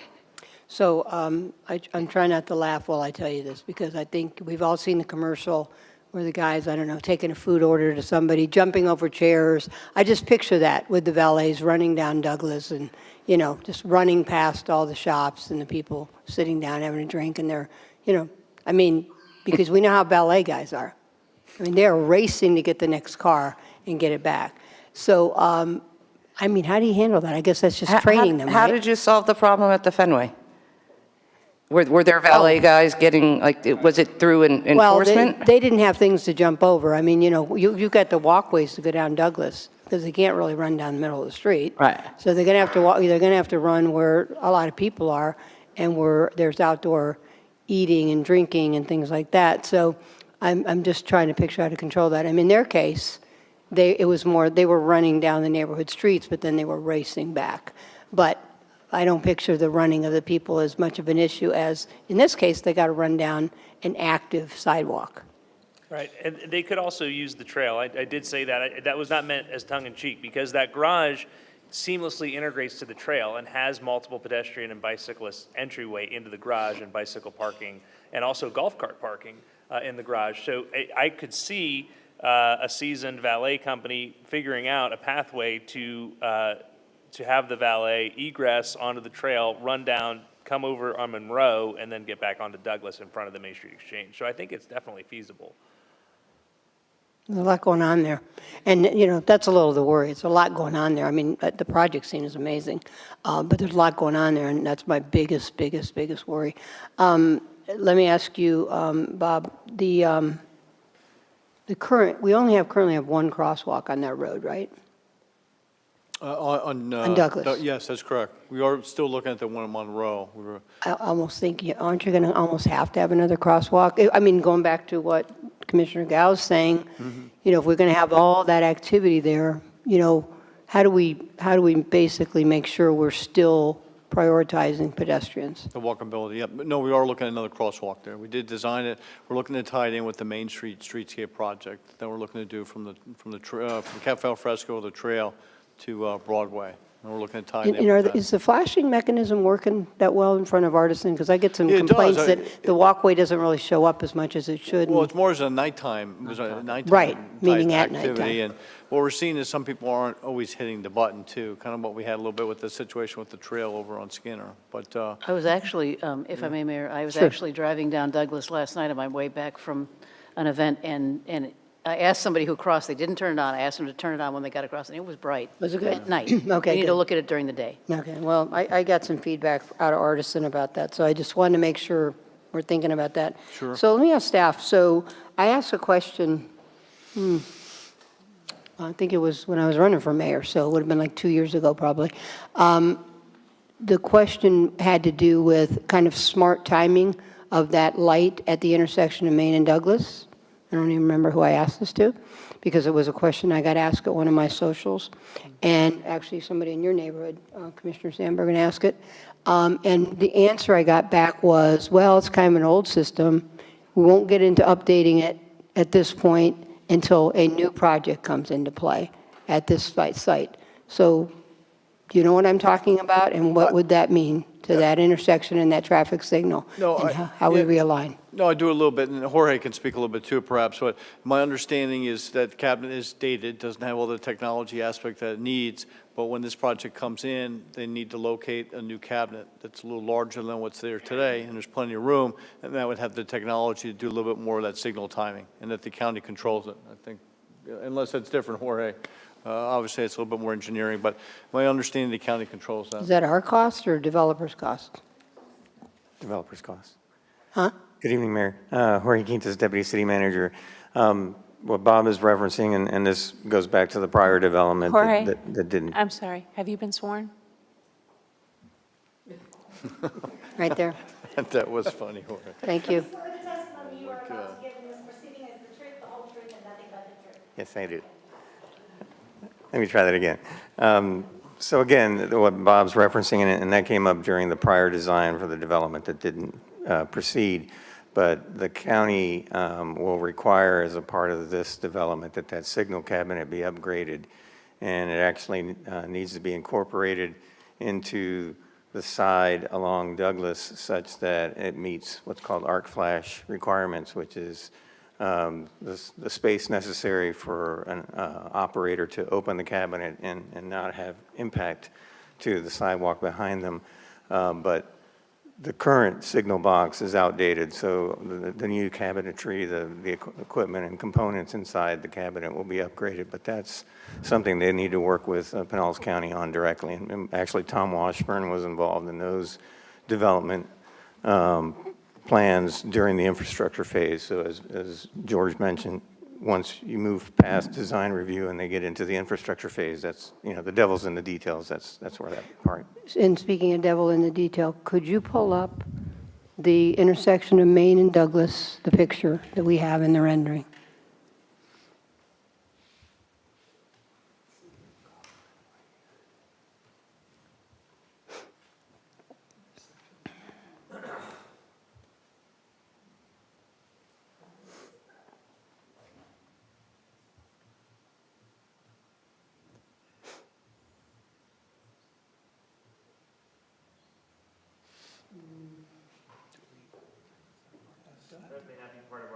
Oh, right there? Maybe that was what, Well, we have it in our packet. It's one of the attachments. Architectural set of plans in the I am, and I see no box whatsoever. So, you know, and it's really part of my question too. Is for me, what I see is what I get, and so now I'm not even seeing the existing box, There's, if I may. let alone a bigger box. So in the previous design, the wall that runs along Douglas that was part of that development was actually stepped back in, and the cabinet sat inside that. So if you looked north along Douglas on that side of the sidewalk, you wouldn't see it. You'd actually have to walk up, stand, and look over, and Is the there a cabinet was rendering that recessed. shows me what you're talking about? This doesn't quite show it. What's out there today is it's on a little bit of pole, and it's a smaller box. And what needs to be replaced is probably, Jorge probably knows dimensions, but I don't think about a 3x3 kind of traffic control cabinet. And I get you, but I remember this was a big issue for one of the things that we used to do, that when we improved one of these in the past, it was a big issue about how that thing had room and didn't look like a monstrosity in the middle of the intersection. Yeah. So that's just a big deal. It's not a little deal. No, to see how it's going to fit into. Yeah, it needs to be incorporated into well, the I think two things, if I may. There's enough room to pull it back, and you know those wraps that we did in the other cabinets. You know, I'm sure it's not a big deal. We could do kind of a historical wrap there too around that cabinet to make it look good. But the building is pulled back quite a bit, so there's room out there for that wouldn't impede pedestrians. Yeah. And you know, you get what I'm saying. Trust me. Totally I've lived in understand. Dunedin 40 years. It's always about don't mess up our charm. And, giant, extra big traffic boxes fitting into a beautiful aesthetic thing and it's not shown Sure. is important to show it. And I'm not suggesting you did No, on, we show it in all of our renders. Right. We show what's existing, and it actually looks fine.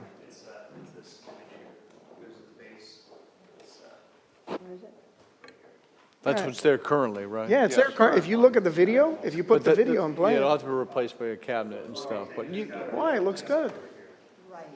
so. and I all I'm wish. suggesting for the second reading is we get a better visual what that might look like, because what's really going to be there. Well, I had, Yeah, Jorge probably knows a little more about that than I do. yeah, interesting though, I was across the street when I noticed that Pinellas County was out servicing the box. And of course, because it's on the property, on the sidewalk, I approached the technician and I started asking him some questions about the box. And he was telling me, he says, if you go one intersection west, he goes, you're going to see exactly what you could get over here. And he says, but here, there's actually less being done in this box because all it's doing is turning the signal and the walkway. He goes, this could actually get reduced and be smaller. And I said, oh, that's Which is interesting. great, yeah. And I said, so does that exist? And he says, yes, it does. He goes, it's smaller, it's lower. He goes, and usually they put some landscaping around it. And Bill, this isn't much for you, because you want it to look good after you're putting all this money into it. So, but I just, I want to make sure Oh, I what we see agree. is what we get. I agree. Yeah, George can do it before and after, but Do like a before. I think the other thing to look at, well, if you do look at the one to the west, they have those, they have those, Mayor, the historical wraps on it. I think that's another Right, opportunity yeah. too. To make So it, if we I could agree just with you. see how that flows, Yeah. because it was, and Commissioner Sandbergen remembers that was a huge issue. Okay.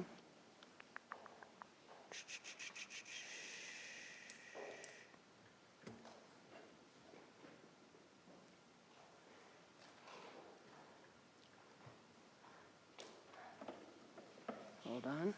I got bits and pieces everywhere, guys, so let's see here.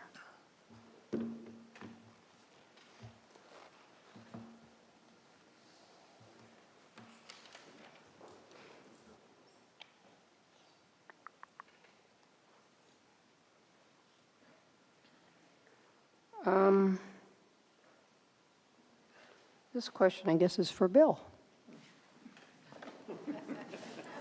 Sorry, I'm not picking on you.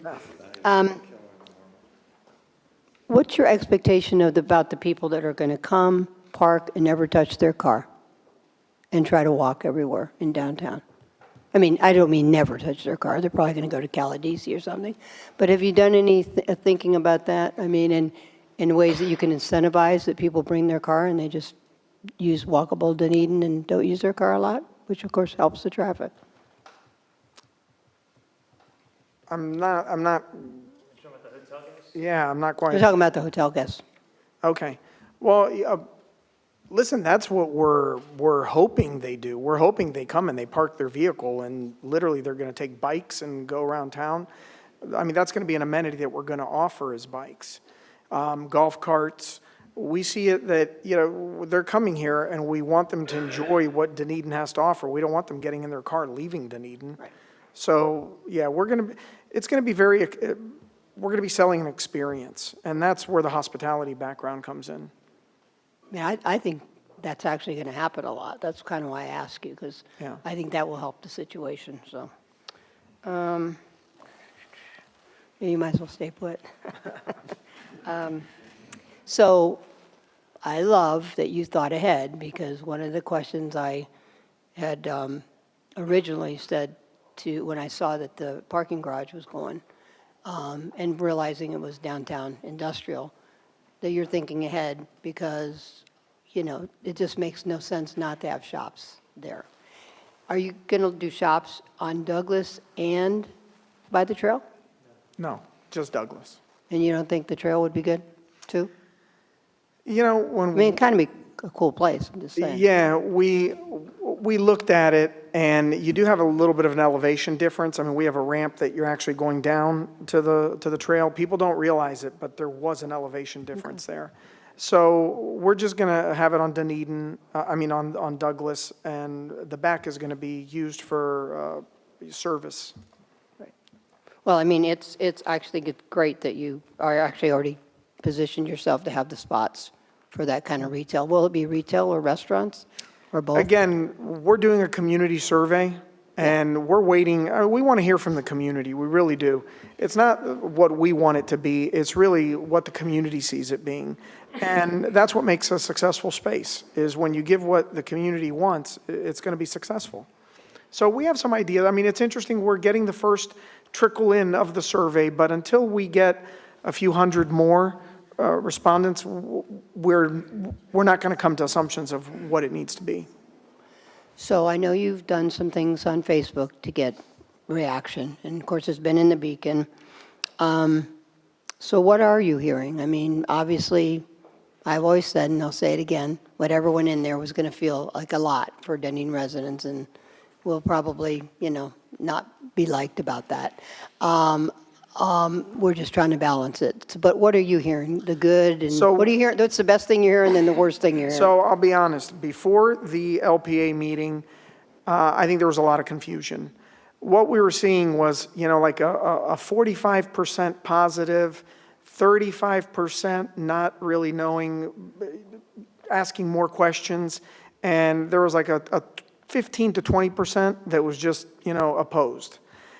Since the LPA meeting, since the landing page, since answering a lot of these questions, I think that it's gone to about 70% positive. I think a lot of people got the questions they wanted to hear. And again, the community really needs to understand that this is going to be charming. This isn't going to change Dunedin. It's actually going to enhance Dunedin. And I think that, when everyone's looking at it, everyone looks at the mass and they're saying, oh my God, look at it. I mean, the code is saying you can do 3 stories. The fact that we push the 4th story back and you don't even see it, that should be something that should be looked at positively. It doesn't matter. This is a difficult site. It doesn't matter who's going to be developing it. They're going to come under the microscope and people are going to pick it apart. Are we going to be able to satisfy everybody? No, but we have seen since the landing page, it has gone primarily more positive. Okay.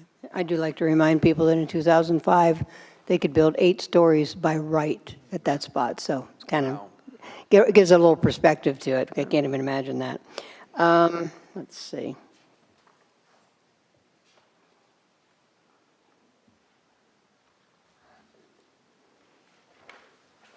That might be pretty much it.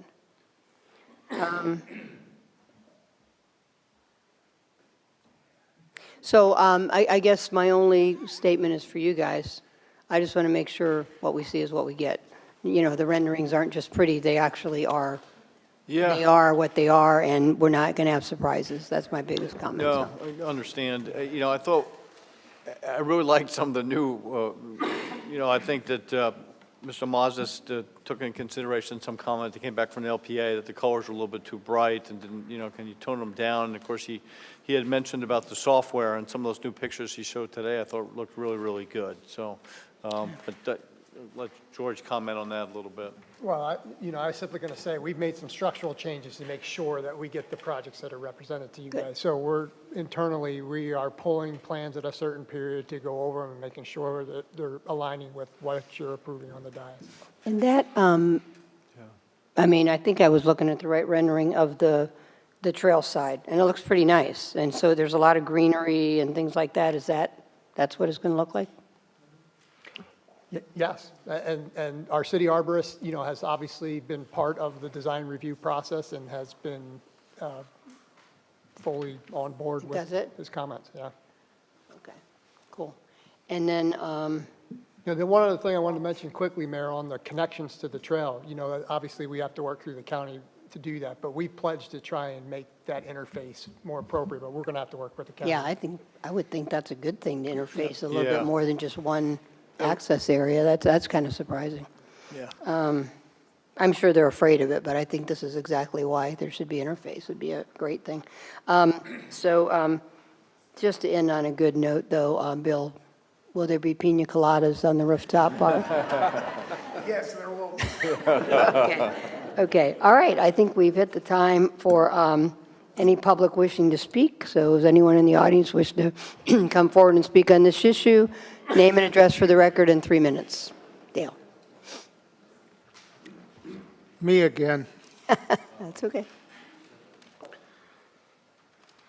Bob, you said this is an Well, you do have to ongoing give your name and address again for the record, though. Sorry. process. It makes me a little nervous.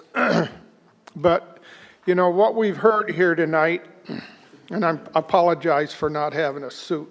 Dale, I do need your name and address for the record one more time. Okay, Joe Palcoxy, Broadway and Albert. Okay, thank you. Sorry about that. Sorry about that. We've been listening here for the last 2.5 hours about what we see, about the traffic, about what's going to be happening with the most sensitive piece of real estate in historic Dunedin. This is a very sensitive situation, and you 5 people have a real responsible decision to be made as we move forward. But one thing we haven't talked about that I think is very important is what's not seen. Okay? When you talk about 80 bedrooms or 89 bedrooms, hotel units, you talk about retail space, restaurants, theaters, the impact that's going to be on that 1.78 acres is significant. What about the infrastructure? What about the sewer line that serves that property? What about the availability of water to adequately protect that structure and protect the public? What I'm interested in is what the capacity is of the infrastructure in downtown Dunedin, and what the reserve capacity of that infrastructure is, because the reserve capacity is property of the residents and the taxpayer. And my concern is the impact fees and the impact that's going to have on that 1.78 acres is going to be much more significant in what's there now.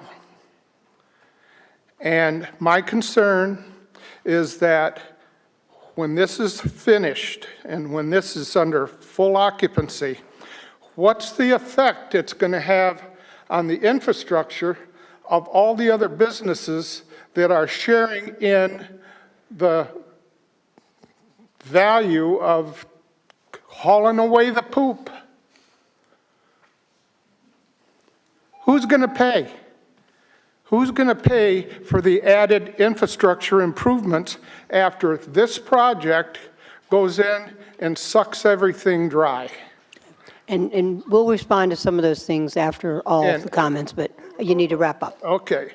What I'd like to do is I'd like to meet with George, and I'd like to go over the impacts of the water and sewer impacts of what we got going on here.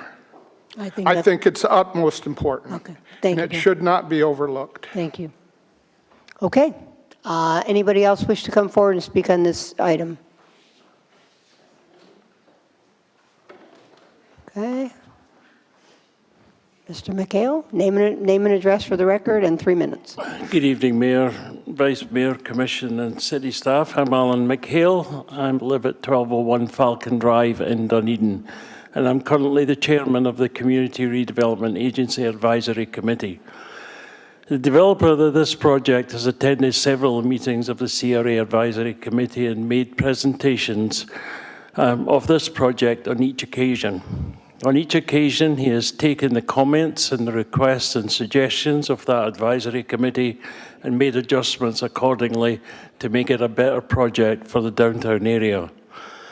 This project is way overdue and is badly needed to further enhance the downtown area.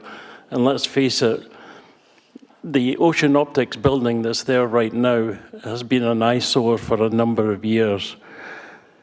This new project will provide the citizens with a building which is aesthetically pleasing to the eye, create opportunities for more bed space, more choices for places to eat, more places for people to shop, and provide welcome parking relief, which is always beneficial. And it will provide much more needed jobs for those of us who live, work, and play in Dunedin. CRA Advisory Committee on every occasion supported this project wholeheartedly, and I convey that message and ask you to support it as well. Thank you. Thank you. Anyone else wish to come forward and speak on this item? Okay. Name and address for the record and 3 minutes. Father Bob. Good evening again. It's past my bedtime. My name is Father Bob Swick, and 831 Peggy Ray Drive. I'm speaking on behalf of not myself only, but also for my good colleague Peter. We've been impressed with the design, the impact of culture to this area here that's been desolate for quite some time. I'm very pleased to see that the developer is here on station. He's taken Peter's previous office, and he's right on site. I've listened to him talk before the committee before, and he's trying his best to make a positive impact, listening to the community at large. I think it's within our reason. I'm particularly impressed with the idea. First, he was talking about a theater, but now he's talking about a more broad entertainment capacity within that complex. I see that as an opportunity for local organizations to come forward, including our schools, to have some activity there in the future. I see all sorts of positive things. Traffic concerns, we can imagine them to be possibly a deterrent, but I'm not so sure about that, because the main flow is east to west, not north to south. So I think that that'll work itself out. But the main thing is, the units there are very small, and that's going to open up a new venue for a lot of small businesses that can't afford larger spaces. That is going to enhance that area of downtown as well. So it's an enhancement more than anything else. And I applaud the detailed discussion that's taken place all throughout this period of discussion. So thank you. Thank you, Father Bob. Anyone else wish to come forward, speak on this issue? Charlie, name and address for the record in 3 minutes. Sure, all right. Thank you, Mayor and Commissioners and staff and the Mazer and Company. I'm Charlie Klein. I live 2045 Jefferson Avenue in Dunedin. All right, so I'm here tonight as a representative of the Dunedin Public Theater Foundation and as a citizen of Dunedin. And the members of the board have watched this project, this progress of this Main Street Exchange for several years. And we did have a meeting with Mr. Mazers and his staff recently, and we liked what we saw. The Main Street Exchange is a vibrant and multifaceted facility that will help drive and bring life and vitality to the downtown more than we have. And among the amenities is a good-sized, much-needed multi-purpose room on the second floor facing south. We saw many renderings, as you did today. We saw a lot more in the theater capacity, and we asked, is that the best use? And we saw the things he put in today with the fashion show, the banquet hall. We always thought it could be a perfect banquet hall, conference rooms, and he's got it set up for quick changes where you could have conference during the day, set it up as a banquet at night. And that doesn't work in a theater setting, but it would work in that multi-purpose setting. So we think this space will be well used by all sorts of organizations and is well suited for the quick changes in configuration. The 20-foot ceiling limitations and the scheduling limitations, like he said, he couldn't have it 3 weeks for a production run. That doesn't work well for our professional performing arts theater. But the Main Street Exchange design has a lovely piano bar lounge on the first floor that we could easily fill with activities weekly if we wanted to. I mean, it's a whole separate venue he's got set in there. We also see ourselves renting the Exchange Hall for some low-impact productions that don't need to set up with the long runs. So all in all, the Dunedin Public Theater Foundation supports the Main Street Exchange at 830 Douglas as it's presented. We've asked Mr. Mazur to find a new name for the hall besides theater, and he's done that. You heard him pivot away from that, so thank you, Bill. But there's much better uses than to lock it up for theater productions. We look forward to working to being one of the organizations that use parts of that exchange on an occasional basis, just as we're using we're setting programs at the Fenway, the Scottish American, the Memorial Chapel, and the event tonight is at the chapel was a Dunedin theater production. But we think a 300-seat venue in Dunedin will be a welcome addition, and all kinds of events and organizations will be using that space. It won't be ours. It won't be our space. We're still looking downtown for a permanent home for our professional theater. And we hope that we'll be able to come up with, narrow it down to a site downtown somewhere that'll help add more life and vitality. But we don't see him as competition. We see him, the Main Street Exchange, as a wonderful new project that needs to come into place. That's good. Oh, yeah, okay. Yeah, and we expect, we hope to use it and we want to support it all the way. So we're glad to see it coming. Thank you, Charlie. All right, Appreciate it. thank you. Thank you. Okay, anyone else wish to speak on this issue? I see Ellen ready. Come on down. Name and address for the record in 3 minutes.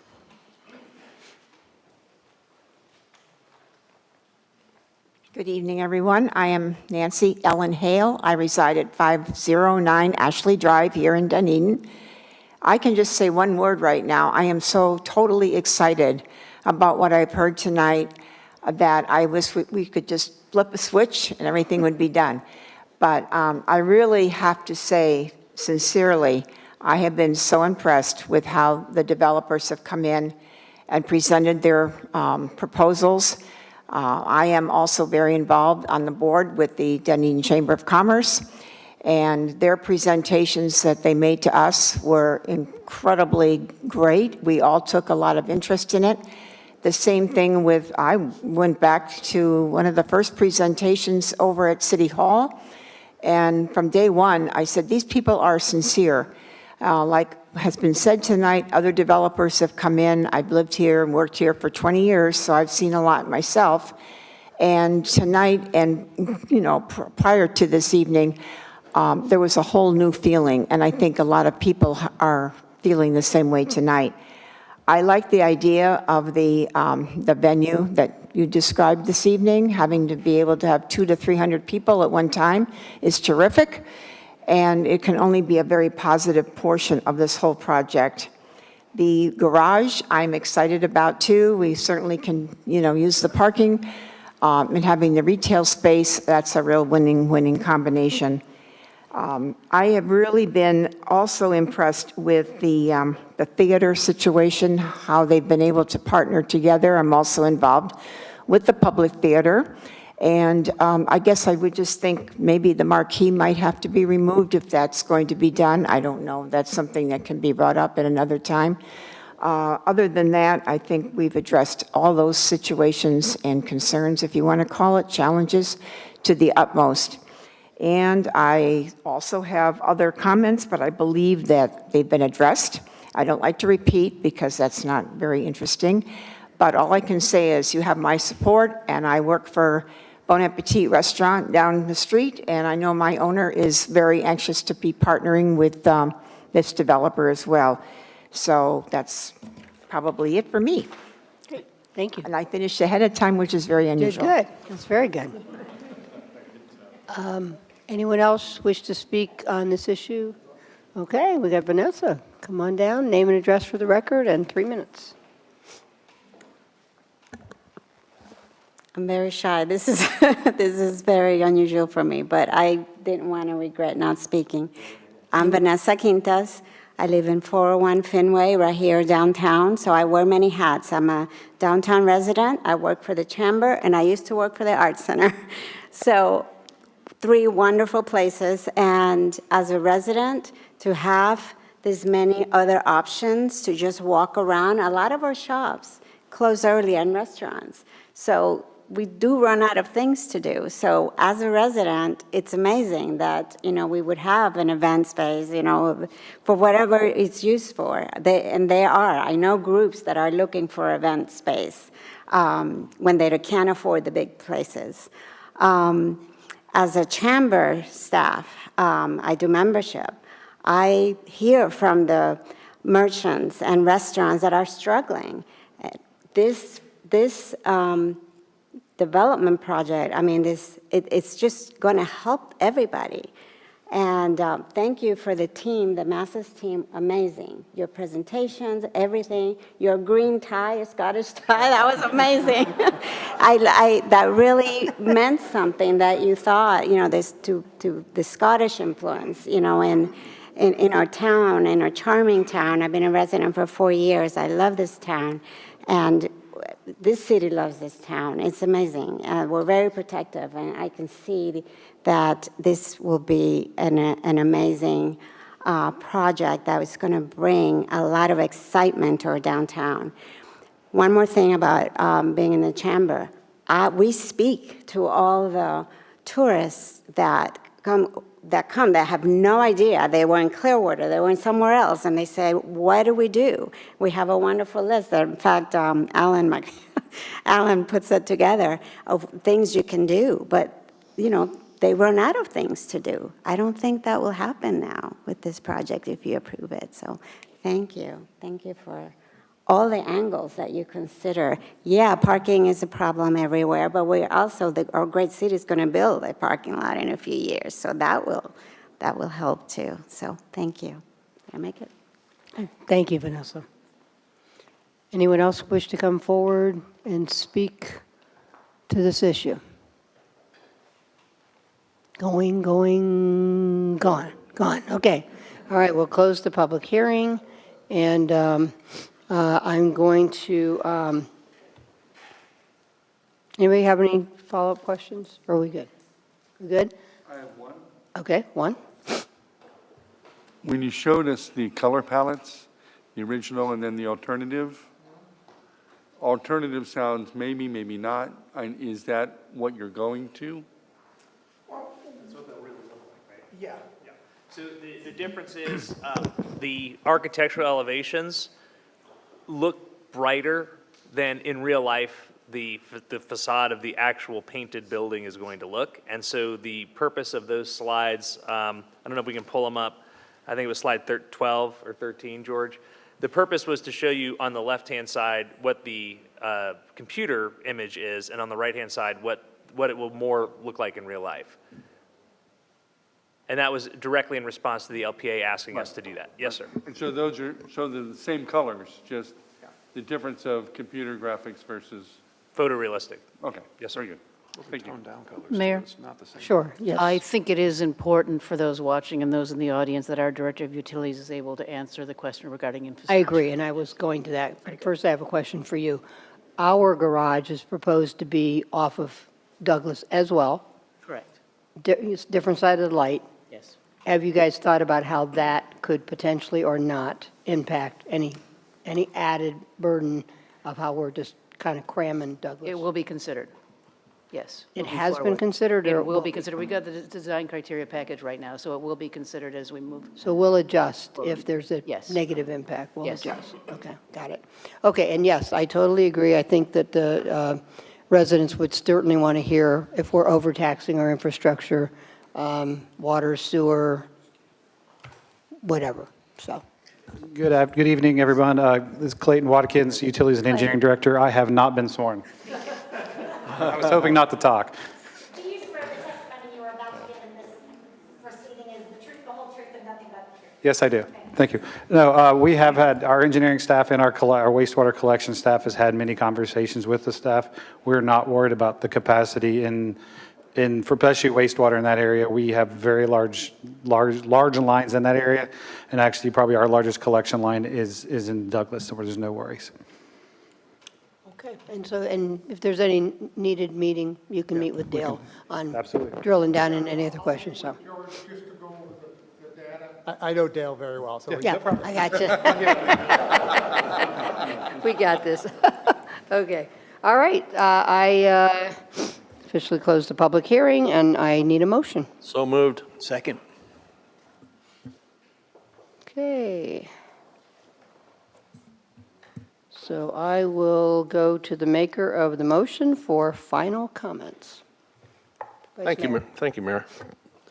You know, when I first saw the renderings, it was hard not to get really excited about this because this fills a void. It fills a huge void, and I think what the renderings didn't show was the level of commitment that you have committed to with this project. You know, occupying the former Bon Appetit offices, I think that's awesome. I also like the fact that you are conducting your own community survey, because that's going to be very important. And I know that I believe in your vision with regards to the fact that this will definitely, it won't change the downtown dynamic. I think it's going to enhance it. But the initial reaction may be that it's going to change it. And there's just, you know, the only thing that you know, really worries me about this is our commitment to small business. And I'm convinced that with your commitment to the downtown and to Dunedin, I fully believe that you will commit to those small businesses. And the other thing was, and I think this has been really a great, you know, great collaboration. The feedback that I have gotten from staff and from the organizations that you met with is that, you know, you really have worked with the whole group now at this point. And so the collaborative nature of this has just been incredible. And so I personally am very appreciative of that. The other thing is, and I just want to talk about the event space. We really don't have an event space in here in Dunedin. You know, we've got the golf club and maybe Lucky Lobster, but yeah, I think I see the potential for that.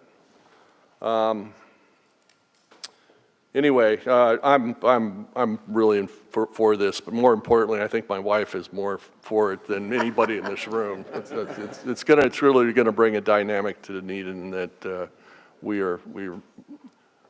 will fill in the void. So, thank you. That's all I've got. So I'm sorry, was that ex parte contact then that you needed to reveal about your wife? Okay. Well, Final, sorry, I had to do that. Final comments, Commissioner Sandbergen. Well, first, someone just sent me a text. It's 11 o'clock and I'm still up. You know, that's an inside joke. That's impressive. No, I want to say thank you to I look around at all the city staff members that are still here. You know, it's thank you, sticking with it. John, good to reconnect with you after all these years.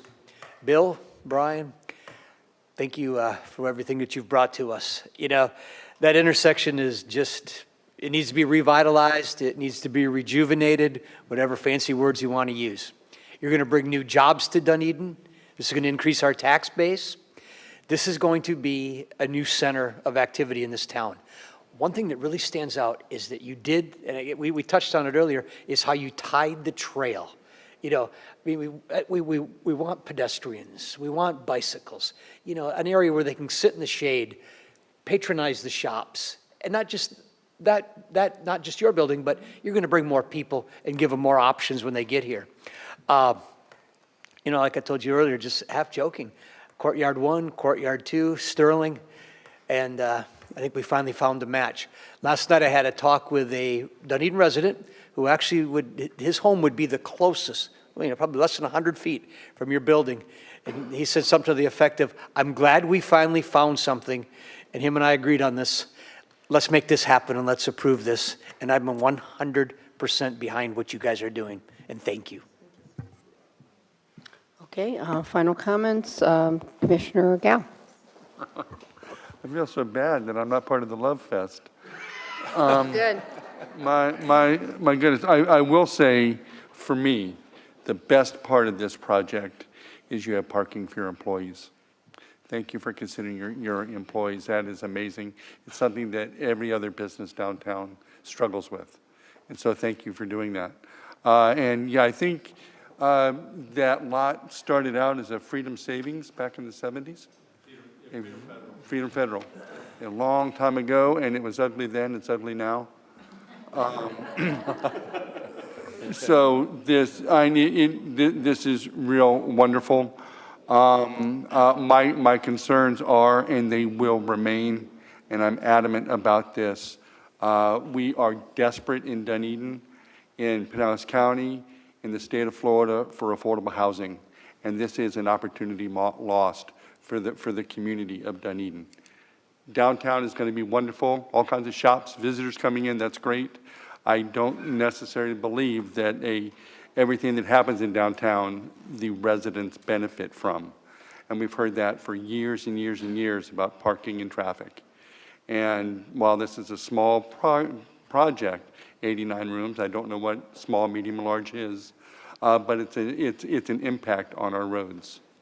And when we live in a community that brags and strives to be walkable, adding traffic is counterproductive to that walkability. I hope within the architecture, the landscape architecture, I hope there's shade, right? With climate change, we need more shade. We need to make downtown cool. And the comment was made about our thoughts of that another parking garage. Again, that's just adding to more traffic. The idea that the shops are there, that's fabulous. They're adding employees there, but they are hospitality workers. They are service workers. They're lower paid workers. So we know they're not going to live in Dunedin. And so we need to focus on, I have a hard time struggling with transient and live, work, play. And we brag about being live, work, play, and that doesn't involve transient. This is the second project in a row that is transient. And I just don't know when we are going to start to focus on our housing problem that we have. And that's a huge concern, a huge concern. We've got schools that are closing or going to close down in Dunedin, no panic, but just the concern of families can't afford to live in Dunedin. And I have strong concerns on what our community looks like when we don't have families. So anyway, but I am in favor of this. God, get rid of that ugly eyesore. This is great, and it is going to change our downtown. So we need to be prepared for that as well. And nobody likes construction, so we're going to hear that all forever and a day. But thank you. Thank you, Mayor. Okay. Commissioner DeGard, final comments. Thank you, Mayor. At 1 minute till 11 o'clock, I get the last word. I get the last word, at least on this issue. Bob, you cost me 50 cents. You didn't say this checked all the boxes. We had a bet on this. I had how many boxes, how many times you're going to say this checks all the boxes. You didn't say it once. I mean, we had the scorecard and everything all set to go. Oh, that's great. I meant what I said earlier about my compliments to the team. What a great job. What a really great job. When you think about what could have gone there and what you're proposing, I think you've knocked it out of the park. I think this is an extraordinary addition to the community. No, it's not perfect. Nothing is. Just ask my wife. She'll tell you I'm not perfect. So you can't strive for being perfect all the time. But this is as close as I've seen in this spot. So congratulations to you and your team. Clearly, I'm in support. We've got a lot of concerns about the construction period, how we're going to get through that. Any way we can find to make that easier, we're going to be happier. But we appreciate your approach to this, your investment in the community. I wish everybody did it as well as you just done it. Thank you, Mayor. I just don't want to be having a glass of wine at midnight and this guy tears by me on the sidewalk, racing to get cars out of the garage, okay? That's it. But I think I made my point on that one, right, Bill? No, I mean, I obviously, I've been in the city 40 years, and that old, ugly building has been there the whole time. And the only reason I think, you know, we didn't somehow just get a whole bunch of people just to tear it down was because we had the parking lot in front of it, so we didn't have to look at it right along our main street. And of course, how tall is that building? 48 feet? 41 feet. So, so already looking at something pretty tall. And I have to say, I think the project looks great. It will seem like a lot to our community. It will. I mean, there's been a few words used with me, you know, I won't use them, but it will seem like a lot. And it'll seem like a lot more during construction. And we'll just have to keep encouraging people to, you know, just wait. On that note, I do want to make sure for the second reading, well, we'll talk about that one. So I just want to make sure we have time to do everything. You know, again, I heard something about the marquee look in front, like, is that going to change, or what we see is what we get? I just want to make sure I understand what we're going to get, because again, if it doesn't look like that, guess who gets called? It's us. And I'm still getting called about one on the causeway that wasn't quite, you know, followed up on the way it could have been. So I just want to make sure, including the traffic signal, those kinds of things. So you guys tell me if that's doable within, what, a week? Or 2 weeks. I guess it's 2 weeks. So, and what else? And again, I'm just going to repeat for citizens, it will seem like a lot. It will seem like a lot to me, you know, compared to our charming downtown with a lot of one story or you know, 2 stories that aren't really that tall. It will seem like a lot. But again, in 2005, it could have been an 8-story building by right. And a lot of it is just, it's a balance. Dunedin's a balance. And there's things, you know, like the Artisan, that at the time, I wasn't on the commission at that time, but people thought, oh man, that's going to be terrible. And it's beautiful, and people love it. And it's 4 stories. So I think we just need to give it a chance. And I think it has a tremendous ability to revitalize and add to. And I wrote down, it feels like a solid project that's replacing an old, big, ugly building. And there will be fear. But Bill, I have to tell you, I get a good feeling that you really are owning it and you want it to be your pride, not just a community pride, but your pride. And I am going to rely on that. And I really am. And I'll be over to see you. So, yeah. But, and then my last thing is, I'm sorry, good. I do. So, 'cause I used to visit Peter there all the time. And my last comment, I guess, is just that I'm just going to tag on to what Commissioner Gao said. I want to make sure we're looking at this from every angle of pedestrian friendliness, because we are loading up that road, and we need to make sure that we don't regret it, and it doesn't become something that we look back on as a huge mistake. So just between now and the next reading, make sure you think that through and think about how all this can tie together and can work, and at the same time making sure we're doing all the things we need to do to make it pedestrian friendly. so people aren't terrified to cross the road. Okay. Okay, I think it's a roll call vote. Commissioner Gao, Aye. Commissioner Dugard, Aye. Commissioner Sandbergen, Aye. Vice Mayor Walker, Aye. and Mayor Franny. Aye, and that motion passes unanimously. I'd like to address separately, what is staff recommending for the second reading? We are okay with the applicant's request for March 5th. And you feel anything that you need to do is doable and I think we can you've got pull these time? together. We'll have a quick conversation with the applicant either later tonight or tomorrow morning, or tomorrow, probably Monday morning. And we'll work on that and we'll get it done there. Okay, so second reading would be March 5th. Can I have a motion to that effect? So moved. Second. Okay, I have a motion and a second. All in favor? Aye. Aye. And that motion passes 4-1 since Commissioner Gao has stepped out. Okay. Congratulations. Mayor, very quickly. I Yes. just want to mention today is Mr. Ironsmith's birthday. Well, happy birthday. I want to thank him for joining me on his birthday. Well, and I should have known that. And if I may, because I know I was remiss about this, I think somebody else thanked you, but the work that you've put into this, both of you, is fantastic. And I just want to thank you. I know how hard it is to work these deals and to try to get them right and to get all the details right. And We got so, a great team. We got a yes. great team. So congratulations and happy birthday. Oh, thank you.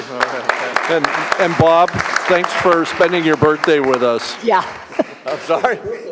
Thank you for spending We're your birthday really with us. sorry. We're really sorry. I know. My wife's probably asleep right now.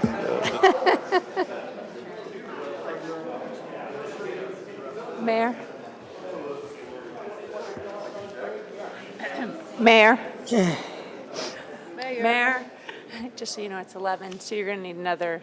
Okay, Motion to so it's extend. after 11, and in order to continue, I need a motion that we're going to be able to continue. I make a motion we continue past the 11 o'clock hour. Second. Okay, I have a motion and a second. All in favor? Aye. Aye. Motion passes 4-1 since Jeff doesn't get a vote. And you all good? Okay. Yeah.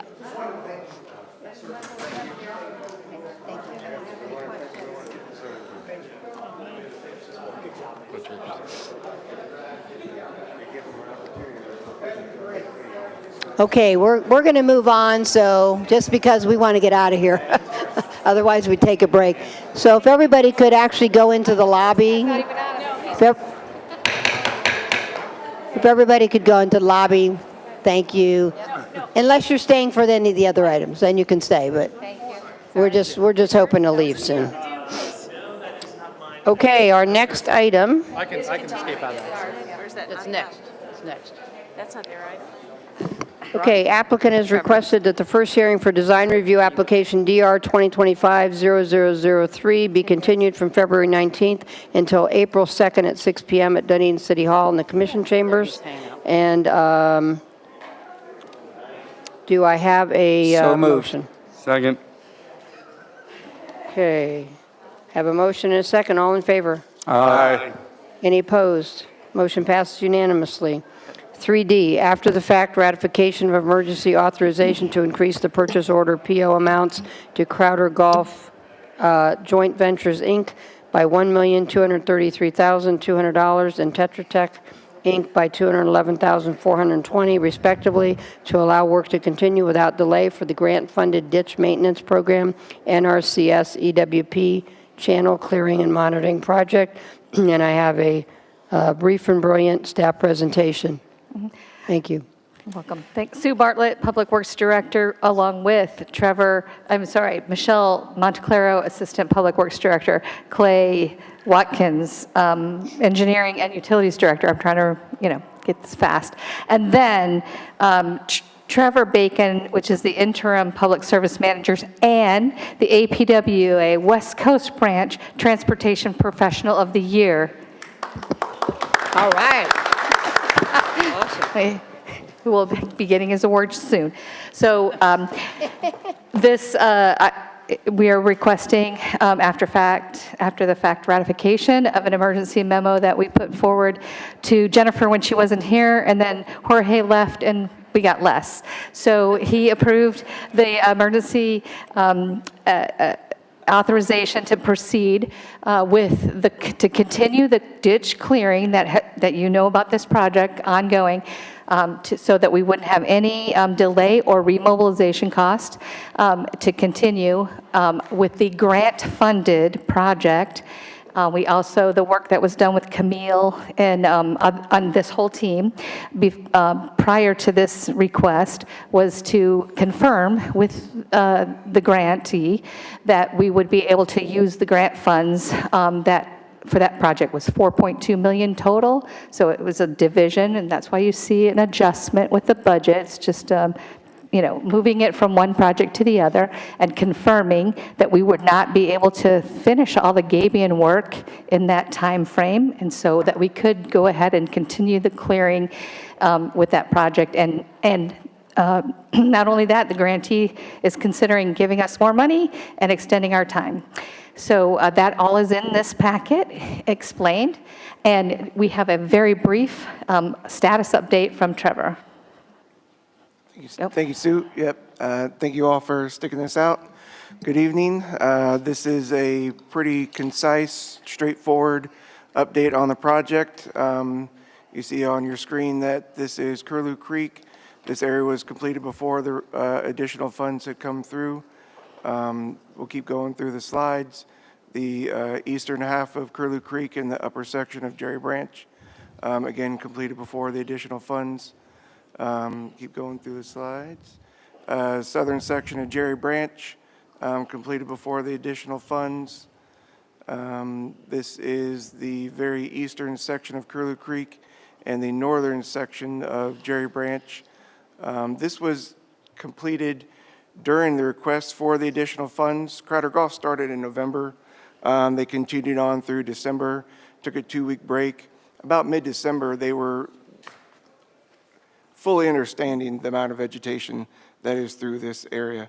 I mean, to date, they've removed over 23,755 cubic yards of vegetation debris, 444 truckloads. By hand. So, and this, I'm sorry? By hand. By hand, yeah, by hand. Traveling through the waterways with their... How many truckloads? I'm sorry? How many truckloads? 444 as of today's report that was sent out. So that would have been from yesterday. That was the most updated. You should say that slower with enthusiasm. That's well done. It is 11 o'clock. He's trying to be brief and brilliant. No, brief and brilliant. I'm sorry. Okay. He's too tired Yeah, for all the work. trying to be brief and brilliant. Okay. So they approached us, and I've stayed in contact with them every day. Crowder Golf has a great rep, Jake. He's been really good to work with and communicate to. They said, listen, you need to start seeing about what you're going to do with additional, to request some additional funds. We, have an estimate that we are going to, be coming close to, reaching that threshold. So those conversations began. It was awarded, I believe it was January 30th was the additional funding. And they trusted us to say, we're working on it. We're having the conversations. We're working with NRCS. Please keep moving forward. This is a much needed project. It's not as pretty as the last one, still necessary. This is necessary and just not as pretty. If you want to keep moving through. So this section of Jerry Branch is completed with the green box. So they've gone up from, they entered in there at Laurelwood Lane and worked their way to the north and made it to that section. And then at Indian Creek, you see the small box. They've cleaned that area there. We are in the progress of getting some documents put together and handed out to the residents for those areas there that you don't see completed For access. For access, correct. Yeah. Yep. This area is Cedar Creek. This is completed. This is one of the more recently completed sections. They worked on this just this past week, actually. We worked with Communications Department, letting people know that our contractor was going to be coming through there. There were going to be some trail closings. They put out a notification on social media. Crowder Golf was able to get access through there. They removed most of that by hand as well, just because of the area. They got right through the water walking with waders, chest waders, pushing stuff, roping it out. Next slide. This is Cedar Creek as well. This is Channel C. They actually just completed this last week as well. This stretches from the T intersection for Channel A going to the south. This actually flows south to north.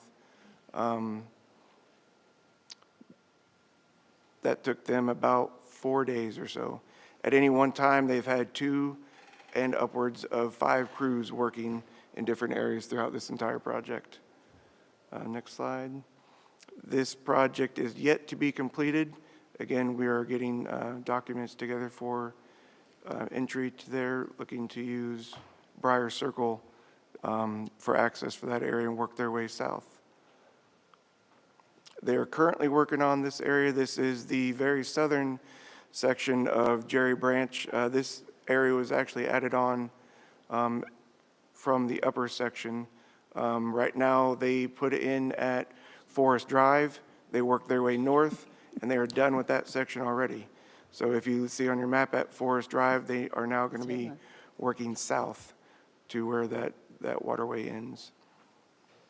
And they completed that northern section of that in 2 days. Work in progress pictures. This is Jerry Branch behind the Discount Auto off of 580.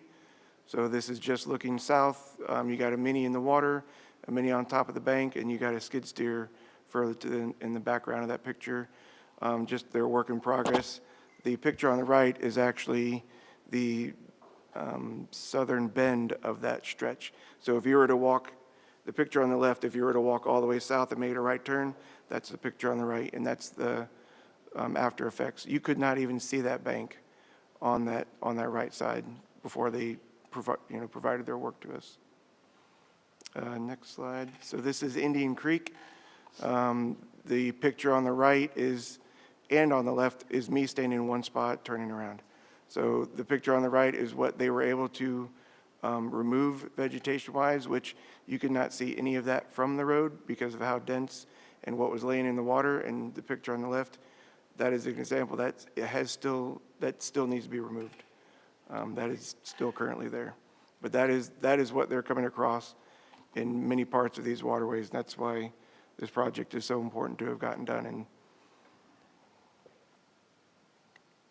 And so that is a pretty concise update on this channel clearing project. If there's any questions. So can we get a copy of this? Because I don't think that's in our packet, right? No, it is not.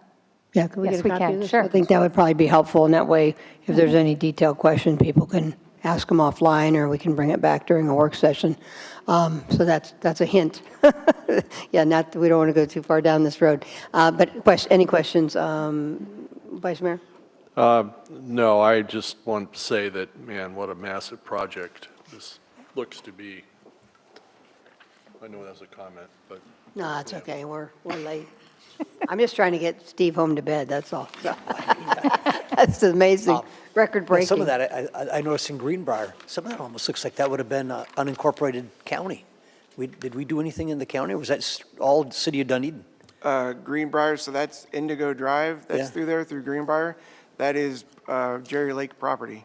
So that is now owned by City of Dunedin. So that's ours? Yep, that is ours. It was yes, sir. incorporated. Yeah, right? It was. So be careful what you buy, Greenbrier right? is unincorporated, but then since the city partnered with the county and purchased that, yeah. Good.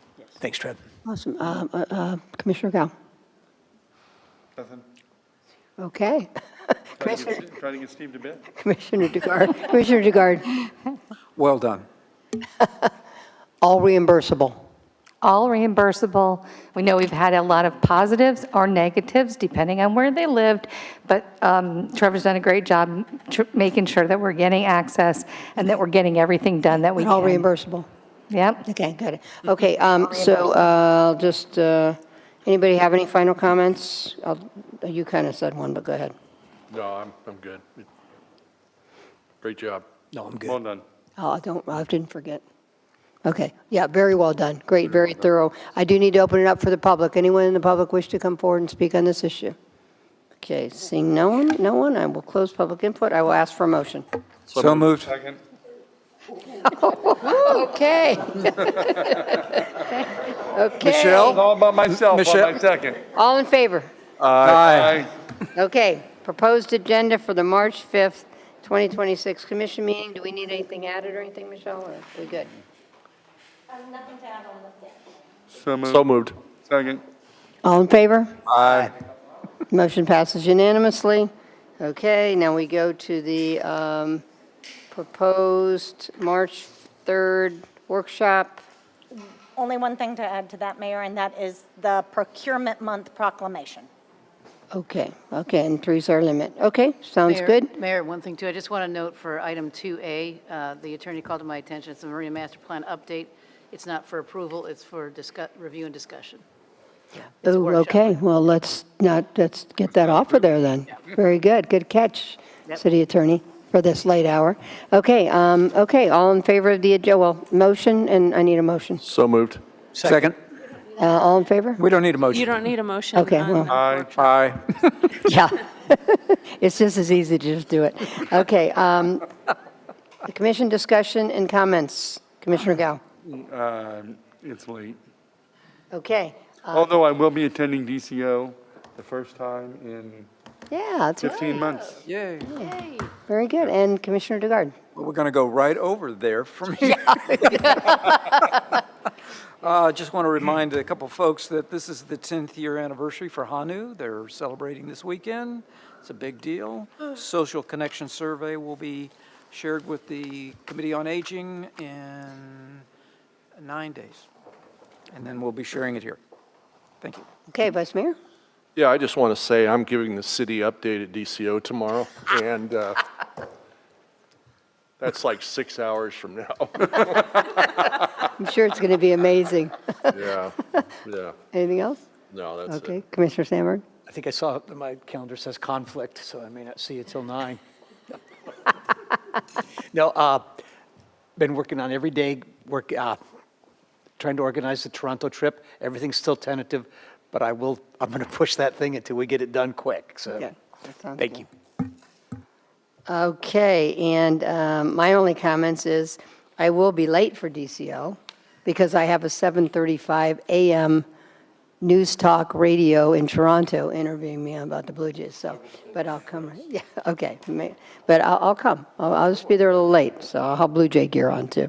And also congratulations to everybody involved with the Mardi Gras. I mean, the place was packed, and you know it was a great night and great party. And Blue Jays opening day is Saturday. So other than that, let's see. So we got city clerk's update.